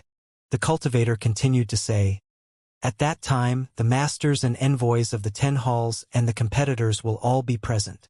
The sacred temple will be making an exception so the White Emperor, the Azure Emperor, and the Scarlet Emperor will be present as well. Zhu Honggong was stunned. Can I not go? The cultivator looked at Zhu Honggong strangely as he said, I'm afraid that won't do. If you become a commander, you can enter the core of the pillar to comprehend the Great Tao. The Great Void will also reward you with a top-grade life heart. There are only advantages and no disadvantages for you. Zhu Honggong looked around before he returned to his hall and brought out a piece of paper and a brush. He scribbled a few names before he handed it to the cultivator and said, Help me find out which halls these people have chosen. The cultivator took the piece of paper and read the first 2 names out loud. Yu Zhenghai, Yu Shangrong. Then, he looked at Zhu Honggong and asked, Mr. Zhu, are you trying to avoid these people? Zhu Honggong was taken aback. Are you the worm in my stomach? Why do you know me so well? When Zhu Honggong regained his senses, he said confidently, Of course not. I'm going to beat them up. Upon hearing this, the cultivator said, Understood. I'll investigate this immediately. After the cultivator left, Zhu Honggong lowered his head and muttered to himself, I must avoid them. Zhu Honggong thought about his master, who was far away in Xuanyi Palace, and wondered out loud, I wonder what is he thinking? Don't tell me he's found a wife in the Great Void and has decided to abandon us disciples. He scratched his head confused. Forget it. It's useless to think so much.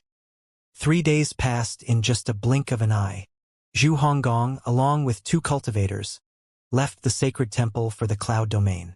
During their journey, Zhu Honggong asked, Have you investigated the matter I entrusted you with? Yes. I heard from someone that the other owners of the Great Void Seeds have profound cultivation bases and can be said to be invincible among Dao saints. I'm afraid we'll suffer a loss, the cultivator said. Zhu Honggong scoffed coldly and said, Hey, are you looking down on me while praising others? No, I don't dare, the cultivator hurriedly said. Then, he passed a piece of paper to Zhu Honggong before he continued to say, This is the result of my investigation. It's not necessarily accurate since they might change their minds. Moreover, it's said that even if the challengers choose the hall they want to join, they might not necessarily be assigned to that hall. Zhu Honggong carefully read the content of the paper and committed it to his memory. After a moment, he asked in confusion, We might not necessarily join the hall we chose? I don't know much either. However, I think it's like that Commander Qisheng will make some adjustments when the time comes, the cultivator said. Zhu Honggong frowned slightly. Qisheng? Does that swindler really think he's so important? The cultivator was shocked. He hurriedly said, Mr. Zhu, be careful that no one hears you. Why are you so afraid? I even dare to scold him to his face. Lead the way. Let's go to the cloud domain and show them how powerful I am. Cloud domain. The cloud domain was located in the center of the 10 halls. It was also located above the Great Abyss Land. Due to the holes on the ground that resembled clouds, it was called cloud domain. At this time, many cultivators had already arrived at the cloud domain. Most of them were prodigies from the 10 halls and various forces. At this moment, someone exclaimed, "Look to the east. They're here." Everyone looked to the east in unison and saw 2 huge flying chariots, one azure and one white, flying over slowly in the distant sky. There were many cultivators surrounding the 2 flying chariots. The White Emperor and the Azure Emperor arrived at the same time. "It's going to be interesting." Most of the cultivators wore respectful expressions on their faces when they looked at the 2 flying chariots. Not long after, the 2 flying chariots arrived at the deck high in the sky above. The cultivators below naturally could not see what was happening on the deck, and they did not dare to fly up to have a look despite their burning curiosity. A voice rang from the white flying chariot. "Azure Emperor, didn't you already go to Xuani Palace? Why did you come to Cloud Domain?" Someone from the Azure flying chariot replied, "We were just warming up in Xuani Palace. Naturally, it's best to become a commander with many heroes as witnesses in Cloud Domain." By Zajuai, the White Emperor laughed. "Don't tell me you suffered a loss in Xuani Palace, so you came to the Cloud Domain hoping to bully someone weaker? Nonsense." Following that, 2 figures flashed and appeared on the deck of the Azure flying chariot. One of them held a sword while the other held a saber. The swordsman said bluntly, "The White Emperor is right. There's an expert guarding Xuani Palace. I admit defeat. Ling Weiyang, the Azure Emperor." The swordsman nodded as he continued to say, "Victories and defeats are common in war. Heavens, you 2 ingrates. Can you not embarrass me during such a critical moment?" Ling Weiyang flashed and appeared in front of the duo on the deck. Bai Zhaoju flashed onto the deck of his flying chariot as well. Then, he laughed and said, "Ling Weiyang, I really admire you." Ling Weiyang glanced at the white flying chariot and asked, "Don't talk nonsense. Where are your people?" Bai Zhaoju waved his sleeve. 2 beautiful figures flew over from the back of the flying chariot and landed on the deck behind Bai Zhaoju. They were both peerless beauties who could topple countries. They were none other than Zhao Yu and Yi Tianxian. "Greetings, Azure Emperor." Over the past 100 years, the 2 women had undergone earth-shaking changes in temperament. They were more mature and elegant now. "There's no need for formalities," Ling Weiyang said with the air of an elder. Zhao Yu and Yi Tianxin bowed slightly at Yu Zhenghai and Yu Shangrong as a form of greeting. Upon seeing this, Ling Weiyang asked, "Do you know each other?" Bai Zhaoju said, "It's been 100 years. Even if they've not met each other, they've definitely heard about each other." Ling Weiyang, "We've not seen each other in a while, and it seems like your brain is working quite as well as before." Ling Weiyang scoffed, "You old thing. I'll teach you a lesson. Just wait for the commander's competition later." "I was just joking. Why must you take it so seriously?" Bai Zhaoju said before he asked, "Why isn't that bag of bones, Zhi Guangji, here?" "Him? That old thing has been in a bad mood recently. He's been looking for trouble with me everywhere. He's become more honest recently, which really isn't his style," Ling Weiyang replied. As soon as Ling Weiyang's voice fell, a huge red flying chariot flew over from the south. The Scarlet Emperor had arrived. With the 3 of the 4 emperors of Lost Lands in attendance, it grew even livelier.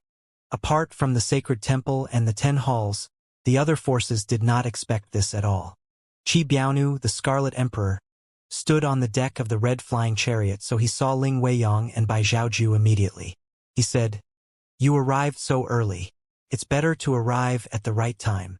"Red Emperor, I heard you lost at Southern Split Mountain. Did you come to look for a new opponent today?" Ling Weiyang asked. He naturally would not give up on the chance to tease Qi Biaonu. Qi Biaonu did not react. He said calmly, "You're wrong. My 2 men defeated Zhang He at Southern Li Mountain. However, there's another expert in Xuani Palace." "Another expert?" Ling Weiyang looked at Yu Zhenghai and Yu Shangrong, wondering if the expert was the duo's master. When he thought about the duo's master, he felt uneasy. He had been thinking about that person since he left Xuani Palace. Later on, he even asked the duo about their master's identity, before he finally dispelled the terrifying thought in his mind. He hoped he was thinking too much. Soon enough, the cultivators from the 10 halls of the Great Void arrived from all 4 directions. Some rode on fierce beasts while some flew on flying chariots. In less than 15 minutes, the flying chariots formed a huge circle in the sky above the cloud domain. Cultivators walked out of the flying chariots one after another and greeted the 3 emperors of the Lost Lands. This commander's competition should be the most exciting one in history, right? Luckily, I came this time. I have no regrets now that I saw the 3 emperors of the Lost Lands in the Great Void. Who's the host? Why aren't the people from the sacred temple here yet? Following that, a thunderous voice rang from the distant sky in the west. Everyone. Just one word alone attracted everyone's attention. Some people recognized the voice while some looked up in confusion and curiosity. The voice continued to say, "I'm the newly appointed commander of Two-Way Hall, Qi Sheng. I'm in charge of the commander's competition this time. Thank you for coming." Qi Sheng, the commander of Two-Way Hall? Upon hearing this, the cultivators below began to discuss animatedly among themselves. Yu Zhenghai and Yu Shangrong looked in the direction of the voice. They carefully studied the masked young man, trying to determine his identity from his figure, speech, and behavior. Yu Shangrong said in a low voice, "Eldest senior brother, you spent a long time with 7th junior brother, so you know him better. Did you find anything?" Yu Zhenghai replied, "Nothing conclusive. All I can say is that they're very similar." Yu Shangrong nodded and did not continue speaking as he looked at Qi Sheng. Qi Sheng continued to say, "The rules of the competition are the same as before. All cultivators at and above the stage of a Dao Saint are allowed to issue challenges. The winner will be the commander. Naturally, you can challenge me as well." At this moment, a tall man holding a long sword said loudly, "I'll challenge you." Qi Sheng smiled faintly and said, "Before I accept the challenge, I'd like to say a few words." He paused for a moment before he continued to say, "Let me introduce myself. I'm Qi Sheng, the 7th son in my family. Since Emperor Two-Wei passed away, the Two-Wei Hall has been in chaos without its master. Even its commander was gone. As one of 10 halls, it could not be without its leader even for a day. Fortunately, I gained the recognition of Great Emperor Ming Xian, and he appointed me as the commander of Two-Way Hall to reorganize the hall and the Silver Guards. Thanks to many of my seniors and elders, Two-Way Hall has been peaceful ever since. However, there were also some unpleasant things during this period of time. Hence, I'd like to apologize in front of everyone," Qi Sheng said. He paused dramatically before he said, "I'd especially like to apologize to those from Xianmeng Hall. I'm sorry for Wu Zu's death." These words were like a stone that stirred up 1,000 ripples. Is this an indirect warning to everyone not to blindly challenge him? Did he mean to say that he killed Wu Zu? Qi Sheng continued to say as though he could read the crowd's minds, "Don't misunderstand me. I'm being sincere, and it's not a warning. If I'm defeated, I'm willing to step down. It's not a bad idea to have a new commander in Two-Way Hall. Hopefully, he or she will be able to restore it to its former glory." What does he mean by that? Who would want to accept a mess like Two-Way Hall? When Two-Way was alive, he used his status as a divine emperor to bully the other halls except for Shangzhong Hall. Hence, Two-Way Hall was greatly disliked by many. At this moment, Ling Weiyang looked at Bai Zhaoju and said with a smile, "This young man is very interesting. Ming Xian has a discerning eye." Qi Biaonu said disapprovingly, "He's just a little smart. The human heart is unpredictable and ever-changing. It's not something that can be controlled with just a few words." Qi Sheng continued to say clearly, "All right, the competition can start now." The commanders of the 10 halls looked around, waiting for the challengers. "I'll go first." Subsequently, a red-clad old man flew to the center of the cloud domain and said loudly, "I'm Wei Chun from the Great Void City of Eternal Night. I want to challenge Yen Feng Hall." Everyone looked in the direction of Yen Feng Hall's flying chariot. No one was interested in this fight. Yen Feng Hall was different from before. Its master had fallen. However, unlike the two-way hall, which had also lost its master, that caused trouble everywhere, it kept a low profile. At this time, a figure flew out of Yanfeng Hall and attacked Wei Chun without saying anything. The two opponents started fighting just like that. At the same time, Ling Weiyang turned to Yu Zhenghai and Yu Shangrong before he asked, "Have you chosen a hall?" Yu Zhenghai replied first, "Yes." Yu Shangrong nodded. "I've already made up my mind 3 days ago." Ling Weiyang asked curiously, "How did you choose?" After all, it was also important to choose a suitable hall. Unexpectedly, the duo replied in unison, "By drawing lots." Ling Weiyang was speechless. Sooner or later, I'm going to be angered to death by these two ingrates.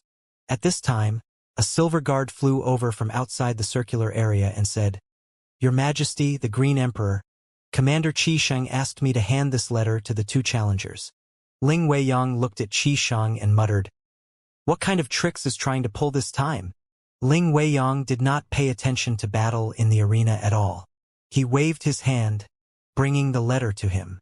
When he opened it, he saw the marked positions of the 10 pillars of destruction. From 1 to 10, they were all marked. Following that, the picture suddenly vanished. Ling Weiyang frowned. What does it mean? Ling Weiyang naturally did not understand the marks. Yu Zhenghai was slightly curious, so he asked, "Can I have a look?" Ling Weiyang threw the note over. Yu Zhenghai studied the note carefully. It was indeed the locations of the 10 pillars of destructions, and they were all marked with numbers. The locations of the 10 pillars of destruction were marked with these numbers: Dunzang, Huantan, Shifenruo, Yuzhong, Shanyan, Xianxia, Wei, Pingdan, Great Abyss Land, Jishu. The 9 pillars of destructions were scattered all around, and in the middle of the 9 pillars was the Great Abyss Land's pillar of destruction that was marked with the number 9. Outsiders naturally would not understand the note, but Yu Zhenghai understood it with just a glance. He looked at the flying chariot in the western direction with an expression of surprise. He muttered to himself, "How does he know this?" Yu Shangrong took a look as well. The number corresponded to the 10 disciples and which pillars they obtained recognition from. Only those from the Evil Sky Pavilion were privy to this matter. It was impossible for outsiders to know about it. How did Qi Sheng know about it? Qi Sheng even marked Zui with the number 7. Coincidentally, when the people of the Evil Sky Pavilion went to the Zui's pillar of destruction, they discovered that another person had been recognized by the pillar. Yu Zhenghai's hands trembled slightly. Could Qi Sheng really be Old Seventh?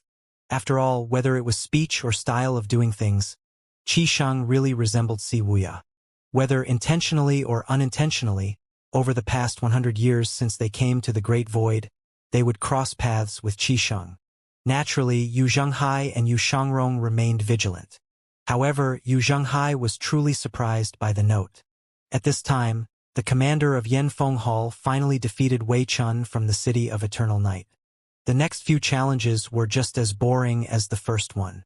After thinking about it, Yu Zhenghai moved to Ling Weiyang and said, "I've changed my mind." "You changed your mind?" "I choose Yanfeng Hall." "Are you sure?" "I'm sure," Yu Zhenghai replied. Ling Weiyang nodded. "I respect your decision. The goal is to enter the core of the Pillar of Destruction. It's the same no matter which hall you choose. As long as you're confident you'll win, it's fine." Then, Ling Weiyang beckoned one of his subordinates over and asked, "Who's the commander of Yanfeng Hall?" The subordinate replied respectfully, "The commander of Yanfeng Hall is Wan Cheng. He's the Dao Saint who won the challenge during the previous commander's competition." At this time, another battle ended. Wan Cheng, the commander of Yanfeng Palace, had won again. This made the other challenges more cautious about challenging him. Ling Weiyang said, "It's your turn now. Remember, you have to display all your might to show that you're invincible. Otherwise, the challenges won't stop coming." Understood. Although Ling Weiyang was usually strict, there was no denying he had taken great care of Yu Zhenghai and Yu Shangrong's cultivation. The duo was not heartless, and they knew to differentiate between the good and the bad. Hence, they respected Ling Weiyang very much. In the arena, After winning 3 consecutive challenges, Wan Cheng looked around and asked, "Who else wants to challenge me?" For a while, there was no response at all. Wan Cheng said, "Who else? According to the rules, if no one challenges me within 15 minutes, I can leave the arena. Otherwise, thank you for witnessing my challenges and thank you for letting me go." As soon as Wan Cheng's voice fell, Yu Zhenghai said, "I'll challenge you." Swoosh! Yu Zhenghai flew into the arena with a serious expression. Wan Cheng saw Yu Zhenghai flying out of Ling Weiyang's flying chariot, so he did not dare to be careless. He said politely, "Please advise me." Yu Zhenghai had watched the 3 battles for a while and felt that he had an understanding of his opponent's strength. He said, "3 moves. What 3 moves? I'll defeat you within 3 moves." The spectators broke out in another commotion when they heard Yu Zhenghai's arrogant words. Bai Zhaoju looked at Ling Weiyang and said, "He's young and filled with vigor. It really reminds me of when we were young." Upon hearing this, Yu Shangrong said, "Your Majesty, I think you've misunderstood something. It has nothing to do with youthful vigor. This situation is like how there's no suspense if you defeat me. Similarly, there's no suspense in this battle as well. It's confidence, not arrogance." Bai Zhaoju laughed. "Interesting, interesting." Meanwhile, Zhu Honggong, who saw his eldest senior brother in the arena, shrank back immediately. The cultivator standing behind him quickly reminded him, "Mr. Zhu, it seems like there are changes. Yen Feng Hall that you chose is being challenged by the Azure Emperor's people." Zhu Honggong pretended to be calm and said, "It's a small matter." The cultivator nodded. "That's right. I can't wait for Mr. Zhu to defeat that arrogant saber wielder. With this, everyone will be able to see that you're worthy of being the commander of Yen Feng Hall." Zhu Honggong turned to glare at the cultivator and said, "Will you die if you don't speak?" "I apologize," the cultivator hurriedly said. Zhu Honggong thought about it for a moment before he said, "I suddenly feel Yen Feng Hall isn't that good. Let's pick another one. Let's go with Xian Meng Hall." Xian Meng Hall's Wu Zhu was dead, and Wu Xing, the commander of Xian Meng Hall, was greatly injured. With this thought in mind, Zhu Honggong thought Xian Meng Hall was a good choice.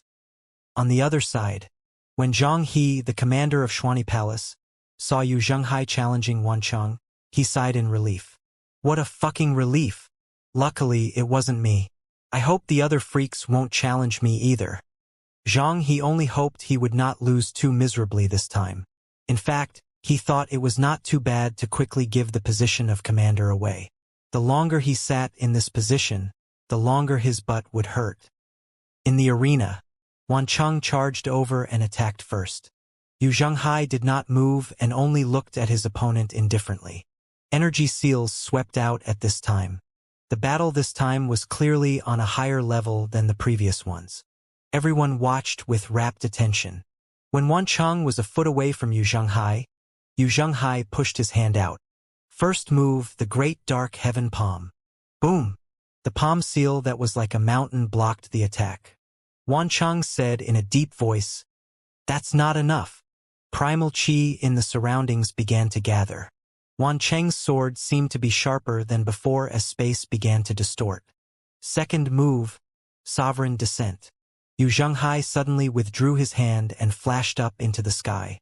At the same time, countless energy sabers filled the sky. The Jasper saber flew into Yu Zhenghai's hand. Then, he wielded it with both hands before he brought it down. Upon seeing this, Wan Cheng prepared to dodge the strike. Buzz!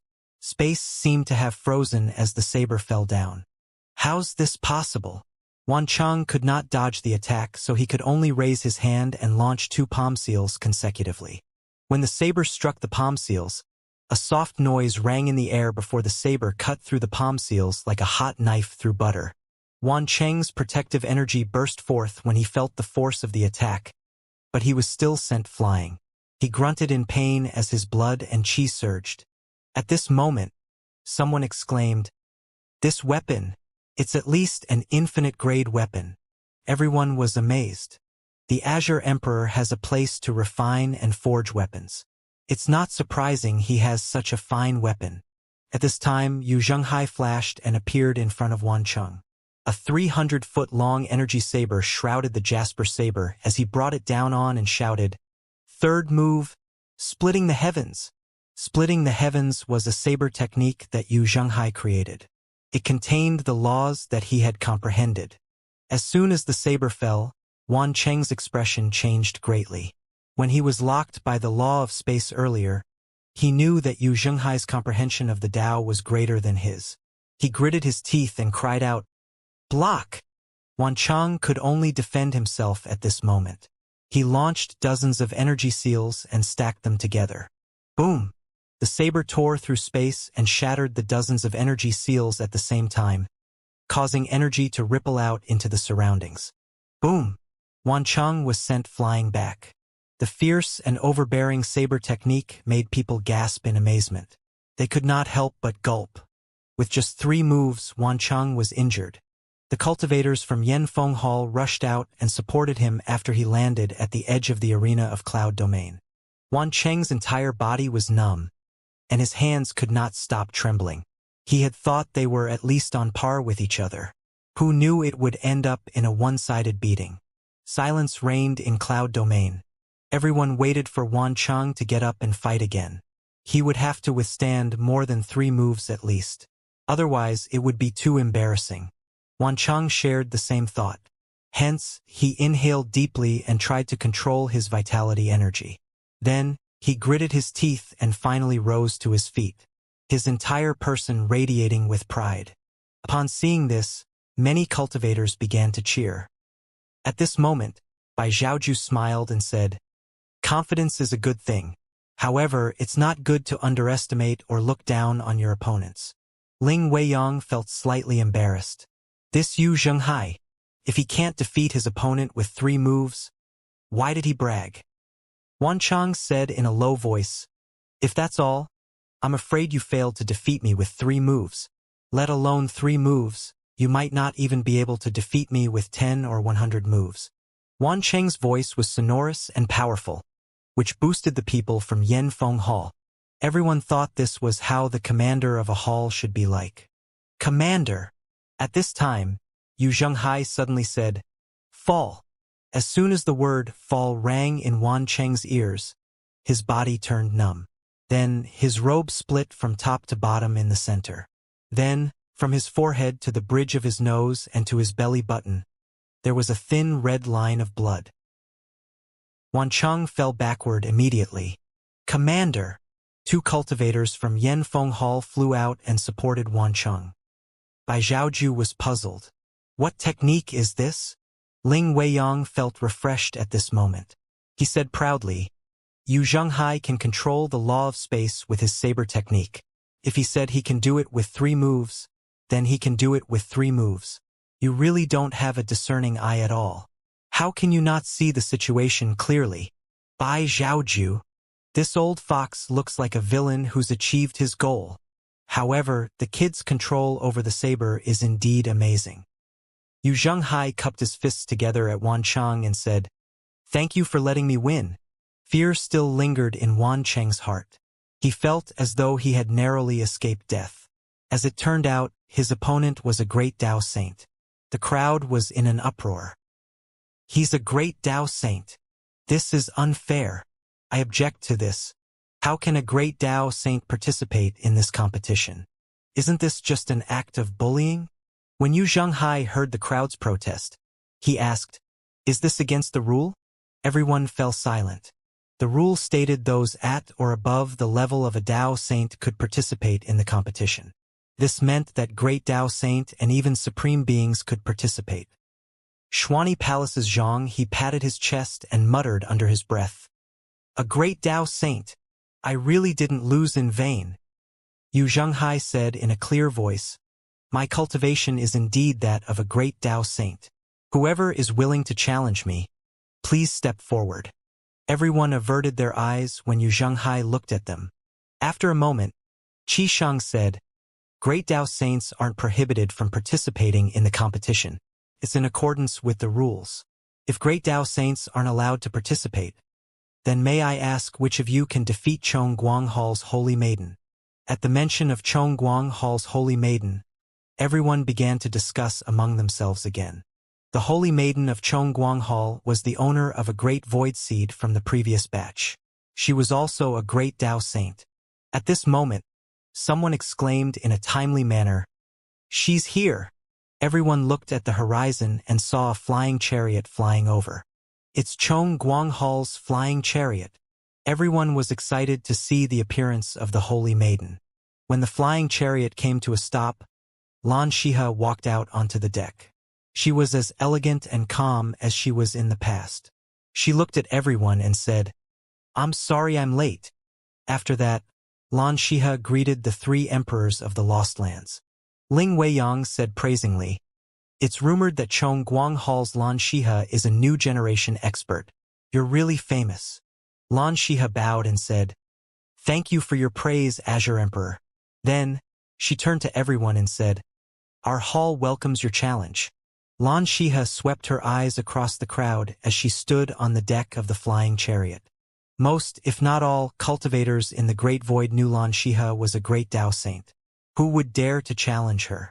Ling Weiyang said praisingly, "The new generation is replacing the old. We're getting old." At the same time, Qi Sheng, who was at the western side of Cloud Domain, had been secretly observing the movements around him. After a moment, he said, "Since the commander of Shiha Hall has arrived, let's continue." Chongguang Hall was the only one out of the 10 halls that had its name changed. Although most people referred to it as Chongguang Hall, its name was now Shiha Hall. Upon hearing Qi Sheng's words, Lan Shiha looked at Qi Sheng calmly. Qi Sheng was in charge of the commander's competition, which was equivalent to being the host of the competition. Hence, everyone treated him and his words with great caution. Most importantly, everyone knew that the new commander of Two-Way Hall had a very close relationship with the sacred temple. More often than not, his action and attitude represent the sacred temple. At this time, many people could not bear to look away from Lan Shiha's peerlessly beautiful face. She had always been aloof and private, so how could ordinary people get to see her under normal circumstances? At this time, an attendant placed a chair behind Lan Shiha. When she sat down, the crowd could no longer see her. With that, everyone had no choice but to shift their eyes back to the center of the cloud domain. Qi Sheng turned to the silver guard next to him and asked in a low voice, "Has the note been sent?" The silver guard replied, "Yes. It was not easy to find all of them." "Oh wait, it's not been sent to Zhu Honggong." Qi Sheng nodded. "It's fine. I believe he'll select a suitable hall. Since he's with the sacred temple, so it wasn't easy to get close to him. Although you work for the temple as well, it's best to be cautious," the silver guard said. Qi Sheng nodded. In the arena, Yu Zhenghai said in a clear voice, 15 minutes will pass very soon. I hope that everyone won't miss this great opportunity." It had been a long time since Yu Zhenghai had a good fight, so he was eager for people to challenge him. The spectators shook their heads. One of the participants said, "Brother, you're a great Tao saint. Who would dare to challenge you? You can have Yen Feng Hall." The other participants nodded in agreement. Yu Zhenghai shook his head, feeling very dissatisfied. He looked at the cultivators from the 10 halls and suddenly pointed at a cultivator standing in front. "What about you? Do you want to challenge me?" The cultivator waved his hand hastily. "I don't want to challenge you." "No, you do." "Ah? No. Not at all," the cultivator said before he flew to the back of the crowd with a loud swoosh. Everyone laughed out loud. Yu Zhenghai said somewhat helplessly, "Isn't there anyone who can fight?" Ling Weiyang wore a slightly proud expression on his face as he looked at Bai Zhaoju and said, "Bai Zhaoju, what do you think?" "It's all right," Bai Zhaoju replied. "Why don't you send your people out to challenge him?" Ling Weiyang said goadingly. "There's no need for that. There are plenty of opportunities anyway," Bai Zhaoju said as he glanced at Qi Sheng. Everything was going according to the plan, and he could not let Ling Weiyang's goading ruin the plan. 15 minutes passed in just a blink of an eye. Qi Sheng did not waste time and announced, "Yu Zhenghai from the Eastern Lost Land is now the commander of Yen Feng Hall." Yu Zhenghai sighed, shook his head, and flew back. The spectators looked at each other as if to ask, why is this person so unhappy when he has already won? As Yu Zhenghai flew back, Yu Shangrong lightly tapped his toes and flew into the arena. Yu Shangrong was much more direct than Yu Shangrong. He drew his sword and pointed in the direction of Xianmeng Hall and said, I'm Yu Shangrong. I want to challenge Xianmeng Hall. Please advise me. The crowd began to discuss among themselves again. It's another one of the Azure Emperor's men. This one doesn't seem to be easy to deal with either. Isn't that obvious? It's said that those two are the strongest among all the owners of the Great Void Seeds. They even defeated Commander Zhang He of Shuani Palace. Speaking of which, isn't it strange? Why did he challenge Xianmeng Hall instead of Shuani Palace? Everyone was puzzled. The matter of Zhang He's defeat was not a secret. Meanwhile, Zhang He looked embarrassed when he heard the discussion in his surroundings. He thought to himself, you're a bunch of ignorant fools. Let's see what you're going to do when you're beaten up by them. The people from Xianmeng Hall looked at each other, but no one stepped forward. After a moment, someone from the 10 halls called out impatiently, what are you waiting for? Everyone's time is precious. Stop wasting time and come out to accept the challenge. Everyone from the 10 halls and various forces in the Great Void turned to look at Xianmeng Hall's flying chariot. They were still puzzled and growing impatient when a weak voice rang from the flying chariot. I admit defeat. When these 3 words were said, some people were surprised and some thought it was only normal. I heard that the commander of Xianmeng Hall is seriously injured. From the looks of it, it seems like the rumors are true. Wei Chun, the first challenger, smacked his thigh and said, why didn't you say so earlier? Otherwise, I would have challenged Xianmeng Hall earlier. Keep dreaming. Even if you challenged him and won, you still have to accept other challenges. Yu Shangrong shook his head, looking slightly disappointed. I have a suggestion. If the people of Xianmeng Hall are willing, they can step forward to fight on behalf of their commander. So, a substitute? What kind of suggestion is this? The other party has already admitted defeat, so why is there a need to be so aggressive? Yu Shangrong said, I hope there's an expert who can satisfy me. Each of them is more arrogant than the other. They're too fucking pretentious. Bai Zhaoju turned to the side and said, Ling Weiyang, did you teach these 2 people to behave like that? Believe it or not, when I first met them, they were already like this. Ling Weiyang replied. Bai Zhaoju laughed. Interesting. This is getting more and more interesting. As expected, despite Yu Shangrong's suggestion, nobody stepped forward to challenge him. The awkward atmosphere lasted for quite a while. Yu Shangrong sighed. He turned around and asked, Is there anyone who wants to challenge me? Since the commander of Xianmeng Hall had admitted defeat, the next step was for Yu Shangrong to accept challenges from others. All 10 commanders of the 10 halls naturally could not issue challenges and could only wait to be challenged. At this moment, a faint voice rang from the side of Shiha Hall's flying chariot. Why don't I give it a try? Everyone looked in the direction of the voice in confusion. Lan Shiha looked slightly surprised. She turned around and asked, Mr. Ouyang? Ouyang Ziyun was a great Tao saint who had long been famous in Shiha Hall. Qi Shang, who was watching from afar, furrowed his brows slightly as he murmured, I almost forgot about him. The silver guard next to him said, It seems like there are variables. Let's just watch. We can draw a conclusion so early, Qi Sheng said. Ouyang Ziyun isn't simple. It's said that even Lan Shiha has to show him some courtesy, the silver guard said. I know, Qi Sheng replied. The silver guard did not speak anymore. Ouyang Ziyun said, I've been staying in Shiha Hall for too long. I'm feeling a little restless. Whoosh! Ouyang Ziyun appeared in front of Yu Shangrong before he cupped his fists together and said, Please! As soon as Ouyang Ziyun finished speaking, he launched energy seals in all directions. Upon seeing this, Bai Zhaoju said praisingly, Ouyang Ziyun has been a great Tao saint since ancient times. He's been stuck at this stage for 100,000 years. I'm afraid no one understands great Tao saints as much as he does. Ling Weiyang, you're going to suffer a loss this time. Ling Weiyang also did not expect Ouyang Ziyun to step forward. However, he still said, I believe in Yu Shangrong. Yu Shangrong smiled faintly as he waved his sword. Energy swords flew out, accurately hitting the energy seals one after another. The number was just perfect. They were neither too many nor too few. The two opponents fought as though they had rehearsed it for a long time. After a while, there was no clear winner or loser. In the beginning, the duo tested each other's strength and did not use their full strength. After dozens of rounds, it was still a draw. Ouyang Ziyun said with a smile, Good swordsmanship. It's time to get serious. Good. Following that, the duo moved, leaving afterimages in their wake. In just a blink of an eye, they appeared at the center of the arena and began to fight fiercely. The scale of the battle increased immediately by several times. Ordinary cultivators could no longer catch their movements. They only saw a sky full of energy swords and energy seals clashing.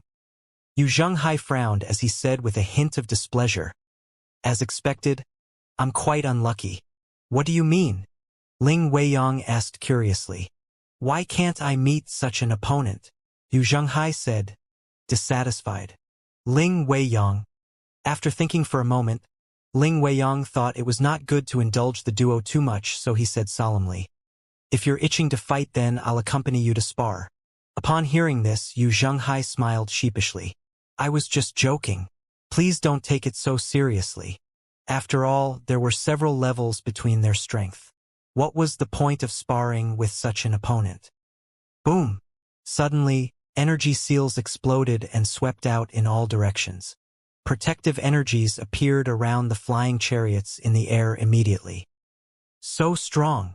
How the fuck are the rest of us going to compete like this? The competition had just begun not too long ago. But there were already 4 great Dao Saints. Wei Chen sighed. I didn't lose in vain earlier. There were quite a few people whose expressions did not change as they watched the battle. Their energy fluctuations were stable as well. This meant that they were all experts. In the arena, Ouyang Ziyun shouted, Spirit Light Seal, a dazzling light energy seal, which was clearly different from the other energy seals, pushed the energy swords in the sky back. The two opponents flew back at the same time. The crowd below cheered loudly. Perhaps Yu Shangrong had been too arrogant earlier. Now that Ouyang Ziyun seemed to gain the upper hand, many people were cheering for him. Yu Shangrong tossed the longevity sword out. Then it circled the sky like a dragon. Another infinite-grade weapon, as expected of the Azure Emperor's men. The longevity sword turned into 2, and 2 turned into 4.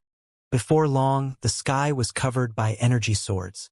Among the countless energy swords, there were a few that were much more dazzling than the others.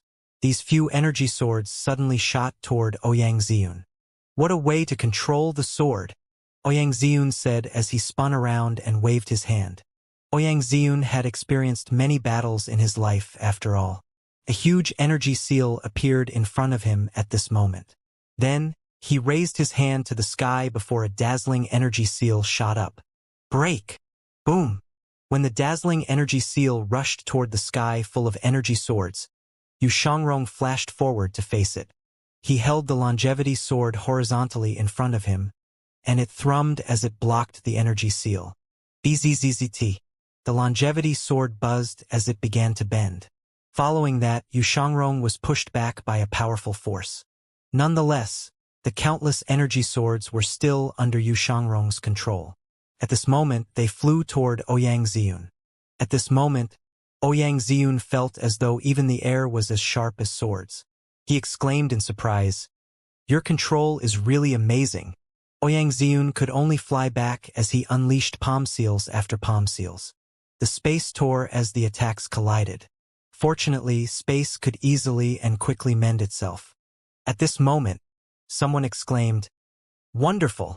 This is what the commander's competition should be like. Just as Ouyang Ziyun was about to dispel all the energy swords, a dark crack appeared above him. Swoosh!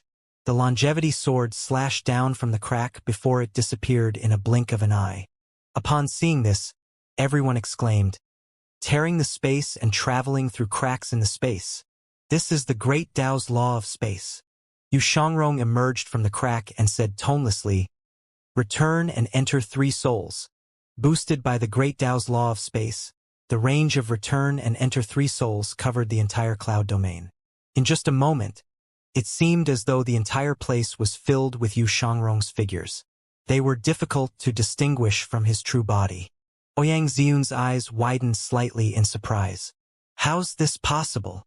For some reason, Ouyang Ziyun found this sharp and terrifying sword technique vaguely familiar.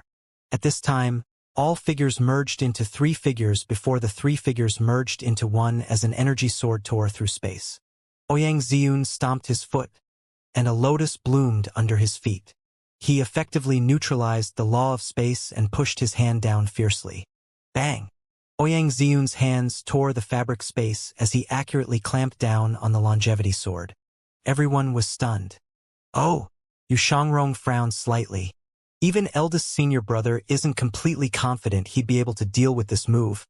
But Ouyang Ziyun managed to clamp down on the sword? Indeed, it was just as people said. The great void was filled with experts. Qi Sheng frowned.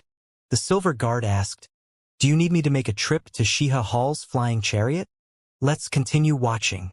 They're both great Tao saints. I don't believe Yu Shangrong will lose." "You trust him that much?" the silver guard asked curiously. "He once said that he's invincible among those in the same realm. I hope that's the case." The 2 opponents in the arena were in a deadlock. Ouyang Ziyun clamped the longevity sword tightly, refusing to let go. Yu Shangrong also refused to give in. At this time, another energy sword shot out with an ear-piercing sound. Ouyang Ziyun asked, "Young man, who taught you swordsmanship?" "It's self-taught," Yu Shangrong replied curtly. "You can learn swordsmanship on your own, but sword intent is hard to emulate." "You can't fool me," Ouyang Ziyun said. Yu Shangrong cocked an eyebrow and said with a faint smile, "Since you understand sword intent, you should submit now." Buzz! A golden halo appeared at Yu Shangrong's back. The cultivators in the Great Void had never seen such a thing before, so they looked at it in shock and confusion. 16 leaves spun around the golden halo like 10-foot-long blades. 16 leaves. How's this possible? The cultivators from the 10 halls and the other forces broke out in a commotion immediately. Swoosh! The 16 leaves flew out and attached themselves to the longevity sword. At this moment, Ouyang Ziyun sensed the threatening and dangerous aura between his palms. This is bad. Ouyang Ziyun released his hold on the sword and retreated. This retreat created an opening for Yu Shangrong. He chased after Ouyang Ziyun at an even faster speed. Swoosh! After a moment, the duo came to a stop at the same time as though they had a prior agreement. The sword in Yu Shangrong's hand stopped half an inch in front of Ouyang Ziyun. Then, a ripping sound rang in the air as Ouyang Ziyun's long robe tore open. It was over. The cloud domain was as quiet as a graveyard. Most of the spectators could not believe their eyes. There were too many of them who had never seen 16 leaves before. It was a fresh and shocking sight. An ordinary cultivator could sprout 12 leaves at most. What did 16 leaves mean? Ouyang Ziyun looked at Yu Shangrong with a complicated expression. Yu Shangrong sheathed the longevity sword expressionlessly before he said, "Thank you." As Yu Shangrong returned the longevity sword to its scabbard, Ouyang Ziyun kept staring at Yu Shangrong's every move. Finally, he could not help but ask, "Young man, who's your master?" "It's not important," Yu Shangrong said. Ouyang Ziyun replied, "It's very important. I'm very sorry. According to the rules of the competition, you've already lost.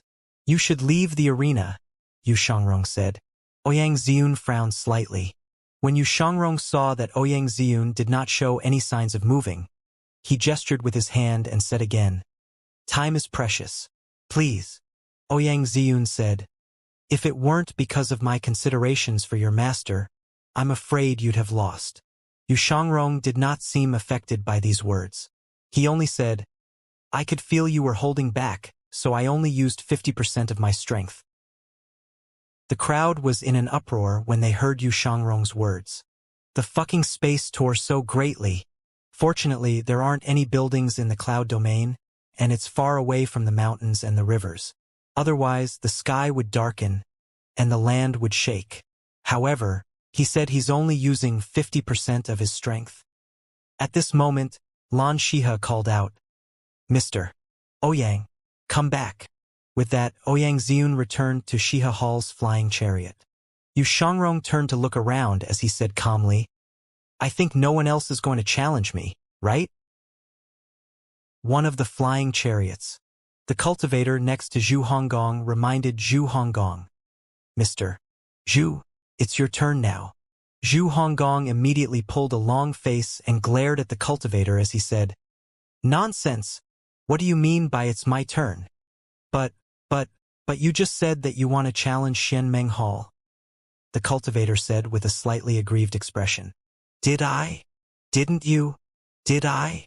Zhu Honggong asked as his tone turned threatening and his gaze turned murderous.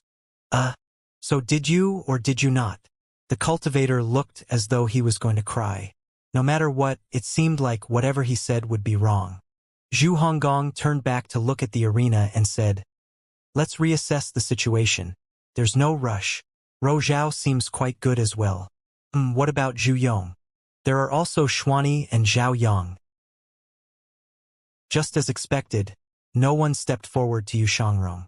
The strength Yu Shangrong had displayed was that of a great Tao saint. With the addition of his comment about using only 50% of his strength, who would dare to challenge him? There were not many challengers above the level of a Tao saint. It was not realistic for them to defeat him at all. After 15 minutes had passed, Yu Shangrong calmly returned to Ling Weiyang's flying chariot. "Next match," Qi Sheng said in a clear voice. Ling Weiyang nodded in satisfaction. He looked at Bai Zhaoju and said, "Bai Zhaoju, don't be so timid. Are you going to wait until the end until everyone is weakened before you send these two girls out?" Bai Zhaoju frowned slightly. "I'm not that despicable. If I want to win, I'll win fair and square. I'm an honest person. If I win, I'll make sure to convince the masses with my strength." Then Bai Zhaoju waved his sleeve. Zhao Yu said, "Let me go." After Zhao Yu landed, she said, "I'm Zhao Yu. I want to challenge the commander of Zhu Yong Hall." With this, everyone looked at Zhu Yong Hall's flying chariot immediately.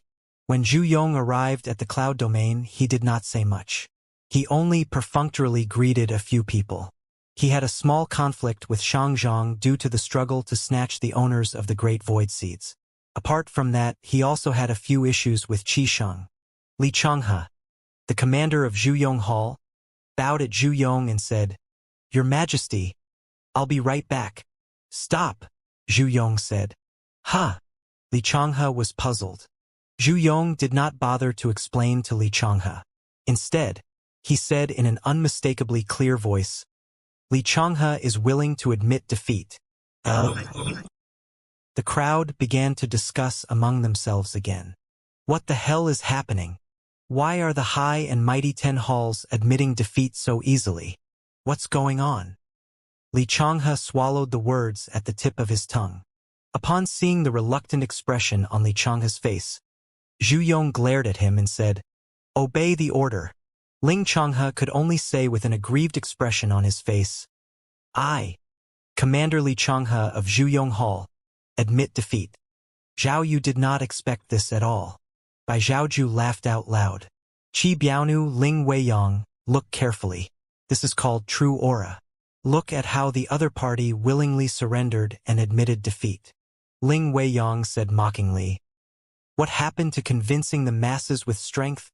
Zhao Yu, show them your strength. Don't let anyone say that I got you the position." "Understood." Zhao Yu nodded slightly before she flew up to the sky and silently chanted the mantra for brilliant jade technique. The clouds in the sky began to change colors as energy surged. Following that, Zhao Yu's body turned incorporeal. "Void transformation?" someone exclaimed in surprise. "With this, isn't she invincible? Who can hurt her?" Void transformation was a state where one hid one's true body between the folds of the space to gain an incorporeal form. When a cultivator became a Tao saint, they would be able to comprehend the law of space. Nonetheless, it was not an easy feat to gain an incorporeal form by hiding between the folds of the space. Only when one's speed and frequency reached a certain stage would one be able to enter the void transformation state. With an incorporeal form, unless faced with stronger laws, one was basically invulnerable. Her law is very close to that of the great Tao. What's wrong with today? Why did Tao saints suddenly seem so worthless? The crowd was rather emotional at this time. Finally, Zhao Yu descended from the sky and returned to her original position.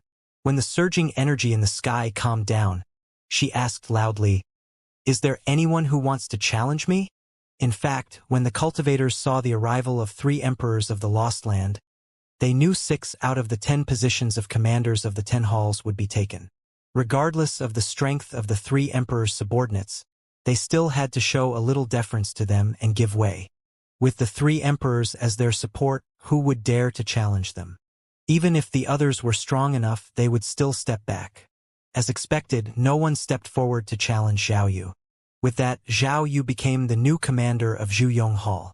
When Zhao Yu flew back to the flying chariot, Qixing nodded in the direction of Zhuyong's flying chariot, and Zhuyong nodded in response.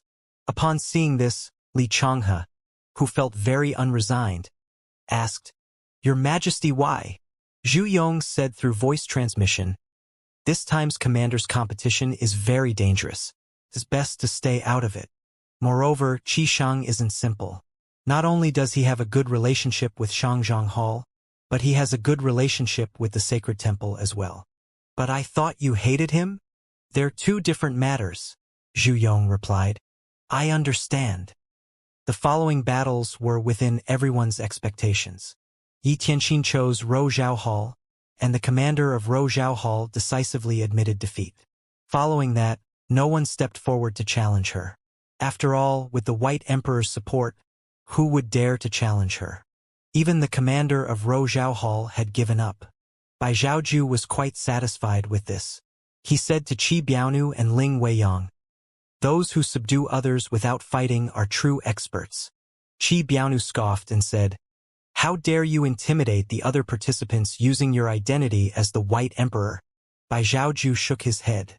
"That's not it. Experts are experts. Being feared by others is also part of an expert's strength. If they have the ability, they can step forward. I won't interfere." Despite Bao Zhaoju's words, who would dare to step forward? Qi Biaonu did not refute Bai Zhaoju's words. Instead, he said, "Mingshi Yin, Duanmu Sheng, choose your opponents. If anyone refuses to submit, there's no need to show mercy." Qi Biaonu's words were clearly directed to the 10 halls and the other cultivators. The cloud domain was vast. Everyone was thousands of feet away from each other.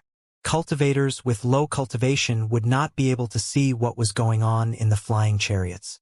However, Qi Biaonu's voice was powerful and sonorous, so everyone present heard him clearly. With this, the crowd began to discuss fervently among themselves again. "Mingshi Yin?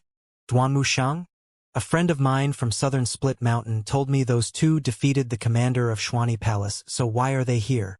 The battle at southern Split Mountain was just a warm-up, not an official one. "I've heard of that matter as well. I'm afraid they're not that simple since they're able to defeat Zhang He. Forget it. We, lowly cultivators, shouldn't get involved in the 3 emperors' affairs." The 10 halls of the Great Void were clear about Qi Biaonu's intention as well. Mingshi Yin chose Chang Yu Hall and won without any suspense. As for Duanmu Sheng, he had no intention of choosing Xuani Palace. However, due to Qi Sheng's advice before coming to the Cloud Domain, he ended up choosing Xuani Palace. Zhang He had suffered defeat before.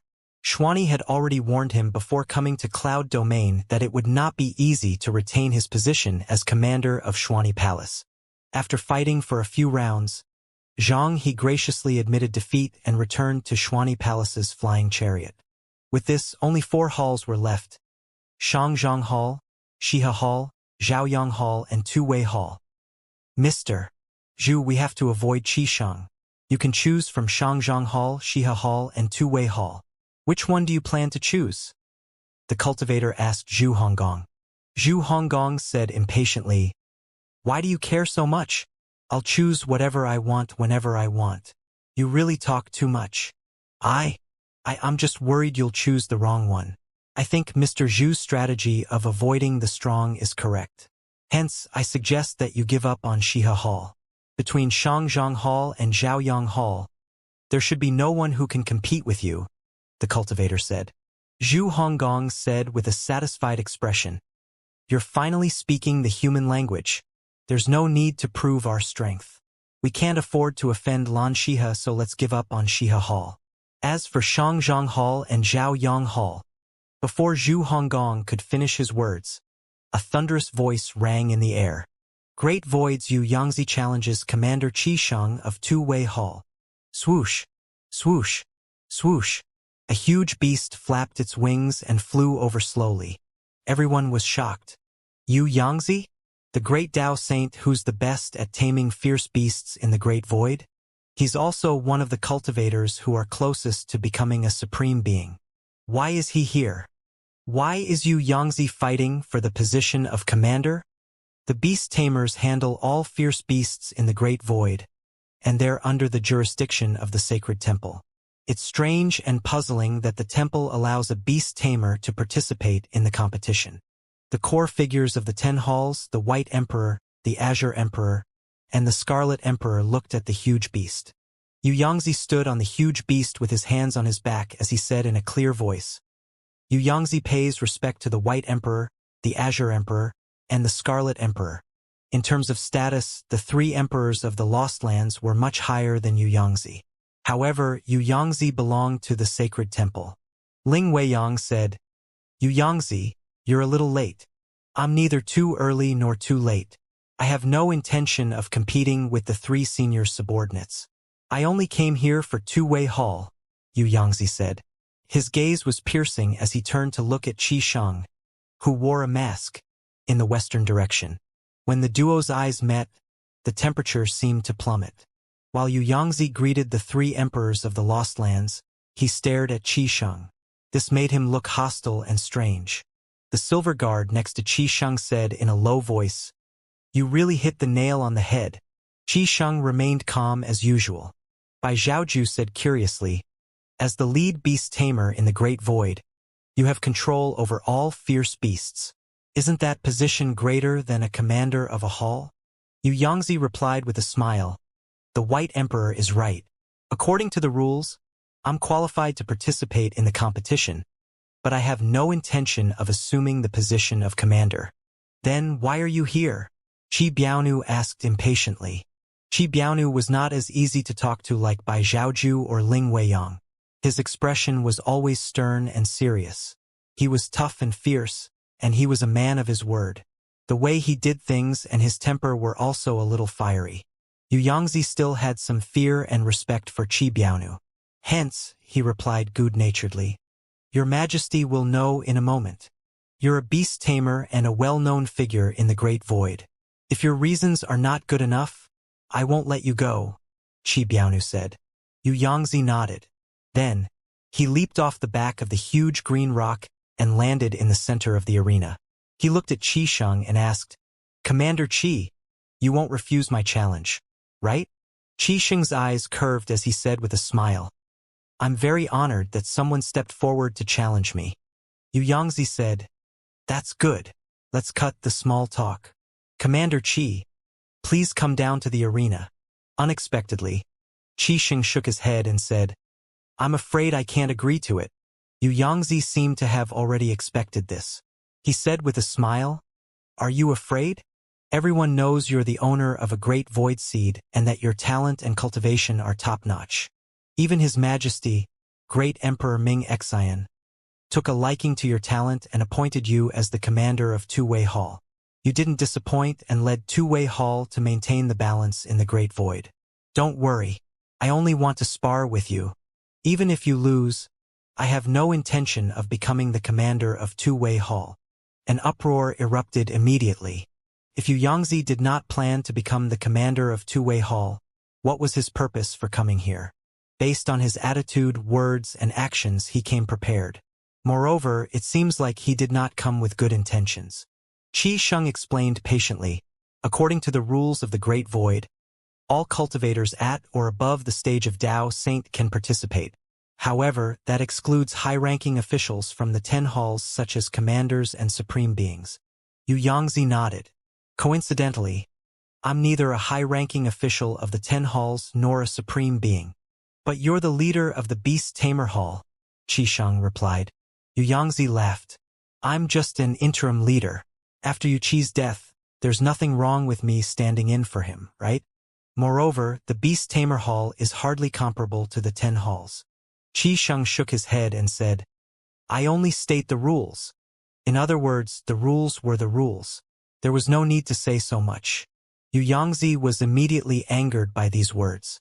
He said, If you're afraid, then say so. It seems like you're not qualified to be the commander of Two-Way Hall at all. As far as the rules were concerned, Qi Sheng was right.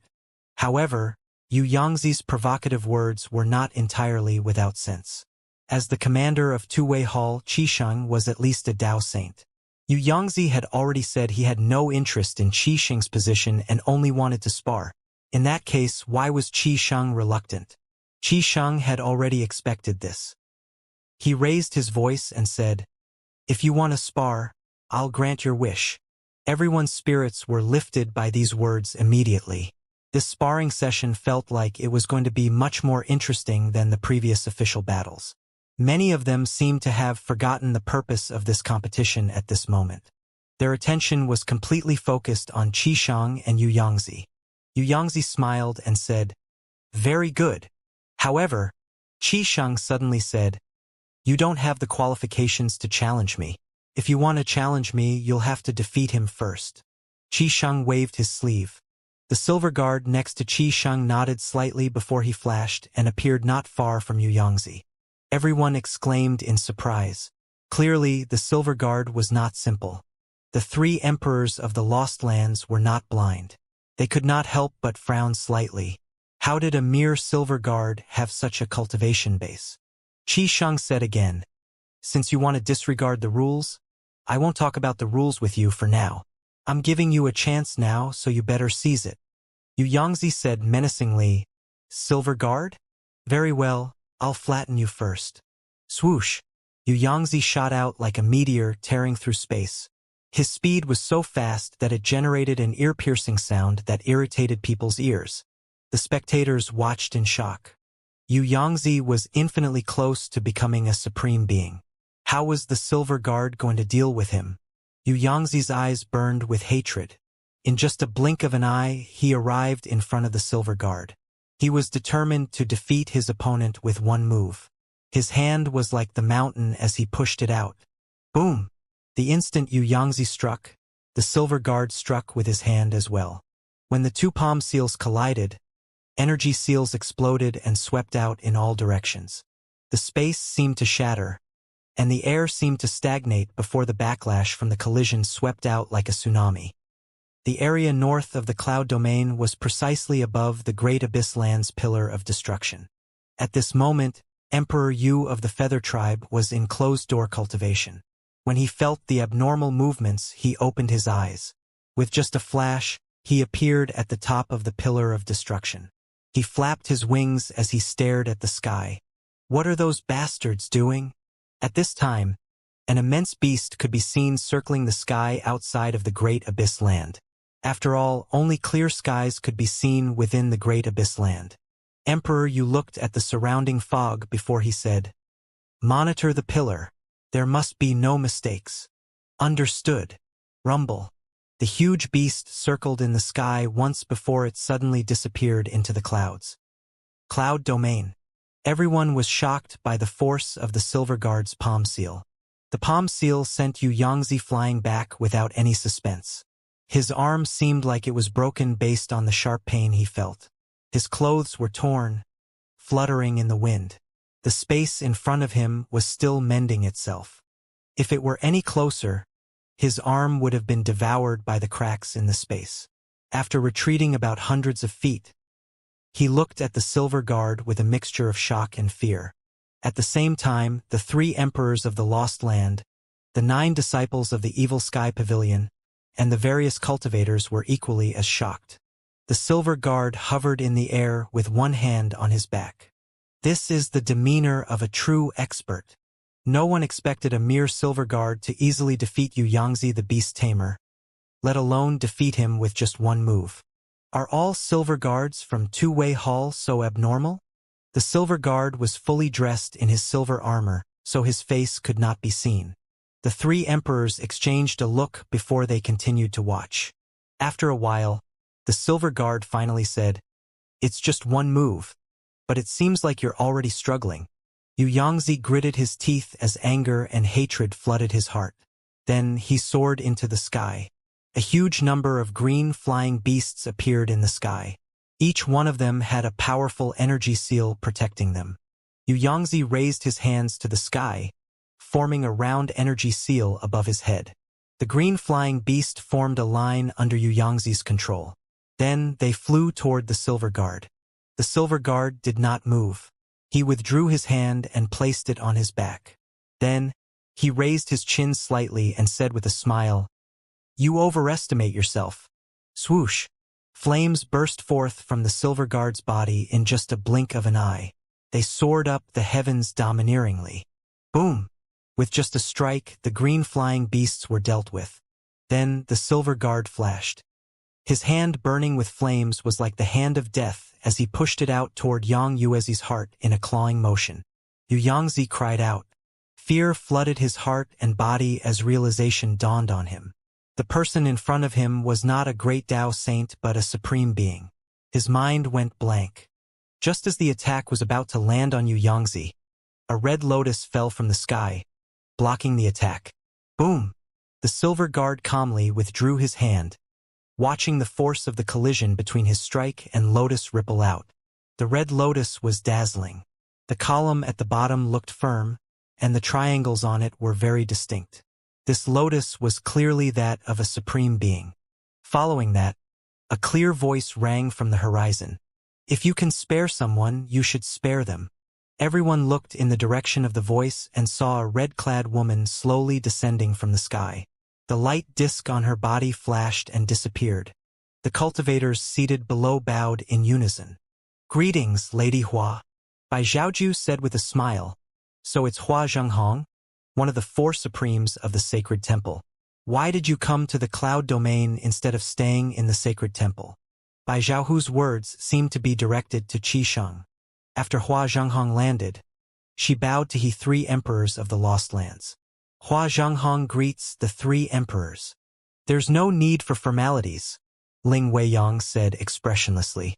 The three emperors did not have a good impression of the four supremes of the Sacred Hall. Back then, they were forced to leave the Great Void for the Lost Lands while the four supremes of the Sacred Temple acted as lackeys to raise their status. Nonetheless, the trio could not be bothered to stoop to Hua Zhenghong's level at this moment. Hua Zhenghong turned to look at the silver guard and asked, "When did such an expert appear in Two-Way Hall?" The silver guard remained silent. Instead, Qi Sheng replied with a smile, "The world is vast, and there are countless experts. There's always someone stronger than us in the world." Hua Zhenghong nodded. "I agree." Qi Sheng said, "This matter is between Two-Way Hall and Xianxia. Isn't it inappropriate for Lady Hua to meddle?" The crowd nodded. After all, the opponents had come to an agreement beforehand. There was no need for Hua Zhenghong to intervene. They were also confused. Hua Zhenghong and Two-Way Hall were both a lackey of the sacred temple. So why did it seem like they were opposing each other? Hua Zhenghong called out, "Xianxia." "Lady Hua." Xianxia bowed. "You've already lost.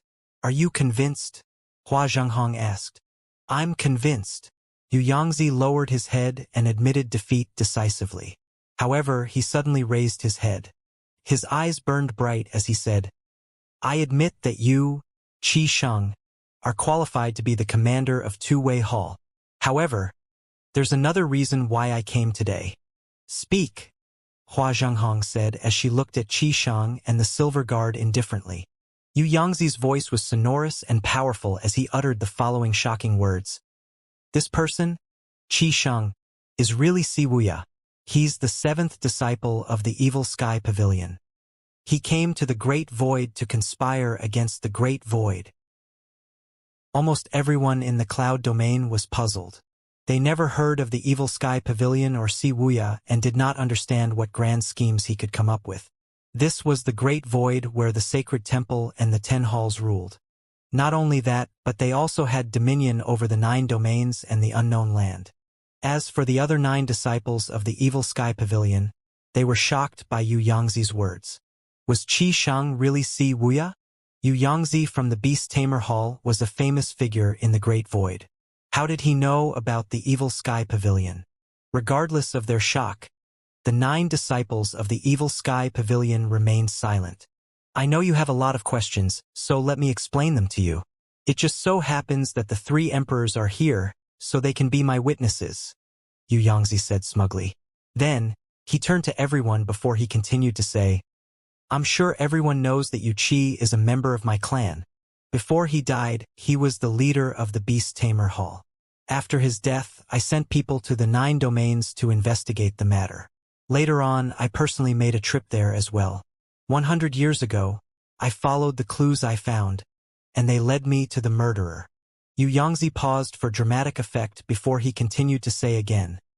The murderer was from the Golden Lotus domain. In the early years, he was known for his ruthlessness, viciousness, and his unique cultivation path. His 10 disciples were wicked and were called devils, so he was none of the devils' patriarch. After the imbalance started, he single-handedly fought against a beast tide. With that, he was idolized in the Golden Lotus domain and was known as the god of Great Yen. At this moment, someone asked, if you found the murderer, you can go and seek revenge from him. What does it have to do with the commander's competition? Xianxia nodded before he continued to say, I found the murderer 100 years ago, and I even found his lair. However, he had long fled with his wicked disciples, and no one knew where they went. I ordered people to guard the Golden Court Mountain for 30 years, but there was no movement. Out of desperation, I wandered the 9 domains for 70 years. Over the past 70 years, I couldn't eat or sleep well. I went to the Red Lotus domain, the Black Lotus domain, the Green Lotus domain, and the others. I even found traces of Lu Wu in the unknown land.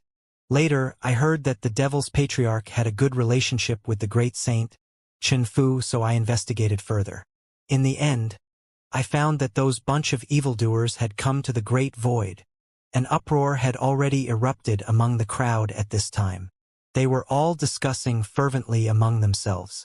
At this moment, Zhu Yong suddenly asked, You mean to say Commander Qi Shang is the murderer's disciple? Do you have any evidence? Xianxia said, Of course I have evidence. Since I found out about the Evil Sky Pavilion, I naturally know the names and origins of the disciples. It might be a coincidence if 2 people share the same name, but how do you explain this? Xianxia waved his hand. A talisman flew out before it began to burn. Following that, name after name appeared in the sky. Among the 10 names, 9 of them were similar to the names of the 9 owners of the Great Void Seeds. The only name that was different was Wuxia. Xianxia said frostily, These evildoers stole the Great Void Seeds and used all sorts of methods to enter the Great Void. They want to become commanders so they can enter the cores of the pillars of destruction to comprehend the Great Tao. When they become supreme beings, they plan to overthrow the 10 halls. Everyone gasped, shocked by Xianxia's words. Even the 3 emperors of the Lost Lands frowned slightly, feeling like something was wrong. Xianxia rode on the momentum and continued to say, All 10 disciples of the Evil Sky Pavilion are owners of the Great Void Seeds. Wuxia, the 7th disciple, is none other than Commander Qi Shang of Two-Way Hall. Silence descended on Cloud Domain. Everyone expected a lively battle today, but no one expected this shocking incident. It was too explosive. They turned to look at Qi Shang. The 3 emperors remained silent. They naturally would not easily reveal their stance. Hua Zhenghong seemed to have already known about this beforehand. She was clearly cooperating with Xianxia. She looked at Qi Shang and asked, Commander Qi Shang, are you going to explain yourself? Qi Shang flew into the air in a leisurely manner before he looked at Xianxia and said, Xianxia, Up until now. These are only your words. Hua Zhenghong asked. Then, how do you explain the names? Qi Sheng chuckled. Who in the world doesn't know the owners of the great void seeds?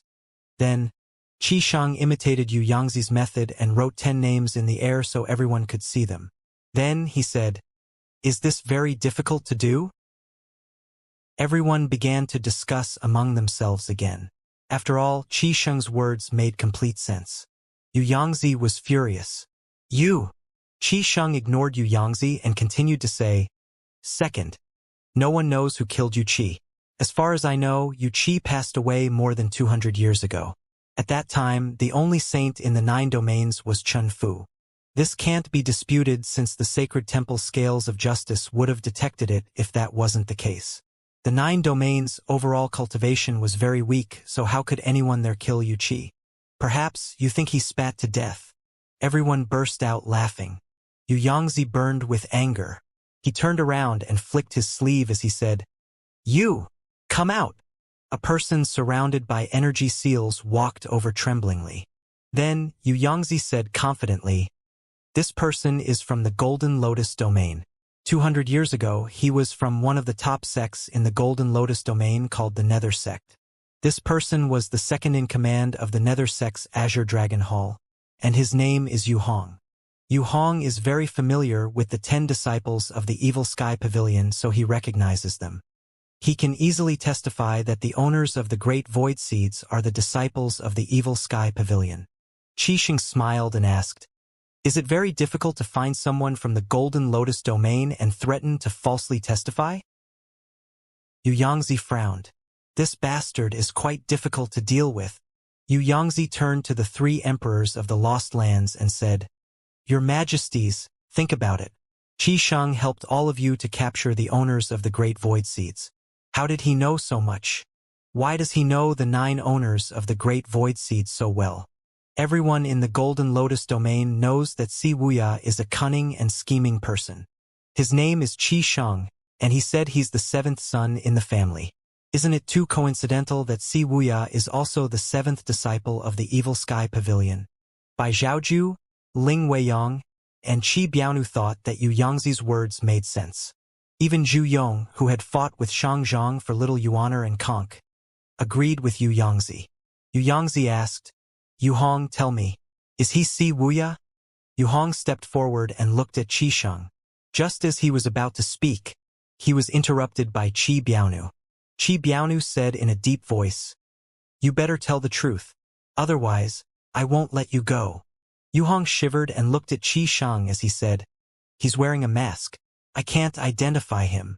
Hua Zhenghong said, Since Qi Sheng entered the Great Void, he's never revealed his face. Considering that you didn't rush to identify him, it seems like you're quite honest. Yu Yangzi nodded before he asked, Yu Hong looked at those 2 next to the Azure Emperor. Are they disciples of the Evil Sky Pavilion? Yu Hong turned to look at Yu Zhenghai and Yu Shangrong.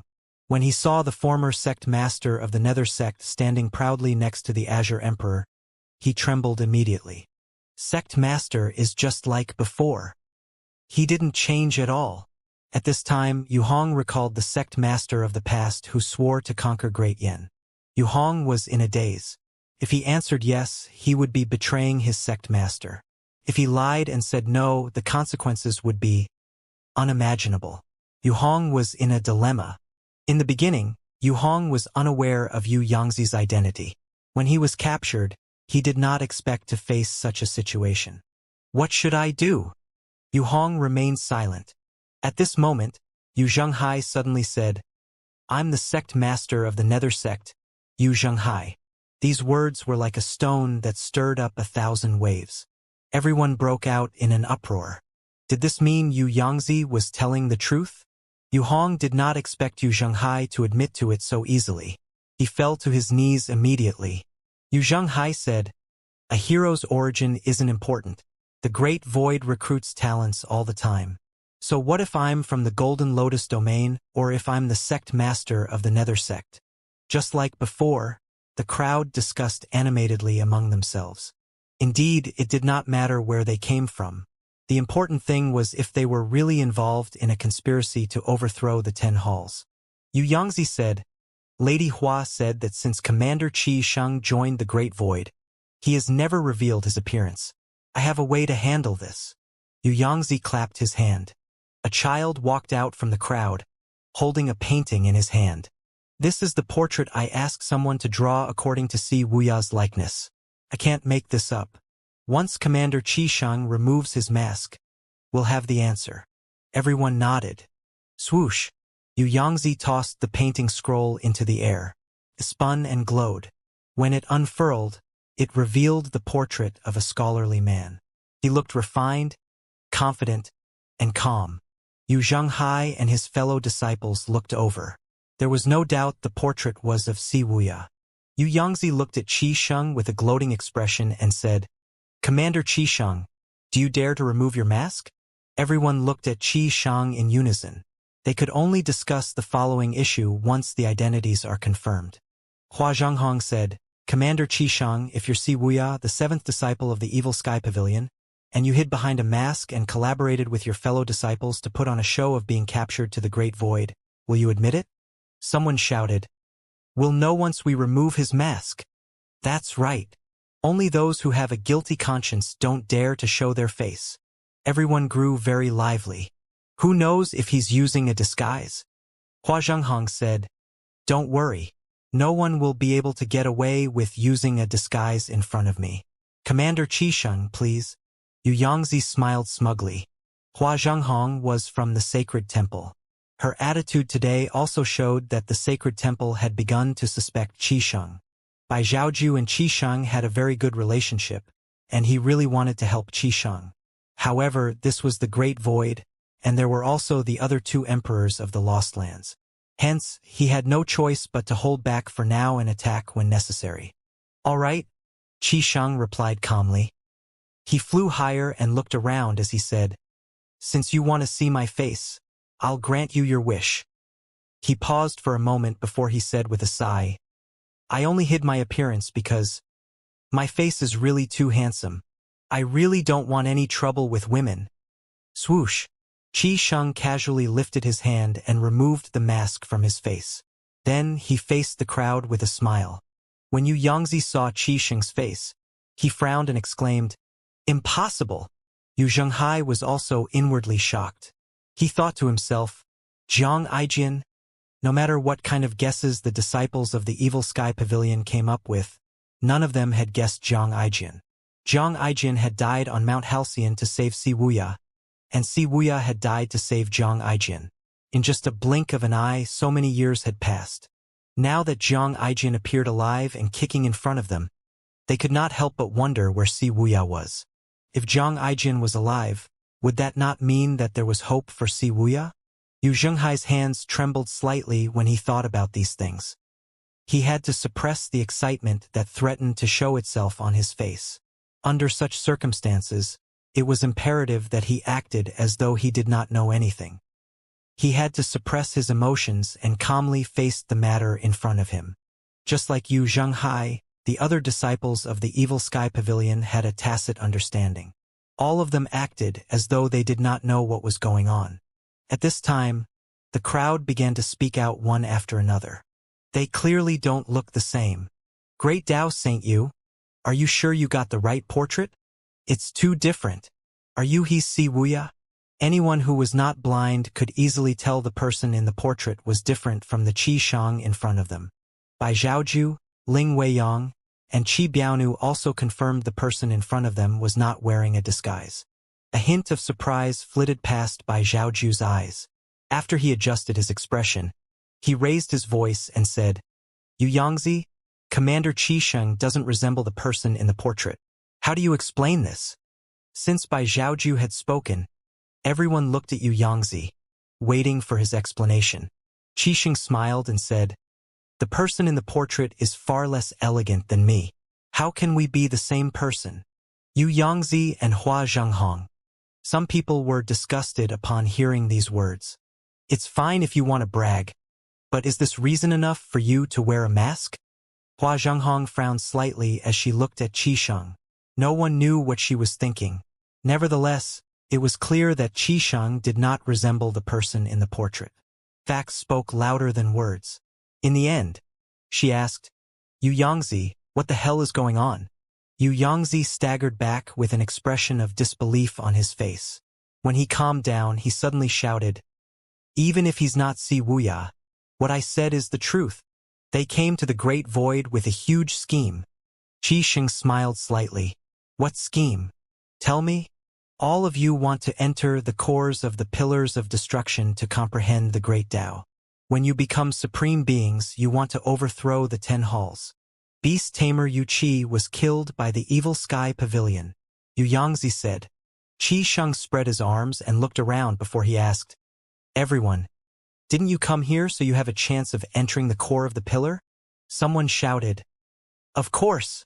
Those who don't want to become supreme beings are fools.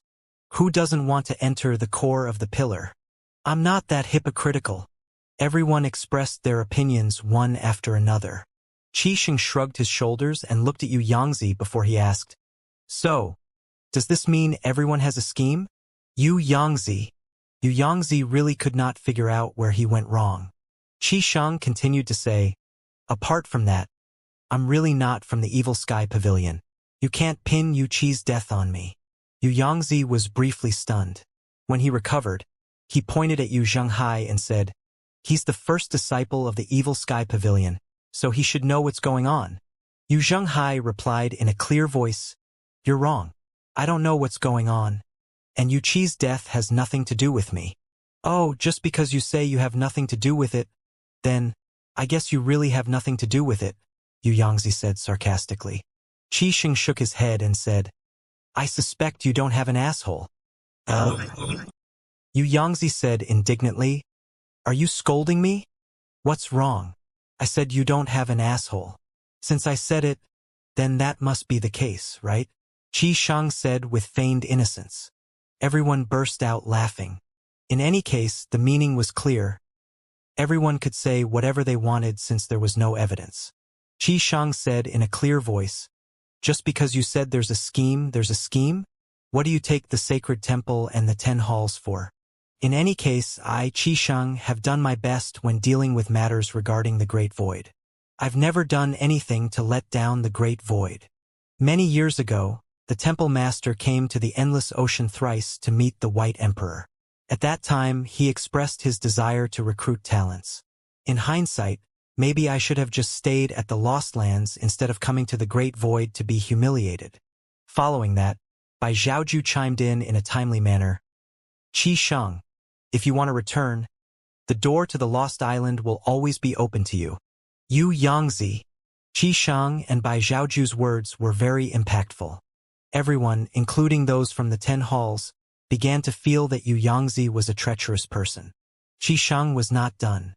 He said, "You're the interim leader of the Beast Tamer Hall. You should have known when Yu Qi left the Great Void, right? From what I know, he also brought Holy Maiden Shiha's halcyon bird with him before he left." At this moment, Lan Shiha said, "Indeed, Yu Qi brought the halcyon bird to Mount Halcyon. This matter has already been investigated. Both of them were killed by Lingguang, the fire deity. The sacred temple also knows that Mount Halcyon was burned by true fire." Now that Lan Shiha stepped forward to support Qisheng's words, everyone was even convinced that Yu Yangzi was slandering Qisheng. Yu Yangzi was at a loss for words. He felt extremely uncomfortable. Qisheng pressed on. He took advantage of the situation and said, "Lady Hua, we're colleagues after all. You clearly brought him here because you suspect me." Hua Zhenghong forced a smile on her face and said, "How's that possible? I already knew Yu Yangzi was up to no good. I brought him here to see what kind of tricks he wants to play." Yu Yangzi felt suffocated. "Yu Yangzi, do you know what crime you've committed?" Yu Yangzi panicked and retreated. He felt as though everyone was targeting him at this moment. He looked around frantically, and when his eyes fell on the silver guard, who had been standing quietly all this time, he suddenly shouted, "It's him! He's Si Wuya." Regardless of whether it was true or not, Yu Yangzi thought he had to point his finger first. In any case, the situation could not be any worse than what it was now. Qi Sheng frowned and said, "Things have already escalated to this point, but you're still so stubborn." Xianxia said, "How can a mere silver guard have such a high cultivation? If I'm not mistaken, he's a supreme being." "A silver guard who's a supreme being?" Everyone, including the 3 emperors and the 10 halls, felt that it was indeed quite strange. It was quite difficult to understand why an expert would resign himself to be a mere silver guard. Xianxia said loudly, "Si Wuya, you hid quite well. I was almost fooled by you." Xianxia had completely lost his image as the interim leader of the Beast Tamer Hall. Qi Sheng said in a deep voice, "Lady Hua, why aren't you bringing this person away to be punished?" Xianxia continued screaming, "He's guilty. He's guilty. He must be Si Wuya." Everyone was confused again. Qi Sheng said, "The truth has already been made clear. Silver Guard, take him away." The Silver Guard nodded slightly. Swoosh! The Silver Guard shot toward Xianxia like a shooting star. His speed and strength were 3 times higher than before. Boom! Just as the Silver Guard was about to arrive in front of Xianxia, Hua Zhenghong launched a red lotus. The red lotus appeared between the Silver Guard and Xianxia. Hua Zhenghong was also surprised by the Silver Guard's strength. She said, "I should be the one to punish him. As for you, show your true face." Hua Zhenghong stood on her lotus with 12 leaves. Its energy swept out toward the Silver Guard. Boom! The space rippled, and the land shook, causing the great abyss land's pillar of destruction to creak. The Silver Guard flipped in the air before he pushed his hand out. Flames appeared briefly around his hand before they disappeared. After flying for about 300 feet, he came to a stop. The entire place was as quiet as a graveyard. Even if the Silver Guard was a supreme being, it was not an easy feat for him to block Hua Zhenghong's attack. Everyone's eyes were focused on the Silver Guard at this moment. Crack! The Silver Guard's helmet cracked open. Although the Silver Guard's cultivation was astonishing, he was still slightly inferior to Hua Zhenghong. Hua Zhenghong's strength was comparable to that of Zui Can. This move of hers was just to force the Silver Guard to reveal his face. It was not meant to kill. Everyone's eyes were trained on the Silver Guard when the helmet cracked open. The Silver Guard's face was wizened, and his skin was like the bark of a tree. He had a pair of deep eyes, and his hair was very messy. All in all, he was not the scholarly man in the portrait. The person in front of them was clearly an old man who had experienced the vicissitudes of life. Xianxia's expression changed greatly. When he saw the Silver Guard's appearance, he leaped up into the sky and cried out, "Green Rock!" Hua Zhenghong said coldly, "How dare you slander Commander Qi Sheng?" She leaped into the sky as her red lotus bloomed. Soon enough, the sky was filled with many red lotuses. Everyone watched as the red lotuses surrounded Xianxia. Fall! Boom! The lotuses lined up like a dragon and hit Xianxia's chest, causing him to spit out blood. Boom! Hua Zhenghong struck with her palm, crushing him. Xianxia let out a blood-curdling scream before he fainted. Following that, 2 cultivators rushed over and bound him. Hua Zhenghong said, "Take him away." Understood. Then, Hua Zhenghong turned to Qi Sheng and the Silver Guard before she cupped her fists together and said, "Commander Qi Sheng, there have been too many misunderstandings regarding today's matter. I apologize to you." Qi Sheng smiled and said magnanimously, "It's just a small matter. Thank you for your hard work, Lady Hua." Hua Zhenghong looked at the Silver Guard and said, "I didn't expect there to be an expert in Two-Way Hall. It's a pleasure to meet you." Qi Sheng said, "This is my best friend in the Golden Lotus domain. In the past, we relied on each other a lot. We not only shared our meals, but our joys and our woes as well. He has always maintained a low profile. Hence, no one knew he was a top-notch genius. 100 years ago, he went to Zui's Pillar of Destruction and received the nourishment from the Great Void Soil. After that, he successfully became a supreme being." Lady Hua, are you satisfied with this explanation? Lady Hua said, "Commander Qi Sheng, you've misunderstood me. I'm not doubting you. A hero's origin isn't important. No matter what, everyone's working to maintain the balance of the world. Today's matter will end here. I won't disturb you anymore. Just as Hua Zhenghong was about to leave, a voice rang from the distant sky. You come and go as you please. Do you think there's such a cheap thing in the world? In the western horizon, a flying chariot slowly flew over. On the deck of the flying chariot, two cultivators with extraordinary auras stood side by side, looking at the cloud domain. Everyone raised their heads and looked at the flying chariot in the sky. The owner of the voice could only be one of the two cultivators on the flying chariot. At this moment, a cultivator with keen eyesight exclaimed in surprise, Emperor Xianxia? That's right. How could I forget about Xianxia Hall? I forgot that Xianxia Hall doesn't have a commander. For some reason, Xianxia Hall had always been governed only by Xianxia. His wife, Kong Junhua, assisted him. It had been a long time since Xianxia Hall had a commander. Who's the other person? I don't know. Many people shook their heads. In any case, that person had to be extraordinary. How could an average person stand next to Xianxia? When Yu Zhenghai, Yu Shangrong, and the other disciples of the Evil Sky Pavilion looked up, they were shocked when they saw the familiar figure. Master! Why is Master here at this time? Hua Zhenghong frowned as she stared at the incoming flying chariot. She naturally recognized Xianxia, but she did not know who the other cultivator was. However, she could sense his aura was extraordinary. Regardless, she did not stop. She represented the sacred temple. Even if it was Xianxia, she did not need to listen to his orders. Even the three emperors could not stop her. Hua Zhenghong naturally knew she was in the wrong. Now that Xianxia appeared, she was even less inclined to stay here. She tapped her feet lightly and flew up as she said, I still have matters to attend to in the sacred temple. I won't accompany you.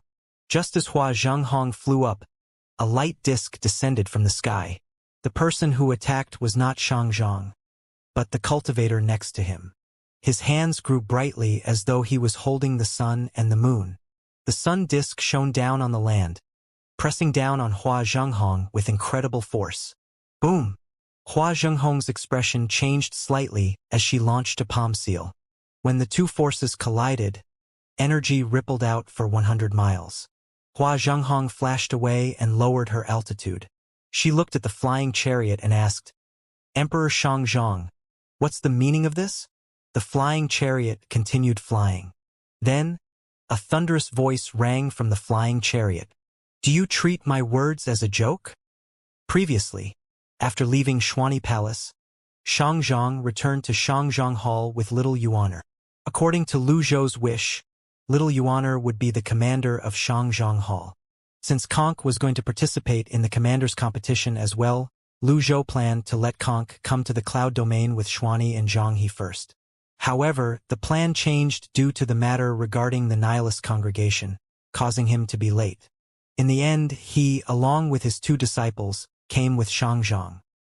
In the flying chariot, Xianxia and Lu Zhou continued talking as though they did not care about the commotion they had caused.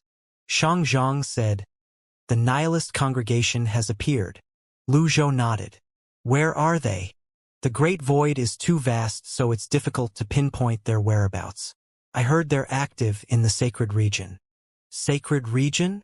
The sacred region is what the sacred temple's territory is called. The sacred temple is located in Sacred City. With the temple in the center, the city covers an area of 30,000 miles. The sacred temple's territory is vast. It's the most prosperous place in the Great Void and the Cultivation world. Ming Xian doesn't care? Lu Zhou asked curiously. Ming Xian rarely interferes with worldly affairs, Xianxia said. Furthermore, the nihilist congregation usually only targets the 10 halls. This is beneficial to him. Although the 10 halls are thriving, they're not comparable to the sacred temple. Lu Zhou knew this as well. Xuanyi Palace only occupied a small area compared to the sacred temple, and it was likely the same for the other 9 halls. All 10 halls combined were still just a drop in the ocean.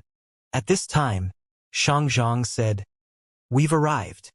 The flying chariot pulled to a stop in the air. Little Yuaner and Conk walked to the side and looked down. Lu Zhou nodded. Let's not talk about the nihilist congregation now. The flying chariot descended until it drew level with the three emperors' flying chariots. The cultivators below bowed at the same time. Greetings, Your Majesty, Emperor Xianxia. Xianxia waved his sleeve. No need. Everyone shifted their eyes to Lu Zhou. He had blocked Hua Jinghong's attacks earlier and was bold enough to attack her.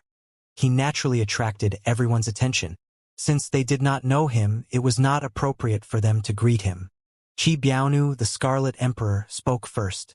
Xianxia, you really took your time. I almost thought you weren't going to show up.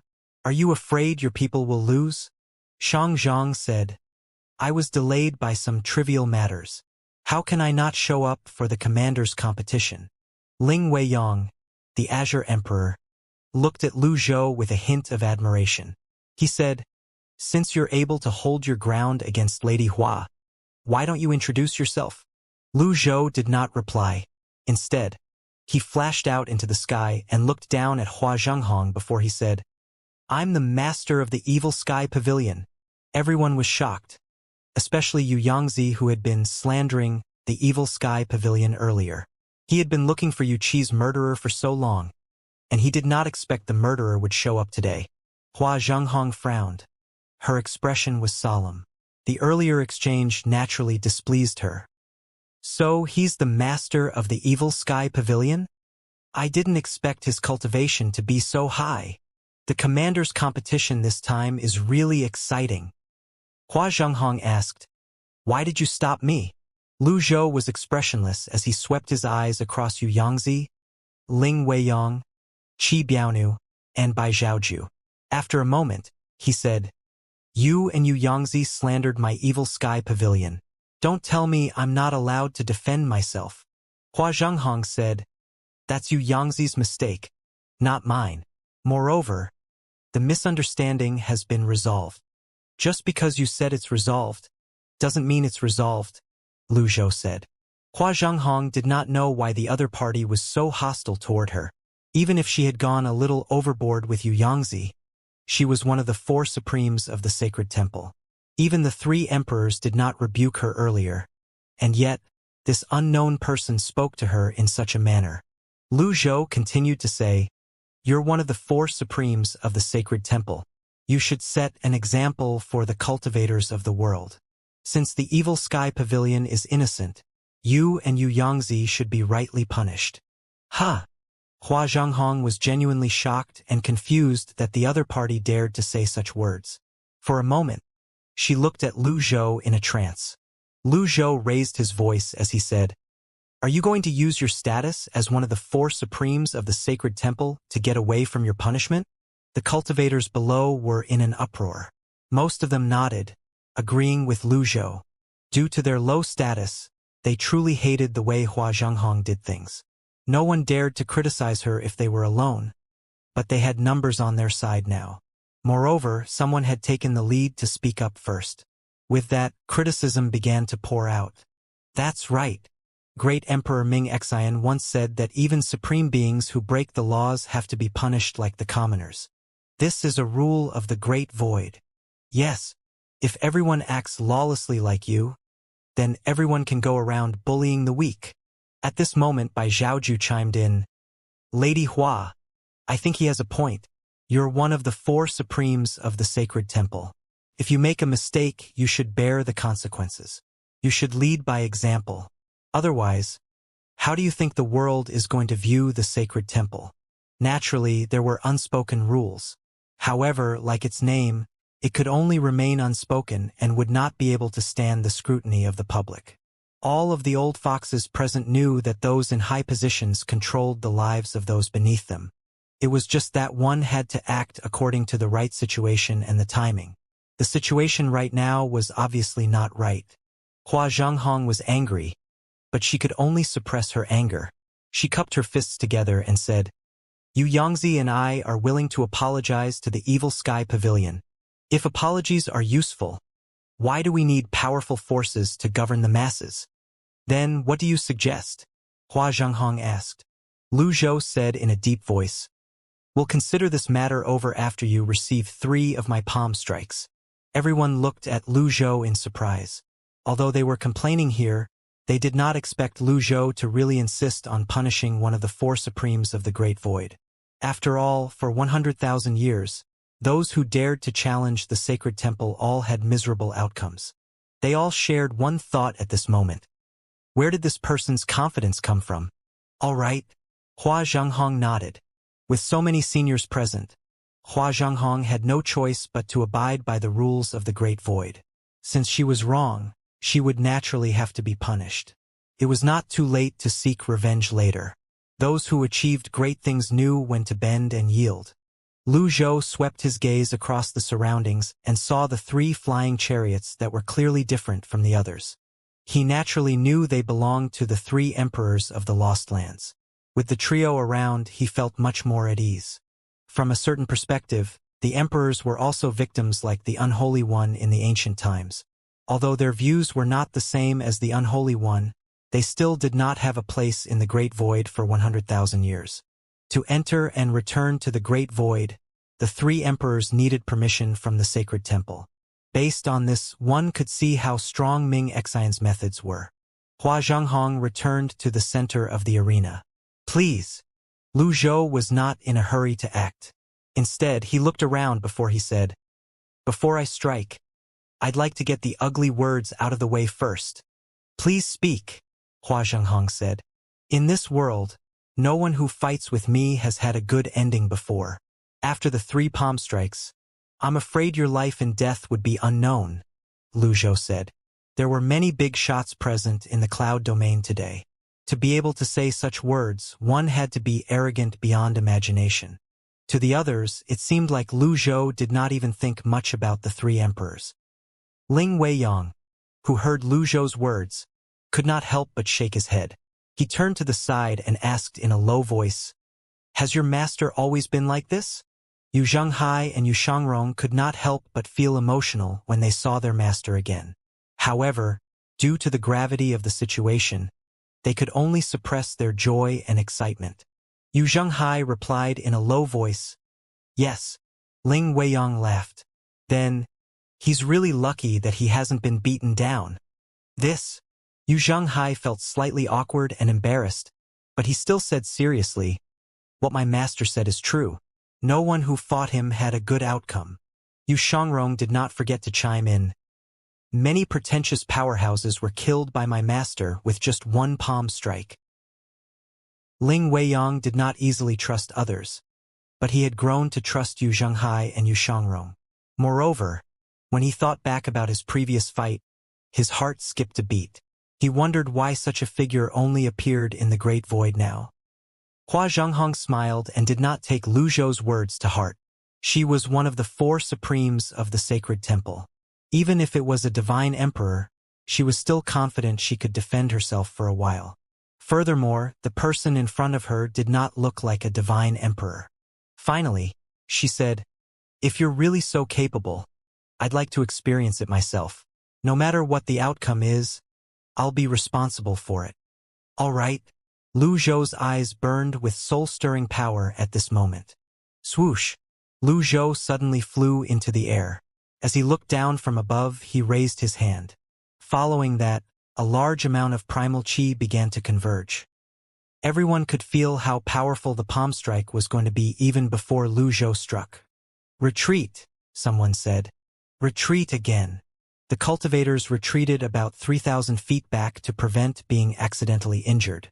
On the other hand, Shangzhang, the big shots from the other halls, and the 3 emperors did not move and continued to watch. Bai Zhaoju, Ling Weiyang, and Qi Biaonu tightened their grip around the armrests of their chairs, as shields appeared around their flying chariots. Ling Weiyang looked at Lu Zhou with a complicated expression as he thought to himself, "He's grown even stronger than before?" Hua Zhenghong's expression changed slightly, and a hint of surprise appeared in her eyes. "He's actually so strong?" When Lu Zhou was done accumulating his power, he pushed his hand down with the might of the sky and the mountain. First palm strike, flawed perfection. This was a Buddhist's grand technique. The palm seal flashed with golden light as it expanded rapidly. No one underestimated this palm strike. Instead, they felt that it could topple mountains and overturn the seas. At this moment, Hua Zhanghong realized she had underestimated her opponent. She quickly raised her hands to the sky and manifested her astrolabe. Following that, she stacked several energy seals above the astrolabe and pushed her hands upward. Hua Zhanghong was one of the 4 supremes of the sacred temple. She could not back down, let alone make a fool of herself. She had to withstand the palm strike, and she had to withstand it gracefully and calmly. Her eyes flashed with determination as she looked at the sky. Boom! When the 2 forces collided, an incomparably dazzling ball of light burst forth in the sky, releasing a frenzied explosive force. The space collapsed, the air froze, and primal chi was driven away. Boom! Boom! Boom! The incomparably powerful force struck the shields on the flying chariots over and over again. Earlier, the owners of the flying chariots had assumed it would be easy to block the backlash. However, after experiencing the might of the explosion, they retreated one after another. The backlash continued to ripple outward. The cultivators who had already retreated were forced to manifest their avatars. Buzz, buzz, buzz, buzz, buzz. For a moment, the sky above the cloud domain was occupied by countless avatars. It was a magnificent sight.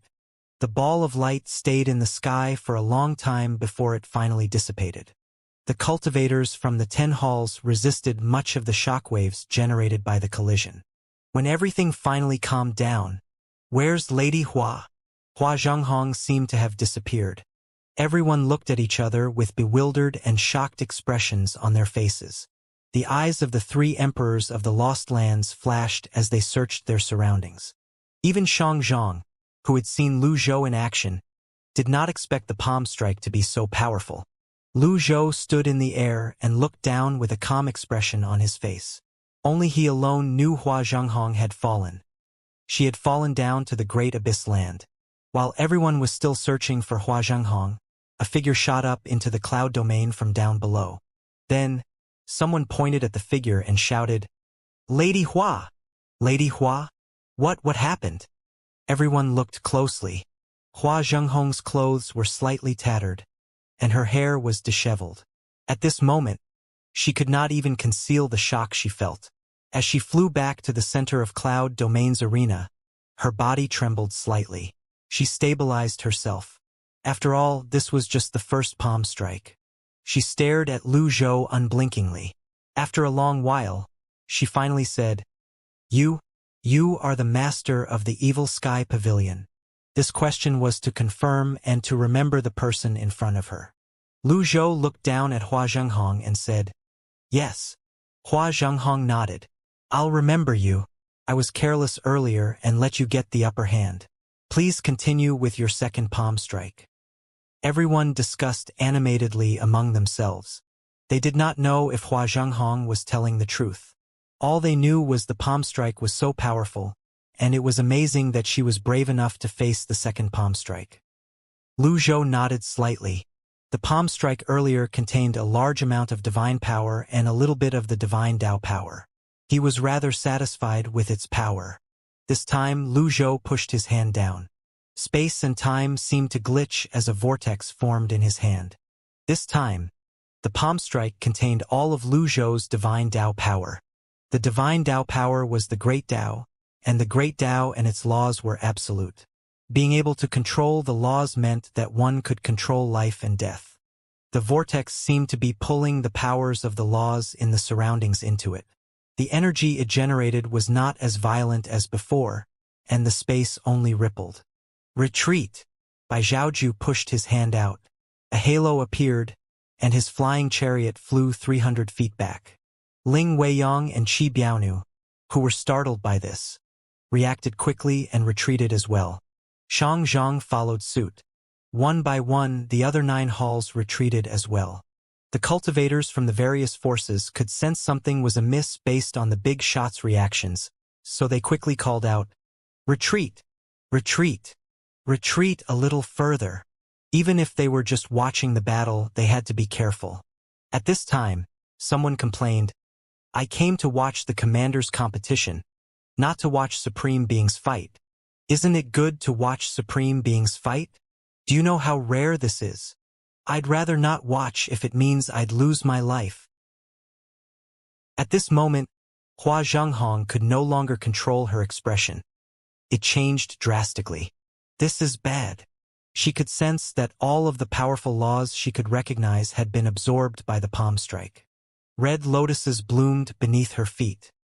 When Yi Tianxin saw the red lotuses, she whispered to herself, "Butterfly love flower?" Over the past 100 years, Yi Tianxin had been painstakingly cultivating the technique that her master had taught her, the butterfly love flower. Currently, she felt that she had mastered the technique. She thought that no one, apart from her master, understood the butterfly love flower more than she did. Hua Zhenghong's butterfly love flower was different.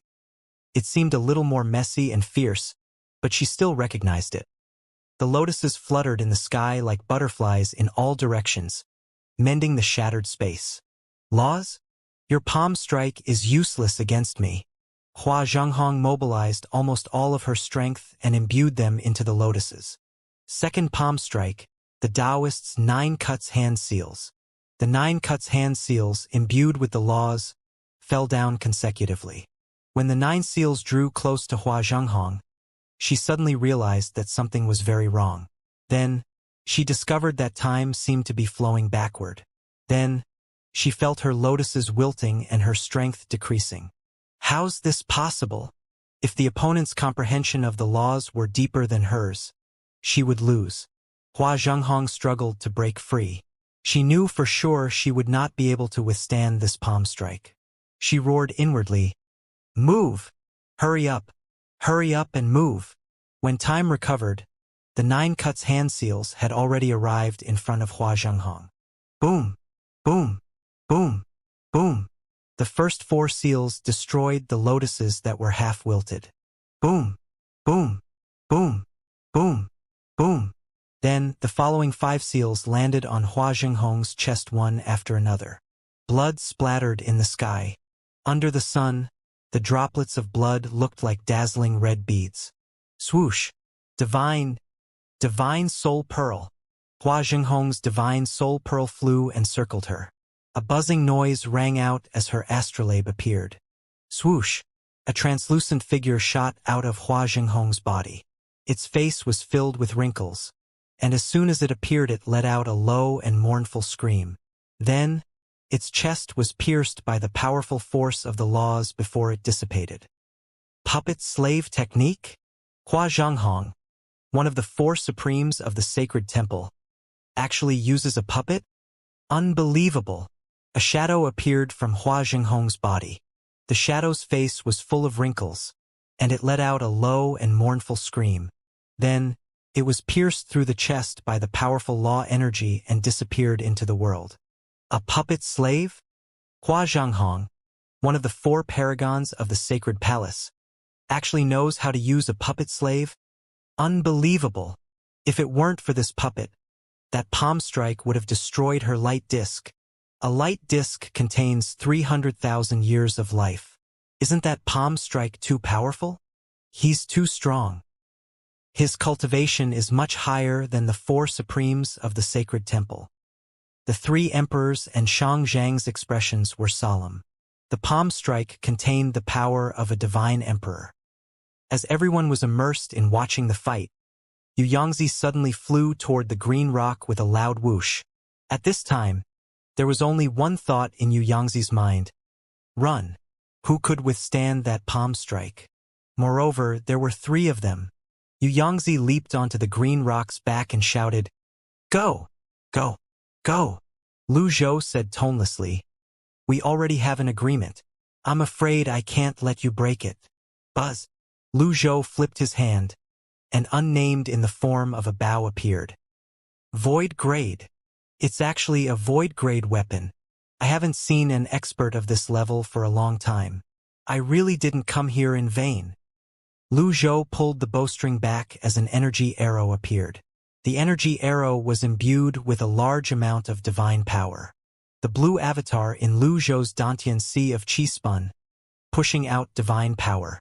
Faint blue electric arcs formed at the tip of the arrow as the divine power gathered. Not long after Xianxia and the green rock flew away, they heard a loud swoosh. The energy arrow tore through space and arrived behind Xianxia in just a blink of an eye. Xianxia felt a chill on his back. He took a deep breath before he turned around. His eyes almost popped out of their sockets when he saw the energy arrow. He instinctively erected his protective energy using the power of the Tao to protect himself. Alas, the energy arrow pierced Xianxia's barrier and chest like a hot knife through butter. The energy arrow did not stop and continued to fly forth, accurately piercing the green rock's heart. 2 holes could be seen on Xianxia and the green rock's bodies as they plummeted from the sky. There were only 2 outcomes from the energy arrow. They were either dead or grievously injured. Several cultivators flew over to have a look. At the same time, Hua Zhenghong finally flew back up. At this time, she seemed like a completely different person. Her body was drenched with blood, and her eyes were bloodshot. At this time, she no longer cared about Xianxia's life and death. She raised her head and looked at Lu Zhou as she asked, "Do you plan to kill me?" Lu Zhou replied indifferently, "Didn't I say earlier that your life and death won't be guaranteed? Did you forget?" Hua Zhenghong's body swayed. She was rendered speechless. Lu Zhou asked, "Are you ready?" "Ready for what?" Hua Zhenghong was already in a daze at this moment. "Ready for my 3rd palm strike," Lu Zhou said flatly. At this time, someone said from a distance, "Senior, if you can spare someone, you should spare them. Why don't you just forget about it?" "I'm afraid Lady Hua won't be able to withstand the 3rd palm strike. She'll be seriously injured. All of you are supreme beings anyway. Whoever has to stand still and take the shot will definitely be at a disadvantage. Why bother?" Everyone looked at Lu Zhou. Hua Zhenghong looked at Lu Zhou as well. Those words were the unspoken words in her heart. She was one of the 4 supremes of the sacred hall. Now, because of a trivial matter, she had to take 3 palm strikes from another person. What was going to happen to the sacred temple's reputation? At this time, Ling Weiyang said in a clear voice, "Your methods are astonishing and admirable. Lady Hua has already received the punishment she deserves, so why don't you let her go?" Inwardly, Ling Weiyang thought to himself, "You can do whatever you want after I leave. The gains won't be able to make up for the losses if I'm splattered by the bloodshed today." Shangzhang also spoke up. "Brother Ji, it's best to quit while you're ahead." Shangzhang still had countless people in Shangzhang counting on him. If he offended the sacred temple, what would happen to the people in Shangzhang Hall? At this moment, everyone had their own thoughts. The various forces in the Great Void did not want to offend the sacred temple, after all. In fact, they yearned to join the sacred temple and the 10 halls. They naturally hoped to join the ranks of the 4 supremes of the sacred temple and the Templars and to live in the sacred region. Hence, many people felt it was enough that Hua Zhenghong received 2 palm strikes instead of 3. Hua Zhenghong was already in a sorry state. If Lu Zhou insisted on continuing, he would definitely offend everyone. Lu Zhou turned to Shangzhang and asked, "Even you think I shouldn't continue with the 3rd palm strike?" Shangzhang transmitted his voice to Lu Zhou and said, "You know I came here today for the commander's competition." Shangzhang had to make his purpose clear. At this time, Bai Zhaoju smiled and said, "Pavilion Master of the Evil Sky Pavilion, it's a pleasure to meet you." Lu Zhou turned to face Bai Zhaoju. Bai Zhaoju continued to smile and say, "Sir, why don't you calm down? If you have something to say, let's sit down and have a good chat." Lu Zhou was not as angry as before after Bai Zhaoju spoke. After all, Bai Zhaoju had helped him in the past. If it were not for the White Emperor's jade token, it would have been difficult for some of his disciples to receive the recognition from the Pillars of Destruction. This was especially true when they faced the Feather Tribe at the Great Abyss Land's Pillar of Destruction. Without the jade token, it would be almost impossible for them to enter the Great Abyss Land's Pillar of Destruction. After Bai Zhaoju spoke, Qi Sheng turned to Lu Zhou and said loudly, "I'm Qi Sheng, the commander of Tuwei Hall. Greetings, senior." Lu Zhou recalled how all disciples said that Qisheng might be his seventh disciple, Si Wuya. His heart stirred slightly as he turned to look at Qisheng. Jiang Aijian? How is he Si Wuya? He's clearly Jiang Aijian who regards the swords as life. However, why did he say that he's the seventh son of his family? Lu Zhou glanced at the flying chariot behind Qisheng with the two-way hall's flag before he sighed inwardly. Alas, old seventh didn't return. Since Jiang Aijian is alive, is he planning to help old seventh fulfill his wish by helping the evil sky pavilion? Jiang Aijian's appearance made Lu Zhou temporarily forget about his anger and the third palm strike. Qisheng continued to say, although Lady Hua is at fault, the mistake isn't huge.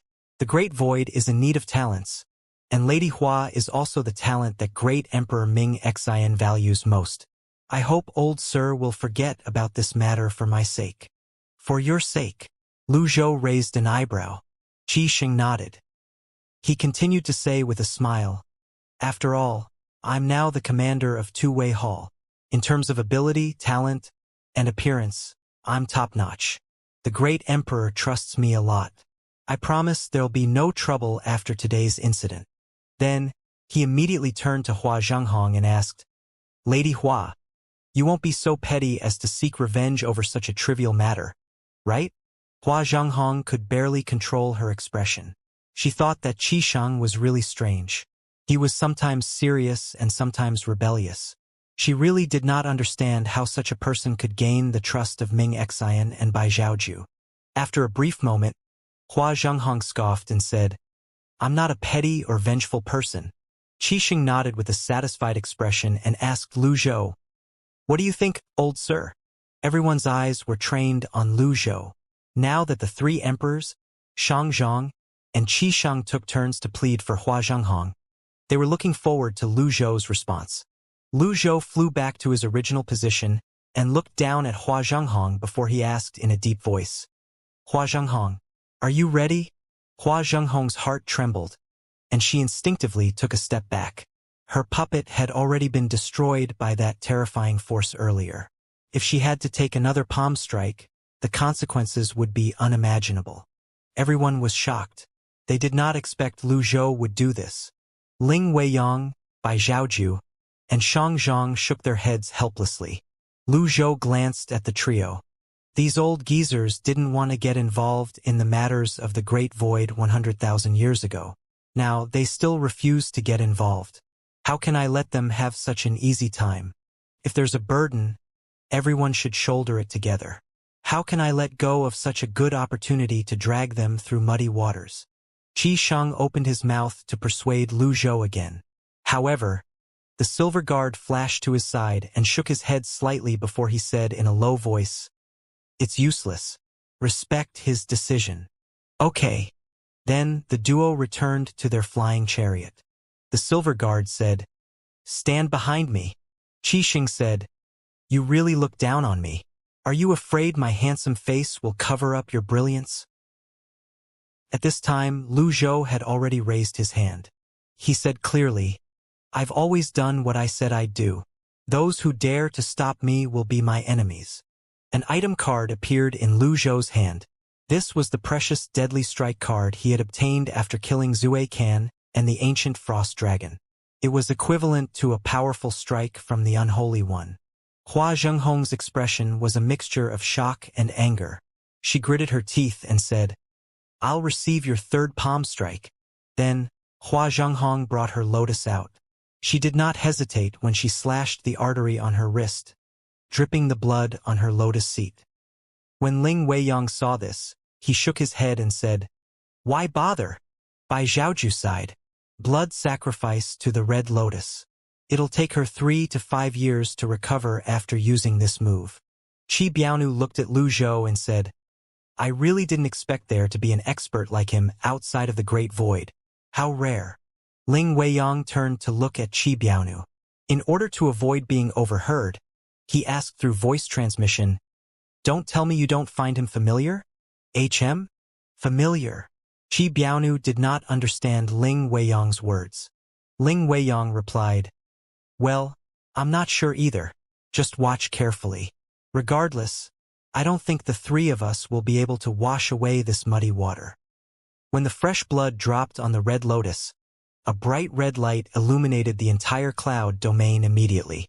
The sky was dyed red as lotuses appeared in the air. Lu Zhou remained expressively, clearly unbothered. He clenched his hand, shattering the item card. The wind and the clouds surged and roiled immediately as a vortex appeared. At the same time, the great abyss land's pillar of destruction began to tremble. The huge figure in the great abyss land suddenly flew up through one of the holes in the sky to the great void. Like Meng Zhang, the azure dragon. Its eyes were like the sun and the moon when it opened them. When Lan Shiha saw the pair of eyes, she frowned. The guardian of the great abyss land? No one had ever had a good look at the guardian of the great abyss land.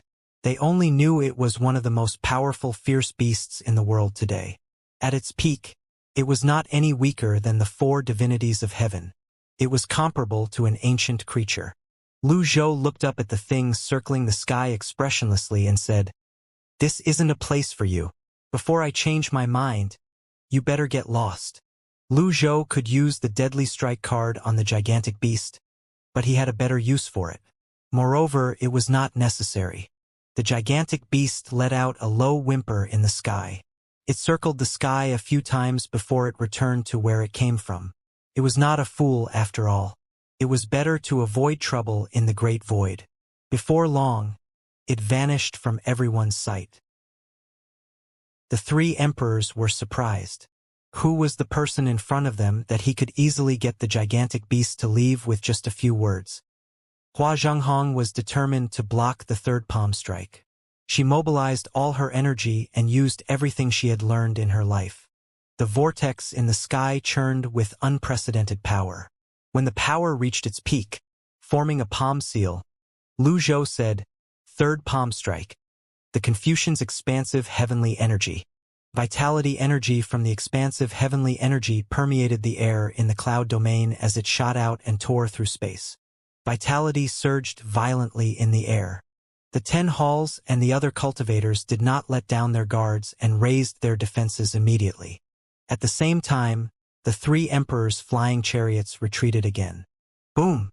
The dazzling palm seal pressed down on Hua Zhenghong's red lotus, shattering space.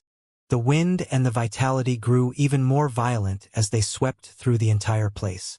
Hua Zhenghong grunted as she cried out, "No laws? Just pure power." Absolute power trumped all kinds of fancy techniques. Hua Zhenghong's mind went blank as she plummeted to the ground. A light disk appeared as soon as a primal chi storm erupted. Someone exclaimed in shock, "The light disk!" Everyone stared at the light disk in shock. The light disk contains 300,000 years of life. Previously, Hua Zhenghong had the protection of the puppet. After the destruction of the puppet, what else did she have to protect her? Hua Zhenghong, one of the 4 supremes of the sacred temple, paid the price for her arrogance and lost a light disk with 300,000 years. For the longest time, the sacred temple stood high above everyone. No one dared to challenge them. Everyone looked at the pavilion master of the evil sky pavilion, who was hovering in the sky. He completely defeated Hua Zhenghong with 3 palm strikes. As one of the 4 supremes of the sacred temple, Hua Zhenghong was an elite even among her peers. Everyone knew her cultivation was profound and her status was high. No one dared to underestimate her even if she was just a great divine king. Her cultivation path was special. Her offenses were different from ordinary cultivators, and she had rich combat experiences. Even lesser divine emperors might not be 100% certain they could defeat her. However, Lu Zhou's palm seal had shattered her light disk that she had painfully cultivated for 10,000 years. There were 300,000 years of life in that light disk. At this moment, the vitality energy from the 300,000 years of life wreaked havoc in the cloud domain. The crowd watched the scene in front of them in a trance. They naturally did not dare to covet the vitality energy in front of them. All they felt at this moment was shock and nervousness. They did not know what to do next. If the sacred temple decided to pursue the matter, everyone in the cloud domain today would not be able to escape punishment. The 3 emperors, Shangzhong, and the 10 halls had enough strength and status to survive offending the sacred temple. But what about the various forces in the Great Void? After a long time, someone asked, "Where's Lady Hua?" They searched the entire place with their eyes, but they could not find Hua Zhenghong. Did she die from the 3 palm strikes? Impossible. Lady Hua has at least 5 light discs. Even if this one is destroyed, she should have 4 light discs left. However, no matter where they looked, they could not find Hua Zhenghong. Qi Biaonu was faintly worried. He really did not want Hua Zhenghong to die in front of him. To be precise, he did not want to wade in muddy waters. "Let me take a look," Bai Zhaoju said before he flew out of his flying chariot. He flew down one of the holes to the great abyss land in the unknown land. Alas, no matter how hard he searched, he still could not find Hua Zhenghong. Strange. She's one of the 4 supremes of the sacred temple. Although she suffered a huge loss because of the 3 palm strikes, she shouldn't have fled. Did she leave first hoping to restore her light disc? Bai Zhaoju muttered to himself, "It's not that I don't want to help you, but I really can't help you with this matter." With that, Bai Zhaoju returned to his flying chariot. Then, he turned around and calmly said, "Lady Hua is injured, so she must have left to recuperate." Upon hearing this, Qi Biaonu's eyelids twitched slightly. He raised his head and looked at Lu Zhou as he said, "You're really bold. Aren't you afraid of offending the sacred temple by doing this?" Lu Zhou said righteously, "I've already said the ugly words earlier. Didn't I say her life and death won't be guaranteed after she receives 3 palm strikes from me? Why are you afraid?" Qi Biaonu? At the very least, I'm also a prominent figure. Why is this person speaking to me in such a condescending manner? Qi Biaonu did not get angry. Instead, he turned to Bai Zhaoju. He saw Bai Zhaoju nodding at him with an expression that seemed to say, "You must not get angry." Then, Qi Biaonu said calmly, "I didn't expect the pavilion master of the Evil Sky Pavilion to be so extraordinary. If you're free, I'd like to invite you to the Southern Flaming Sea to have tea with me." Lu Zhou said, "Forget about having tea. If you're free, you should go to Ji Ming's Pillar of Destruction to visit your daughter." Lu Zhou did not have a good impression of Qi Biaonu, the Scarlet Emperor. Xianxia was forced and deceived by the nihilist congregation Wuxia, and disaster at that time to bring Conk to the unknown land. Conk was lost later by accident, and he did not intentionally abandon Conk. However, Qi Biaonu was truly heartless. The two of them were completely different. Even a tiger would not devour its own cub. Qi Biaonu could even abandon his daughter and imprison her under a mulberry tree in Jiming. How could someone like that be a good person? Upon hearing Lu Zhou's words, Qi Biaonu's expression turned unsightly. He frowned and asked, "You've been to Ji Ming's Pillar of Destruction?" Lu Zhou did not want to waste time with Qi Biaonu. He asked, "Do you think I'm a criminal? Do you think this is an interrogation and that I have to answer your question? You overestimate yourself." At this moment, Bai Zhaoju smiled and said, "If there's a chance, I'd like to invite you to the Lost Land in the East as a guest." Unexpectedly, Lu Zhou nodded and said, "I have something to talk to you as well, so we'll meet again in the future." Bai Zhaoju was delighted. He smiled and said, "All right." After that, Bai Zhaoju cocked his eyebrow and looked at Qi Biaonu with a smug expression. "You failed to invite him, but I didn't. Are you angry?" Qi Biaonu's expression was slightly dark, but he did not say anything. No one knew what he was thinking. He might be thinking about his daughter in the unknown land, or he might be thinking about how to deal with Lu Zhou. In any case, no one knew. As for Ling Weiyang, he continued to pretend as though he could not see anything. At this moment, some people had already moved on to another matter. Lu Zhou had already admitted he was the pavilion master of the Evil Sky Pavilion, so where were his disciples? They were shocked beyond belief when they thought about how all the owners of the Great Void Seeds were the disciples of the person in front of them.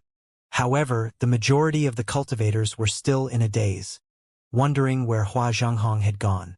They were also worried and afraid they would be implicated in the matter today. Lu Zhou turned around and faced Qisheng. He did not expose Qisheng. Instead, he asked, "What are you doing here?" Qi Sheng replied, I'm the commander of Two-Way Hall, so I have to accept challenges. Moreover, I'm also in charge of the commander's competition. I naturally have to be here. Lu Zhou nodded and said with a sigh, You're quite lucky. Lu Zhou was referring to the fact that Zhang Aijian was successfully resurrected with Si Wuya's help. Zhang Aijian understood Lu Zhou's meaning. His smile vanished from his face as he waved his hand. His red mask flew to him, and he placed it on his face before he said, Life is unpredictable. There's both good luck and bad luck. Senior should know this better than I do. Needless to say, most people did not understand the real meaning behind Lu Zhou and Qi Sheng's words. As for the 9 disciples of the Evil Sky Pavilion, they felt a sense of helplessness when they heard Lu Zhou and Qi Sheng's words that seemed to indicate that Si Wuya was truly gone. Qi Sheng asked, Senior, you're the pavilion master of the Evil Sky Pavilion. Why are you here today? Lu Zhou briefly swept his gaze across his disciples. He did not call them out, and they did not step forward either. His disciples did not know what to do, so they thought it was better to wait and see. At this moment, Shang Zhang said, Pavilion Master Lu came with me to watch the commander's competition. At this time, little Yuaner and Conk stepped forward. Upon seeing the 2 girls, Qi Sheng nodded. Very well. Time is precious. Let's continue with the commander's competition. There was another possibility for Hua Jinghong's disappearance. She might have gone back to call for reinforcements. If the Templars attacked at this time, the entire Evil Sky Pavilion might be annihilated. It was best not to delay the commander's competition anymore. At this time, Shang Zhang said, I want to appoint the commander of Shangzhang Hall. Upon hearing this, Qi Sheng shook his head and said, Your Majesty, this is too last minute. We should proceed as planned. Shang Zhang said seriously, I know that you're in charge of the commander's competition, but I want to appoint the commander of the Shangzhang Hall. Qi Sheng said, No. If I say yes, then it's a yes. This is my suggestion. I hope your Majesty will consider it. Qi Sheng said as he tossed a piece of paper over. Shang Zhang was about to destroy it without looking at it, when Lu Zhou asked Qi Sheng meaningfully, Are you serious? My biggest flaw is that I like to tell the truth. Qi Sheng replied with a straight face. Lu Zhou nodded. I'll believe you once. Qi Sheng nodded as well before he turned around and said in a clear voice, The commander's competition will now resume. Is there anyone who would like to challenge me? The commander of Two-Way Hall. Qi Sheng's voice resounded through the entire place. No one dared to challenge Qi Sheng. The Silver Guard was like an indestructible mountain standing in front of Qi Sheng. If his subordinate was already so strong, how much stronger was he? 15 minutes passed without anyone stepping forward to challenge Qi Sheng. Qi Sheng smiled and said, All right, then, I'll retain my position as the commander of Two-Way Hall. Following that, Qi Sheng did not stand on ceremony and sat down. Suddenly, Shang Zhang flew into the center of the arena. Everyone looked at each other, wondering what Shang Zhang was trying to do. It can't be that Emperor Shang Zhang is going to accept challenges, right? Isn't that too domineering and embarrassing? Qi Biaonu, Bao Zhaoju, and Ling Weiyang were puzzled as well. Shang Zhang stood silently with his hands on his back for a few seconds before he said in a clear voice, I'm here to announce 2 things. First, Shangzhang Hall already has a commander. Everyone was curious. Who could it be? Shang Zhang disregarded the curious looks and continued to say, I once made a huge and unforgivable mistake. This mistake caused me to toss and turn for hundreds of years, unable to sleep at night. Everyone was shocked and curious at this time. How much courage would it take for a divine emperor to admit his mistakes in front of so many people? A hint of admiration could be seen on the faces of Ling Weiyang, Qi Biaonu, and Bai Zhaoju. They had been in high positions for a long time, and they had never admitted to certain mistakes even if they knew clearly they were in the wrong. There were even instances when they had to find scapegoats to cover up their mistakes. As time passed, they had even forgotten the essence of being human. To be human was to feel all sorts of emotions and desires like compassion, shame, and resignation. Shang Zhang's voice was loud and clear as he said, "For the past few hundred years, I've been trying to atone for my mistake. In hopes of comforting my heart, I wandered Shangzhang Hall, the unknown land, the 9 domains, the endless ocean, and the lost lands. I thought about it over and over again. If she were around, would she forgive me?" Shang Zhang smiled as he shook his head. "No, I don't think so. I won't ask for forgiveness either. I only hope she can continue to live well." Shang Zhang stopped speaking. He did not turn around to look at Kong's reaction. Lu Zhou did not turn around either. His eyes were trained on Shang Zhang. As for the others, although they felt sorry for him, they were bewildered as well. After all, they did not know about the past. They did not understand why he would say such things during the commander's competition. Shang Zhang's expression turned serious suddenly as his aura rippled out. Then, he said in a tone that brooked no argument, "The commander of Shangzhang Hall is the person behind me, Miss Conk." Everyone turned to look at Conk. Conk had been frozen in place for a long time. Her eyes widened. Confusion, anger, disappointment, and all sorts of emotions could be seen swirling in her eyes. Little Yuaner's mouth was slightly agape. It was already decided that she was going to be the commander of Shangzhang Hall, so she was caught off guard by the sudden turn of events. Nonetheless, she did not say anything. After all, she knew about Konk's identity. Shang Zhang said, "I've already made up my mind. Miss Conk has to be the commander of Shangzhang Hall." Someone raised his hand and asked, "Can we challenge her?" Upon hearing this, Shang Zhang's aura and expression changed immediately, displaying his might as a divine emperor. His eyes were cold as he said, "Shangzhang Hall will not be accepting any challenges. This is against the rule of the Great Void. As per the rules of the commander's competition." Shang Zhang interjected, "Then, I'll break the rule. Whoever is dissatisfied, step forward now. No matter who the challenger is, I'll fight on her behalf." Needless to say, there was an uproar. Qi Biaonu, Bai Zhaoju, and Ling Weiyang glanced at Conk and could vaguely guess something. They knew how Shang Zhang had lost his beloved daughter, and they also knew how he had spent the past few hundred years. At this moment, Conk said before she left the deck of the flying chariot, "I don't need you to do this." Shang Zhang sighed heavily. He had already expected this. Regardless of Konk's words, who would dare to step forward at this moment to challenge Shangzhang Hall? Qi Shang said, "Since Shangzhang Hall has confirmed its commander, we'll now proceed with the other halls." Little Yuaner was in a dilemma. At this time, Lu Zhou called out, "Yuaner, business was more important. Shangzhang and Konk's matter was their private matter. It was meaningless for outsiders to interfere. Moreover, the knots in their hearts were not so easy to untie." "Oh!" Little Yuaner nodded before she flew to the center of the arena. Then, she asked loudly, "Master, who am I challenging?" Lu Zhou pointed in a specific direction and said, "The commander of Zhaoyang Hall." The cultivators of Zhaoyang Hall instinctively retreated. "What the fuck? What a bully! This girl is his disciple who'll dare to fight with her. If her master is unhappy, he might unleash a few palm strikes at Zhaoyang Hall.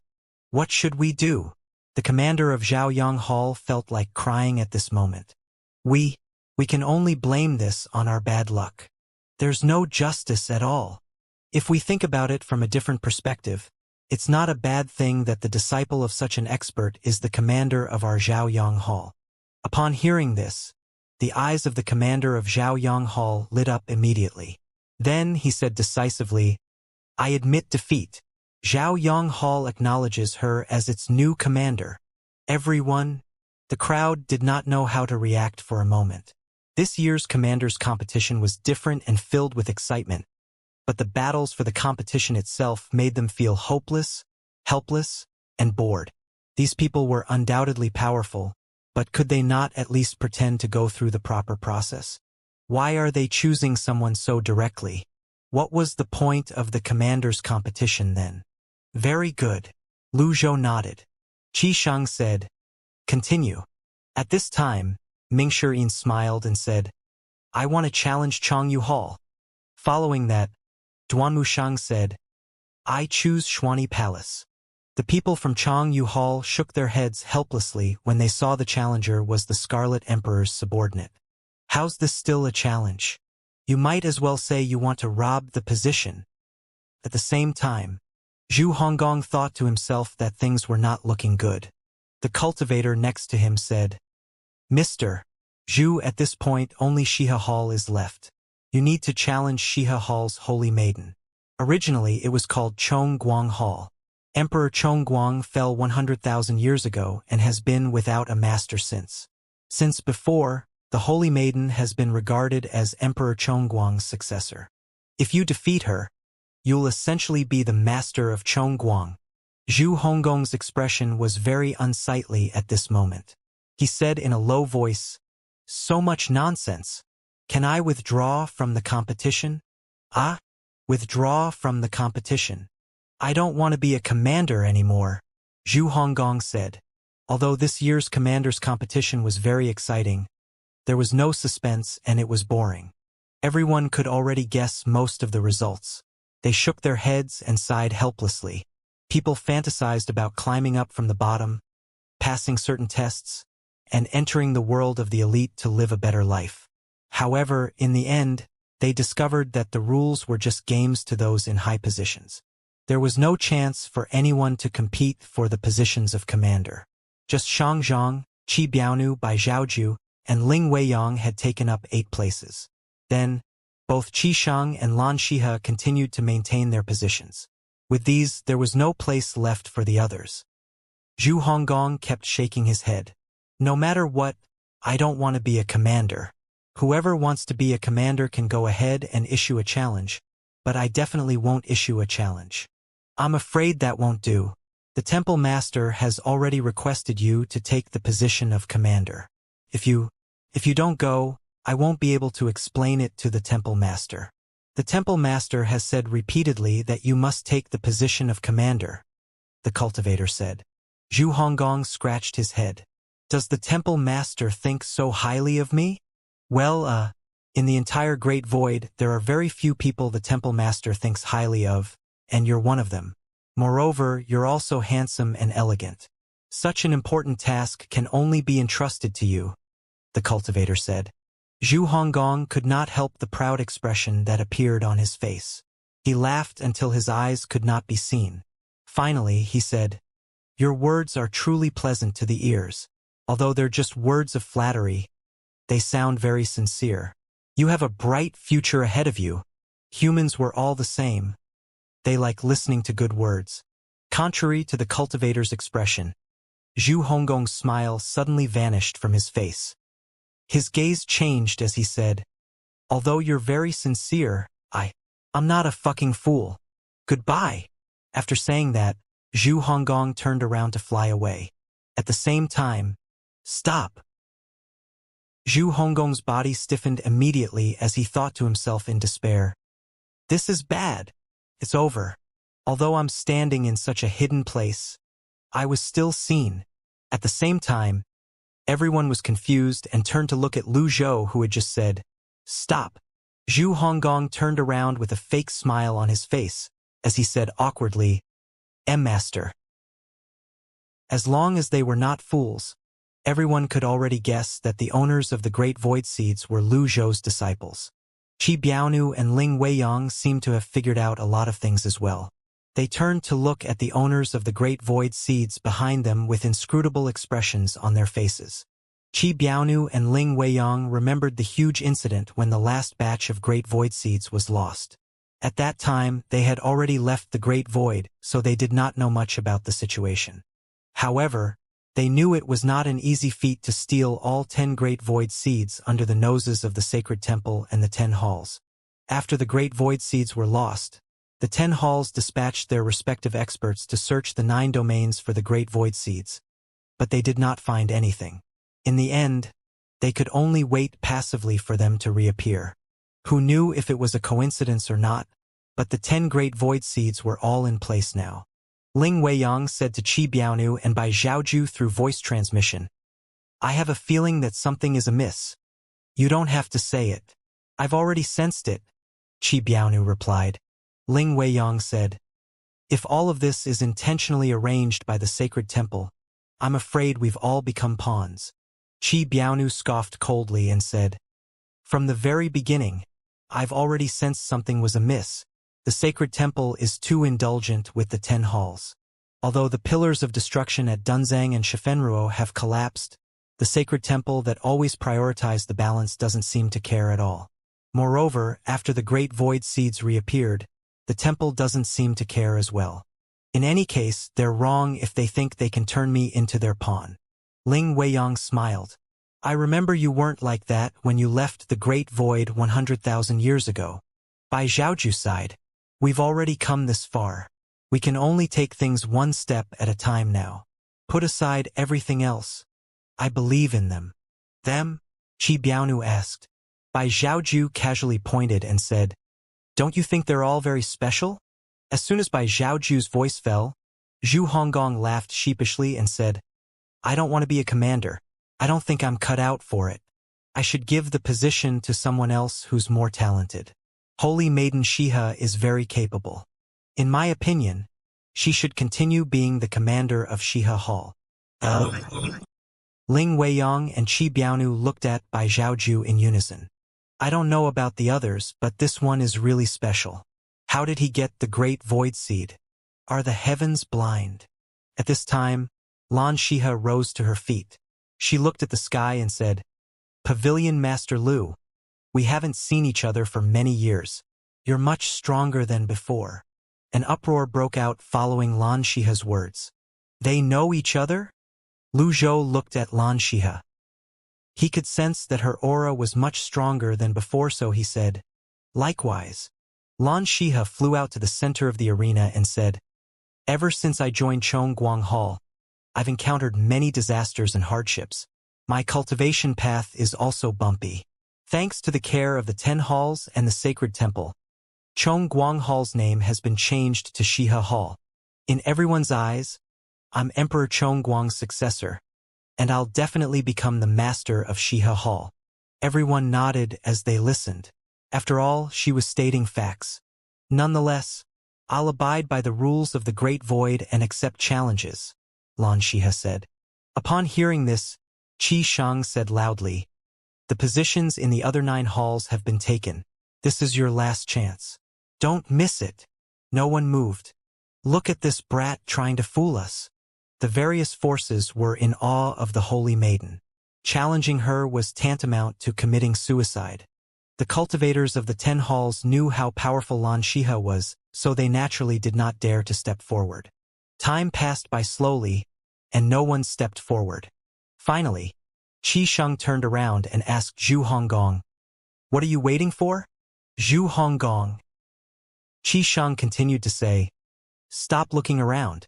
I'm talking to you. Fucking Jiang Aijian. You pretended to be my 7th senior brother for so long and ordered me around. When this is over, I'm going to beat you to death. Qi Sheng slowly said, the temple master has ordered this, and it's also Pavilion Master Lu's wish. Zhu Honggong looked up and found his master looking at him with a pair of deep and spirited eyes. Although his master did not speak, his expression clearly said, now that 100 years have passed, this wicked disciple of mine should have improved a lot. If he can't become a commander, I'll skin him alive. Zhu Honggong gulped as he sorted out his thoughts and emotions. Then, he braced himself and said loudly, all right, I'll do it. Under everyone's watchful eyes, Zhu Honggong flew into the arena and landed across from Lan Shiha. Everyone unscrupulously sized Zhu Honggong up. There's someone bold enough to challenge Holy Maiden Shiha? With his ability, he dares to challenge her? Don't look down on him. After all, there are a few challengers who are great Dao saints as well. Since he dares to challenge Holy Maiden Shiha, he must be confident. Someone sighed. The threshold for the competition is getting higher and higher. That's right. We can't judge a book by its cover. If Xianxia was telling the truth, then this person is also a disciple of the Evil Sky Pavilion. Apart from that, he also has the support of the sacred temple. Hence, he has a high chance of winning. After all, during this commander's competition, none of the original commanders of the 10 halls managed to successfully defend their positions. With this thought in mind, everyone looked at Zhu Honggong with anticipation shining in their eyes. Even Shang Zhang, Qi Biaonu, Ling Weiyang, and Bai Zhaoju were looking at Zhu Honggong curiously.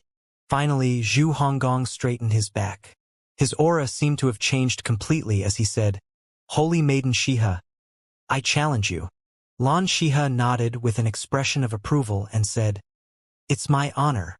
Zhu Honggong said again, "Before we start, I want to say that I won't show mercy just because you're the Holy Maiden. Going all out is a sign of respect for one's opponent and the commander's competition," Lan Shiha said. Zhu Honggong's body seemed to burn with fighting spirit as he said, "Very good. Today, I'll show the entire Great Void and even the 9 domains my true strength." Zhu Honggong's words made the spectators' blood boil. They were no less excited when Lu Zhou fought Hua Zhenghong. "Please," Zhu Honggong said in a thunderous voice as he cupped his fists together. Lan Shiha smiled and took a step forward. Buzz! A white lotus bloomed beneath her feet as a blazing white light burst forth. Then, a light disk appeared. Everyone was shocked. Shang Zhang, Ling Weiyang, Bai Zhaoju, Qi Biaonu, and the 10 halls looked at the light disk in surprise. The light disk only appeared for a moment before it disappeared. Everyone sized up the beautiful Lan Shiha again. At this time, they finally remembered that she was also an owner of the Great Void Seed. Moreover, she had cultivated for more than 30,000 years. She was older than the owners of the last batch of Great Void Seeds. Even if she made some mistakes when cultivating in the past with the Great Void Seed, it was not surprising that she became a supreme being after more than 30,000 years. Although they did not expect it, it was well within reason that Lan Shiha was a supreme being now. Swoosh! Everyone sensed the fluctuations of the primal qi. Swoosh! Lan Shiha frowned. At some point, Zhu Honggong had flown into the distance like a shooting star. Under the eyes of the experts of the Great Void, he had flown away from the cloud domain. Some cultivators rubbed their eyes, thinking their eyes were playing tricks on them. They found it hard to believe that he had fled just like that. As Zhu Honggong's figure disappeared into the horizon, an awkward silence descended on cloud domain. Everyone looked at each other with dumbfounded expressions on their faces. No one expected Zhu Honggong to flee so decisively. His action was like a slap to those cultivators who thought highly of him. Is this the fucking work of a human? Zhu Honggong, a disciple of the Evil Sky Pavilion, the owner of a great void seed who joined the sacred temple, and the person favored by Ming Xian, fled without caring about everyone's opinion. Everyone looked at Lu Zhou, Zhu Honggong's master. Lu Zhou hovered in the air with a slight frown on his face. After a moment, he scolded, "Wicked disciple." Ling Weiyang laughed heartily before he said, "He's very interesting. I like him." Bai Zhaoju chimed in, "A wise man knows to bend and yield." Lu Zhou, who had heard many words of flattery before, was naturally immune to Ling Weiyang and Bai Zhaoju's words. He shook his head and said, "He's as timid as a mouse." Qi Shang said with a helpless expression on his face, "Holy Maiden wins this round uncontested. Is there anyone else who wants to challenge her?" If there was a sliver of chance earlier of someone challenging Lan Shiha earlier, at this moment, that sliver of chance had been destroyed by the brief appearance of the light disk. It was impossible for Tao saints to defeat supreme beings. Everyone shook their heads. "There's no challenger?" Qi Shing asked. No one responded. The cloud domain was as silent as a graveyard. In the end, Qi Shang could only say, "Then, I'll announce that the commander of Shiha Hall is—" "Wait!" Lan Shiha suddenly interjected.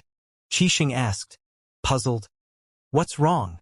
Lan Shiha replied, "I'm afraid I can't continue to be the commander of Shiha Hall." "Why?"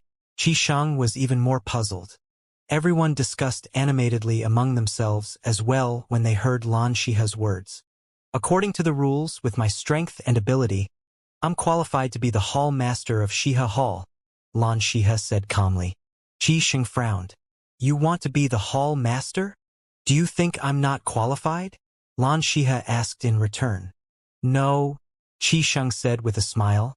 If you're not qualified, then no one is. However, I can't make the decision regarding this matter. You'll have to talk to the sacred temple. At this time, Qi Biaonu asked, since when do the 10 halls' affairs have to be decided by the sacred temple?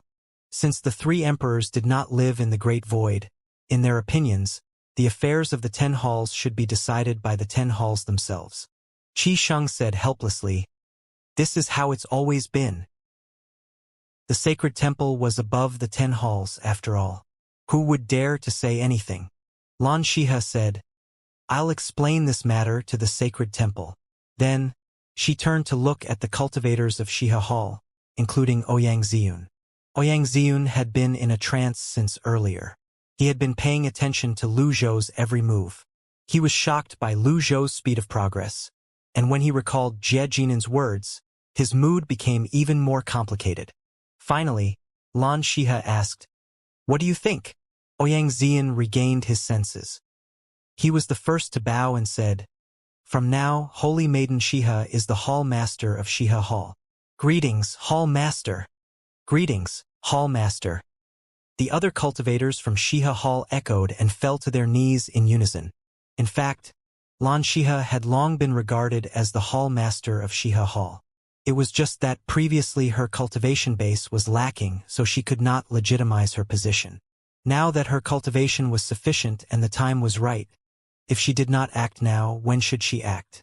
The cultivators of Shihi Hall had been waiting for this day for a long time. Lan Shiha nodded in satisfaction and said with a smile, there's no need for formalities. The cultivators of Shiha Hall rose to their feet. With this, Shiha Hall no longer had a commander now. A commander of a hall was only below the hall master. He or she would manage the affairs of the hall, not unlike the steward of a house. Lan Shiha turned around and said, the hall is short of a commander. The crowd burst into a heated discussion immediately. One by one, they began to speak up. I'll do it. I'll do it. I'm willing to be the commander of Shiha Hall and work for the Holy Maiden. No, I'll do it. In terms of ability and cultivation, I'm not inferior to you. It's up to you to decide this. Seeing the commotion, Qi Sheng said, if you want to be the commander of Shiha Hall, you can just compete in the Cloud Domains arena. Everyone nodded. However, Lan Shiha shook her head and said, no need. Do you have a suggestion, Holy Maiden? I think Zhu Honggong, who has fled, is very suitable to be the commander of Shiha Hall, Lan Shiha said. The cultivators looked at each other in dismay. They were unresigned. After all, how could a timid and cowardly person be the commander of the Shiha Hall? Lan Shiha said in a clear voice. In fact, I admired Miss Yi, who's by the White Emperor's side, more. If the White Emperor is willing to exchange with me, I'll be very grateful. Yi Tianxin could not hide the surprised expression on her face at all. She was the tower master of the White Tower, so Lan Shiha was most familiar with her. Bai Zhaoju smiled. I'm afraid that's inappropriate. Yi Tianxin is already the commander of Rozhao Hall, after all. You can have the cowardly one. Since Bai Zhaoju had said so, Lan Shiha turned to Lu Zhou, who was still hovering in the sky, and asked, Pavilion Master Lu, they're your disciples. What do you think? Before Lu Zhou could reply, Qi Biaonu said disapprovingly, although they're his disciples, they're now in the Great Void. Even the weakest among them are Dao saints. They should have the freedom to pursue their goals. In fact, Ling Weiyang and Bai Zhaoju were worried about this as well. They did not spare any effort to nurture the owners of the Great Voids during the past 100 years. How could they be happy if all their effort only benefited others and did not benefit them at all? They were prominent figures and rulers of their respective regions. They were powerful cultivators who were respected in the Great Void and in the 9 domains. To them, with these factors alone, the owners of the Great Voids should stay and serve them instead of obeying the orders of their former master.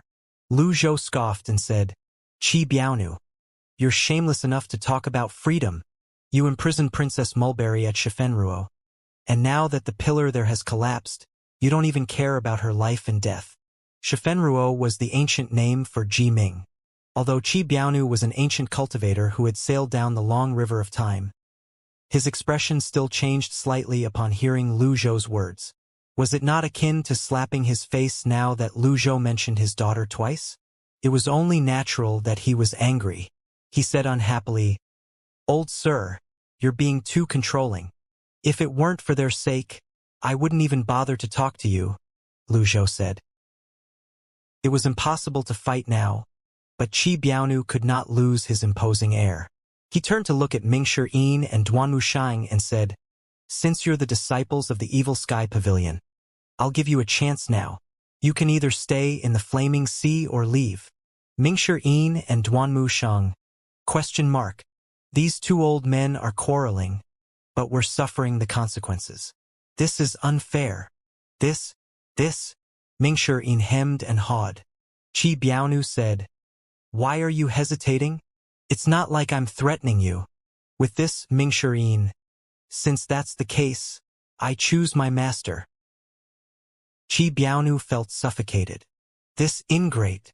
Following that, Duanmu Shang said with a straight face, "A master for a day is a father for life. Please forgive me, your majesty." Qi Biaonu.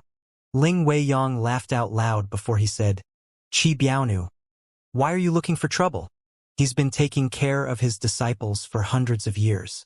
What did you do over the past 100 years that you expect them to follow you wholeheartedly? It's one thing for them to owe you a favor, but for you to force them to make a choice, you're only setting yourself up to fail." The choice Qi Biaonu forced on Mingshi Yin and Duanmu Shang was no different from asking a child if he or she would save his father or mother if they both fell into the ocean. Not to mention Qi Biaonu had not even reached this level of importance in their hearts. "Since you protected two of them over the past 100 years, I won't stoop to your level," Lu Zhou said tonelessly. Qi Biaonu wanted to refute, but Ling Weiyang and Bai Zhaoju quickly tried to mediate the situation.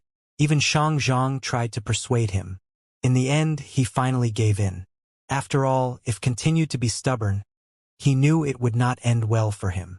He still needed Mingshi Yin and Duanmu Shang to help him return to the Great Void. If those two ingrates really left, who knew if they would still help him? Now that the old men stopped arguing, Lan Shihe said, "Pavilion Master Lu, you've yet to answer my question."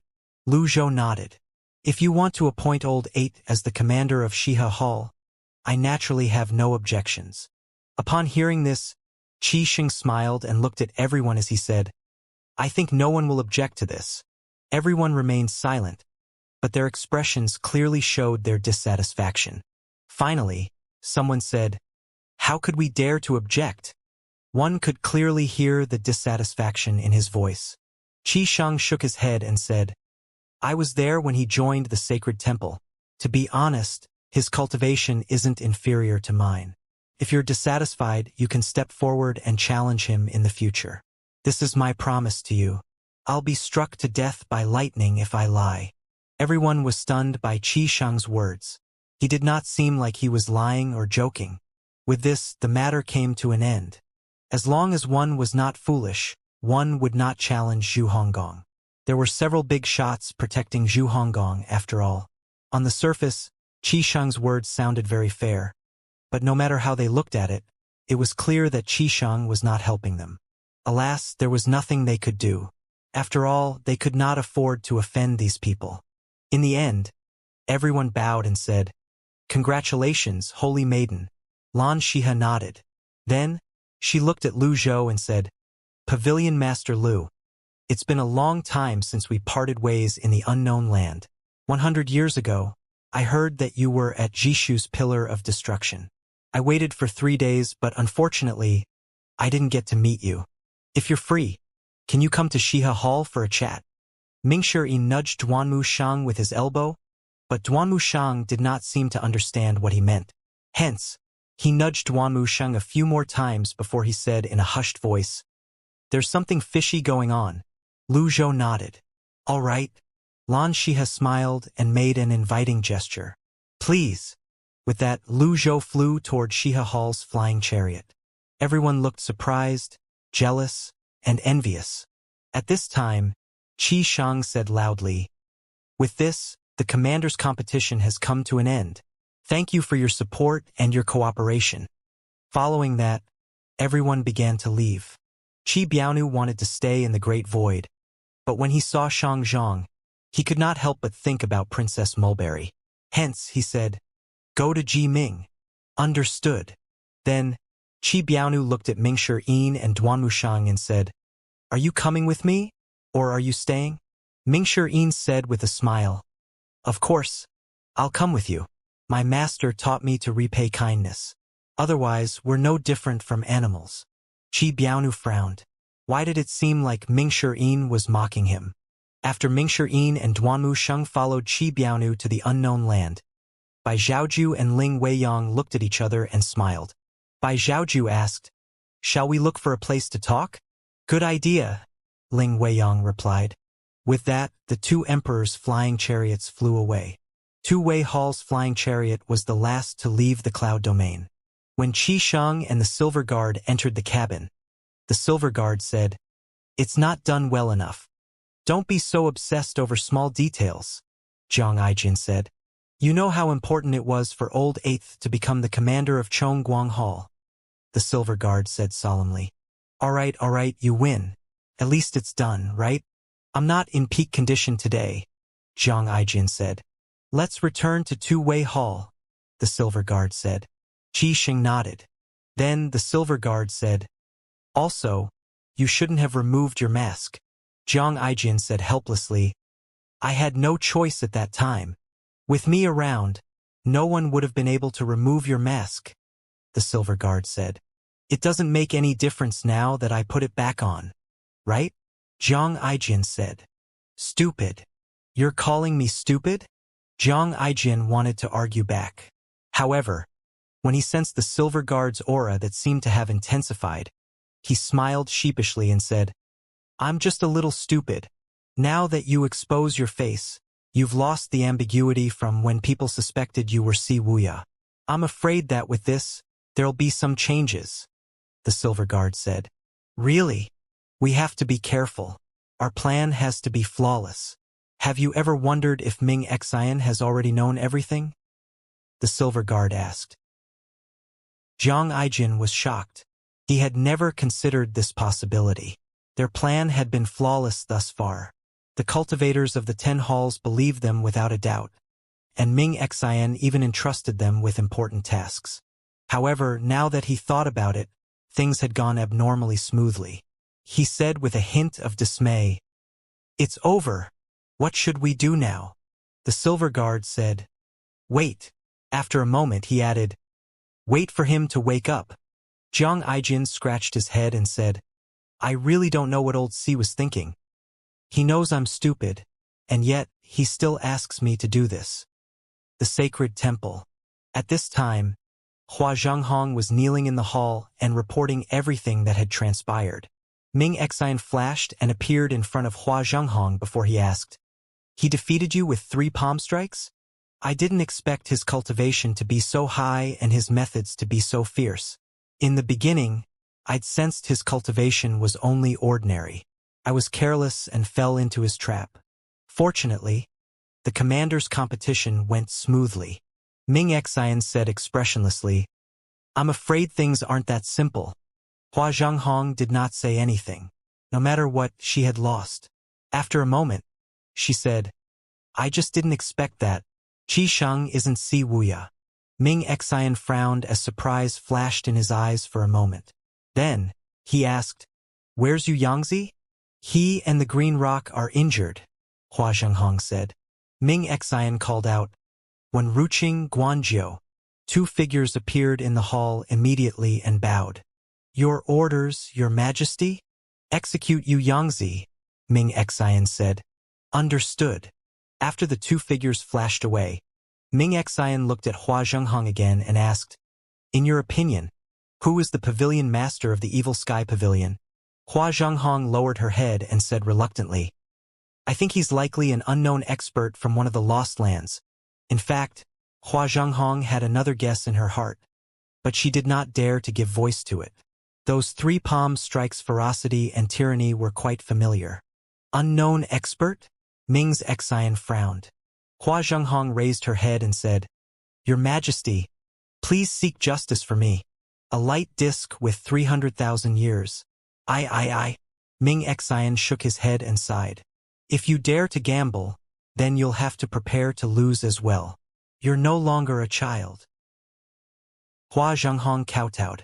Ming Xian casually threw out a pill that glowed with a jade-green light and said, Leave. Take your time to digest this samsara mystic pill. Hua Zhenghong caught the pill and said happily, Thank you, Your Majesty. All right, leave. Yes, Your Majesty, Hua Zhenghong said before leaving the hall. As soon as Hua Zhenghong left, Ming Xian flashed and disappeared from the hall.